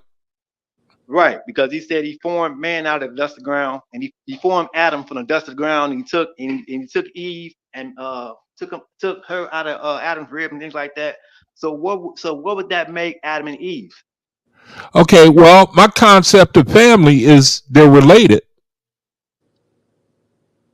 in terms? So how would you categorize that? Categorize that as them being what? Like I'm related to my family. I'm related to my mom. I'm related to my dad. I'm related to my brothers and sisters. Okay, so if they're related, now that means you have a problem Okay. because if those are God's children, that would make if God is the father and he has kids, that would make Adam and Eve brothers and sisters, and they have to procreate. And now you're dealing with incest. Okay. Now, from what I understand, like Ace and S was saying, there's a difference between the creator and God. And also, from what I understand, incest was allowed until a certain point. It was Incest. allowed up to a certain generation. Now, Okay. I could be wrong, but No, I don't think you're I right. don't I You don't are absolutely I right. I think I recall reading in the OAHSPE where the creator at one point he permitted it, and then um he did not permit it, and after a certain amount of generations. So now, what do you what do you say to that, John? Yeah, can you repeat that? Repeat that. Repeat what you said. Um, I From what I understand, the creator he allowed incest for a certain amount of time. Mhm. Relatives were procreating with each other until a certain amount of time. But And now, okay. So with that, but now your bloodline is getting messed up. It's getting tainted because when you already know when you commit incest. yeah, I mean, it bred idiocy at a certain point, but the creator said at one point he allowed it. Now I have to think that it's for the propagation of the earth, because then he disallowed it What well because you know well my understanding, I don't think it was just one I man mean, that that's what I'm just telling you what the OASPE said. And I But subscribe. And I'm so coming. it circles back to the people in Africa Yeah. because they still marry within tribes, even though these tribes are very closely related. Uh They're huh. uncles, aunts, cousins, and We're still that could like be we're like still like a we're still like part of the punishment that is on them because they're continuing in this abomination. Uh huh. Well, that part I didn't know, and it explains a lot. My original question was: they came into, they had this incredible prosperity gift of magic, hmm Hmm. but they fell from that, and now the situation they in, it's like they're the base people of the world. Every time you see videos of them, they walking around in dirt and huts and barely clothed, and But but I think you know, it's because they, like I said, I mean, I they get what forgot the who. brother is saying. He's saying, they base, infighting, and now you got what you got now. To make a long story short, No, you know. because they're like that because they they traded in the glory for the lesser, and Oh, I see. Yeah, that they makes started sense. doing like all these things I that think the Bible even talks about that too. yeah. So they started getting involved in things like he said they already had in within them. They had this gold melanin already, which was connected to the creator. But then they Uh started huh. making covenants with these false gods and different things like that. Ah, now that makes a lot of sense right there. But So they were how, usurped how, because their hey, creator left them because of that. uh huh, hey, Sinette, let me ask you a quick question too. You just jog my memory. How do you tie rivers to people? It's How did you do that? so in the Bible it talks about like rivers and waters, but Yeah, it's always talking about people. So hang on, let me see if because every time I try to look at I mean, because I in the was looking at it and I couldn't tie it. I mean, what you I'm know, going to do because you I can know as soon as allegorize it yeah, so if as you soon as want, I click out, but as soon as I click out, I know I'm going to get cut off. So what I'm going to do is I'm going to send you some scriptures to look at. And that way it will be like right there and you can see exactly what it is. Because if I click off of it, I'm going to get kicked off again. okay. Well, I tell you what, it's time for me to wrap it up anyway. I'm Okay. maybe we can pick it up tomorrow, or yeah, pick it up maybe tomorrow. And so if you don't mind, let's just chop it up tomorrow. I'm loving everything I'm hearing. Got to thank you again for showing me that the New Testament, it gives us different pictures. That's just the most mind blowing thing I've heard in probably all my all my spirituality, and it's probably going to bless a lot of other brethren too. See this video. And John, we talked. What I'm referring to is earlier we were talking about Jesus Christ is pictured differently in the spiritual in the New Testament. Did you know that? I guess we lost him. Yeah. Can you repeat that? You said Right. what now? Yeah, earlier me and Asenath and Dave, we were talking about how Jesus Christ is pictured spiritually in the New Testament. I never knew that. Did you know that? Yeah. I mean, well, he you said he speaks spiritual in the New He Testament. he he he he is pictured differently in the New Testament. He's pictured as wisdom, pictured as power, and pictured as deception. Well, yeah. I mean, that's true. I mean, he spoke in parables, so what I'm saying, like his Uh own huh. readers, they didn't understand what he's saying, so he had to speak in code because people is always surrounding him like with the Pharisees and Sadducees, like how the hell this man know all this shit? Where he got his knowledge from? So he had to speak in codes, or they was gonna kill him. That's why he said Mm-hmm. my.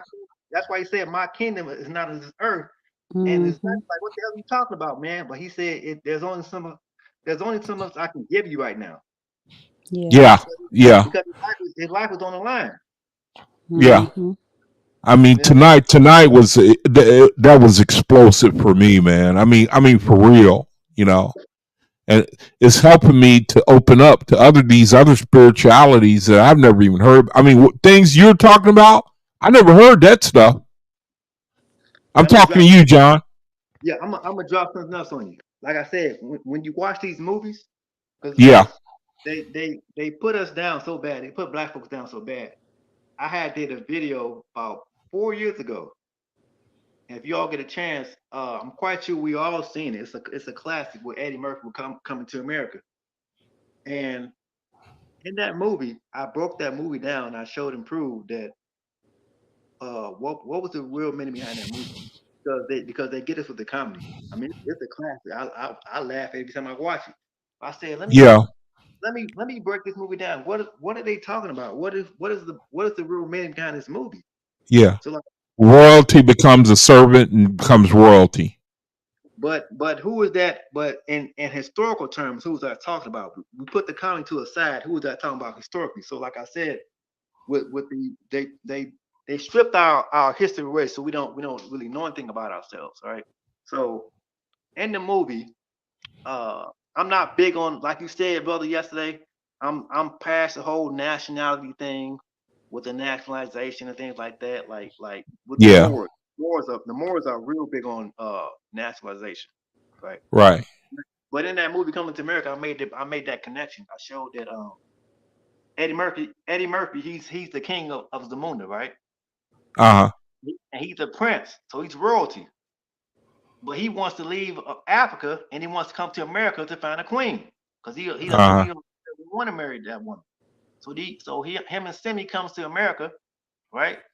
And they have to belittle themselves. They have to become servants because they're kings Right. over. Right. Right. They have to become servants, right? And they take on jobs, and they come across McDowell, right? Right. So when we Yeah. see we know that Eddie Murphy and Simi are kings, and when they look at McDowell, they look at him as like he's a peasant. He's not on our standards because we're rich, and Yeah. looking at McDowell's like this old funky ass restaurant. This ain't nothing. But the whole time, I had came across a book by a brother who had passed away. I spoke to him. I spoke to this brother years ago. He had passed away. His name was Dr. John L. Johnson. He had passed Uh-huh. away, and he wrote a book called what is this book called? Uh, British, Nick, Scottish, and the British and the Negro Isles, something along that frame line. Mm-hmm. And I used that book, and I correlated it with Coming to America, and I broke the movie down. I showed that who were the original Europeans, because Yeah. Negroes. when you look at McDowell's their uniforms, right? Because they have the McDonald's Yeah. uniform on. The Scottish Yeah, black Scottish. man. So that's Yeah. so McDowell, he's royalty because when you look up the word McDowell or McDonald, that's a black person, that's a Negro. Uh-huh. So McDowell, he's royalty. Now Uh-huh. here comes Semi. He's coming from Africa, and he find his queen. So now they have come together to become one. Now they have become a franchise, become a powerhouse because have you ever seen a movie called True Romance, right? And that's the movie with Dennis Hopper. And towards the end of that movie, they slip it in there. They say that the Moors they called them niggas.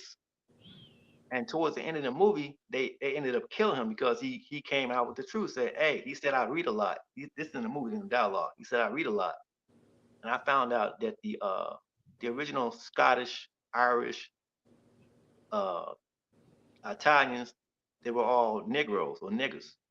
Uh-huh. And he said in 1492 that the Moors went into Spain and conquered that place and turned it upside down. They was in poverty. You know what I'm saying? Europe, they was in poverty. They was poor. They didn't have any. They was throwing they trash out in the streets and things like Yeah. that. And the Moors went Yeah. in there and Mm-hmm. cleaned that place up, right? And And you it's got to like talk that on about their tapestries. It's like they showing like the black people as the royalty. the black nobility. Mm-hmm. Yeah. Mm-hmm. Yeah, so yeah, that's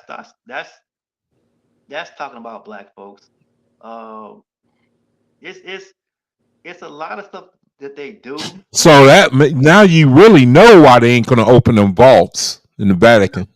no. They They ain't they never definitely gonna they ain't never gonna open them. listen. They're going to open them. They have to open them I because bet you it's they don't. prophecy. Listen, it's prophecy. It's prophecy, and like he was saying, like so much in the Bible is we know that it's not the creator, but the creator runs I everything, mean, I believe that. and I so believe the truth is gonna come out. You know, yeah. but So because this world cannot continue on like this, yeah, and yeah. the creator definitely will expose everything Hmm. because we have to know I believe that. we cannot go into the Cosmine era not knowing how the world got like Hmm. this, Hey, because if John, we're hold on a second, Ace. Now, hey, John, Yeah, what are you, Sagittarius? I'm a Leo. you No Leo. wonder. No Hey, wonder. hey, what's your birthday? August 15th. Mine's the No 7th. wonder. No wonder. Why you say no wonder? Amazing. Huh? Why you saying no wonder? Cause I know the signs. Oh wow. This is just too much on me. This is too much. But I gotta shut it down. I'm starting to have nature calls. That means I've been on too long.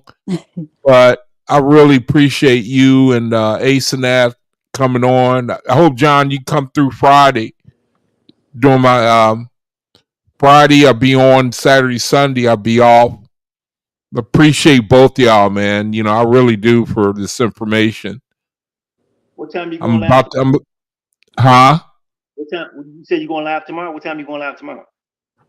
I'm Monday, Tuesday, Thursday, Friday at 5 o'clock every day, except for and Saturday, Sunday I'm off. Wednesday I'm off. Go to Bible study. Monday, Tuesday, Wednesday, and Friday I'm on. So So when you that's go my live at that's my 5 in schedule. California, it's 8 for us and on this Yeah, side. Yeah. yeah. Yeah. Oh Look, my goodness, man. This is wow. most likely I'll come on tomorrow, like around this time frame, because I work at nights, so I Uh work peak time during the nighttime. So yeah, if I see you online, man, whatever topic you all are talking about, you know what I'm saying? uh I'll be happy to join in well, and I tell mean, my oh my goodness, man. This is I'm in my own oh man. I mean, so when I was with the Hebrew Israelites, I mean, all them years, and I don't think we even knew this information. At least where you coming from, John. And they know a lot. well, I said when you join those camps, it's only so much they're gonna give you. Yeah. Because you have put yourself in a box because like Hmm. Yeah, with those camps they say they're real big on the Bible and Yeah. they pretty much take the Bible literally. They take everything like this is yeah. this happened, that happened, like this actually happened. Like, do you actually believe in the Bible in the book of one of those books that David went around taking out people's foreskins? Do you actually believe that Oh book? yeah, yeah, yeah, yeah. I mean, see, we were taught to just gloss over that type of stuff. I mean, some brethren who see things you don't understand, and you just kind of like you get taught to just gloss over it and know that start thinking it's a reason. You might not know what it is right now, but you know that it's some way, one way or another, is valid. But I want to say this real quick. So you think that the that we're gonna be restored? I Um, mean, we bringing now. The Creator is telling us to bring all nations in, and I'm down with that. it's But do a you it's see? it's Go a ahead. it's a possibility. You know what I'm saying? I just wait and see what's gonna happen. I don't Right, put right, I don't put time and dates like oh it's gonna happen 2025. No, I just sit back and see what's gonna happen. Like right, right. a couple years back, you got niggas on YouTube saying we finna get superpowers, and you get you got the media, the celebrities, they hyping it up. They cheering it on like, yeah, y'all, we're gonna get superpowers on this day, and we're gonna be able to walk through walls and all this type of shit. I'm like, it's nothing but propaganda and trash. Mm-hmm. Mm-hmm. You know, especially our people, they use black people that's a part of the celebrity entertainment business. They use us, they use them as a scapegoat to keep the lower mass of black people brainwashed, to keep Yeah, them yeah, the boule. Yeah. Yeah, yeah, yeah, keep them stuck on basketball, loving hip yeah, hop, yeah, all that shit don't yeah. mean I nothing. noticed that. Yes, because they Yeah, use the spirit. It's your spirit. It's your energy right, that they right. use. You know, showing you videos of animals eating each other, and Because you you got to know think, these like you all said, these distractions. the boule. Those are the ones who are part of like selling their own people into this, Yeah. like the high level people in Africa. They were the ones who sold the people into slavery in the first place. Uh huh. Yeah, Yeah. those are the gatekeepers. Yeah. Yeah, Yeah. absolutely. Yeah. Yeah, absolutely. Wow, man. I really appreciate you, brethren, man. I mean, I'm speechless, at both y'all. So, Well, don't be I, speechless because the creator got a lot of things he gonna be uncovering in yeah, you. yeah. And I mean, God help me if I get to y'all level, man. because I'll probably end up getting disappeared, because, They just scratch the surface. you know, I just believe in going hard, man. Yeah, So I'm in my baby stages now, but you'll get oh yeah, you right about that. Man, I really appreciate you, brethren. Time for me to lock it up. I appreciate you, brethren. I pray that you just keep coming on, man. Both of you, brethren. I haven't learned this much in so short a space of time ever, and so well, good I'm night, gonna go ahead. brothers. I enjoyed this. I'm Yeah, tired. Ace. Thanks so much, Ace and F. Thanks for your testimony too. And all right, John. Thanks for coming through, man. Try to check through Friday, okay? okay, no problem. All Yeah, right. I'll be here. All right, take it Oh easy. wow, man. This is just killing me. Boy, this is killing me. It's killing me. All right. I want to give thanks to the Heavenly Father, Earthly Mother, for the Creator, for this incredible vid. Oh man, I can't. Thank you, Creator, for what you're doing and sharing. You knew I needed this encouragement. Seems you done sent me a couple of brethren who are really gonna bless my soul. They give me much more than I can even handle, and I'm sure it's probably for other brethren looking at the video. I pray you bless this channel with the brethren like these, that they keep coming in and having fellowship. Also pray for these brethren. There are more brethren like these out here, that you bless them, cover them, protect them, and prosper them. And I know that you've got more and more brethren that's going to get raised up like this and tell the truth. And so I thank you. And brethren, Friday and then weekend I'll be off. Oh, thank you, Creator. Thank you. Thank you. Thank you for what you're doing for me. All right. So until I see you, brethren, again on video, peace, love, and light to all you, brethren. Thank you for joining me. Peace, love, and light. Until peace, love, and light. All right, take it easy. Shalom.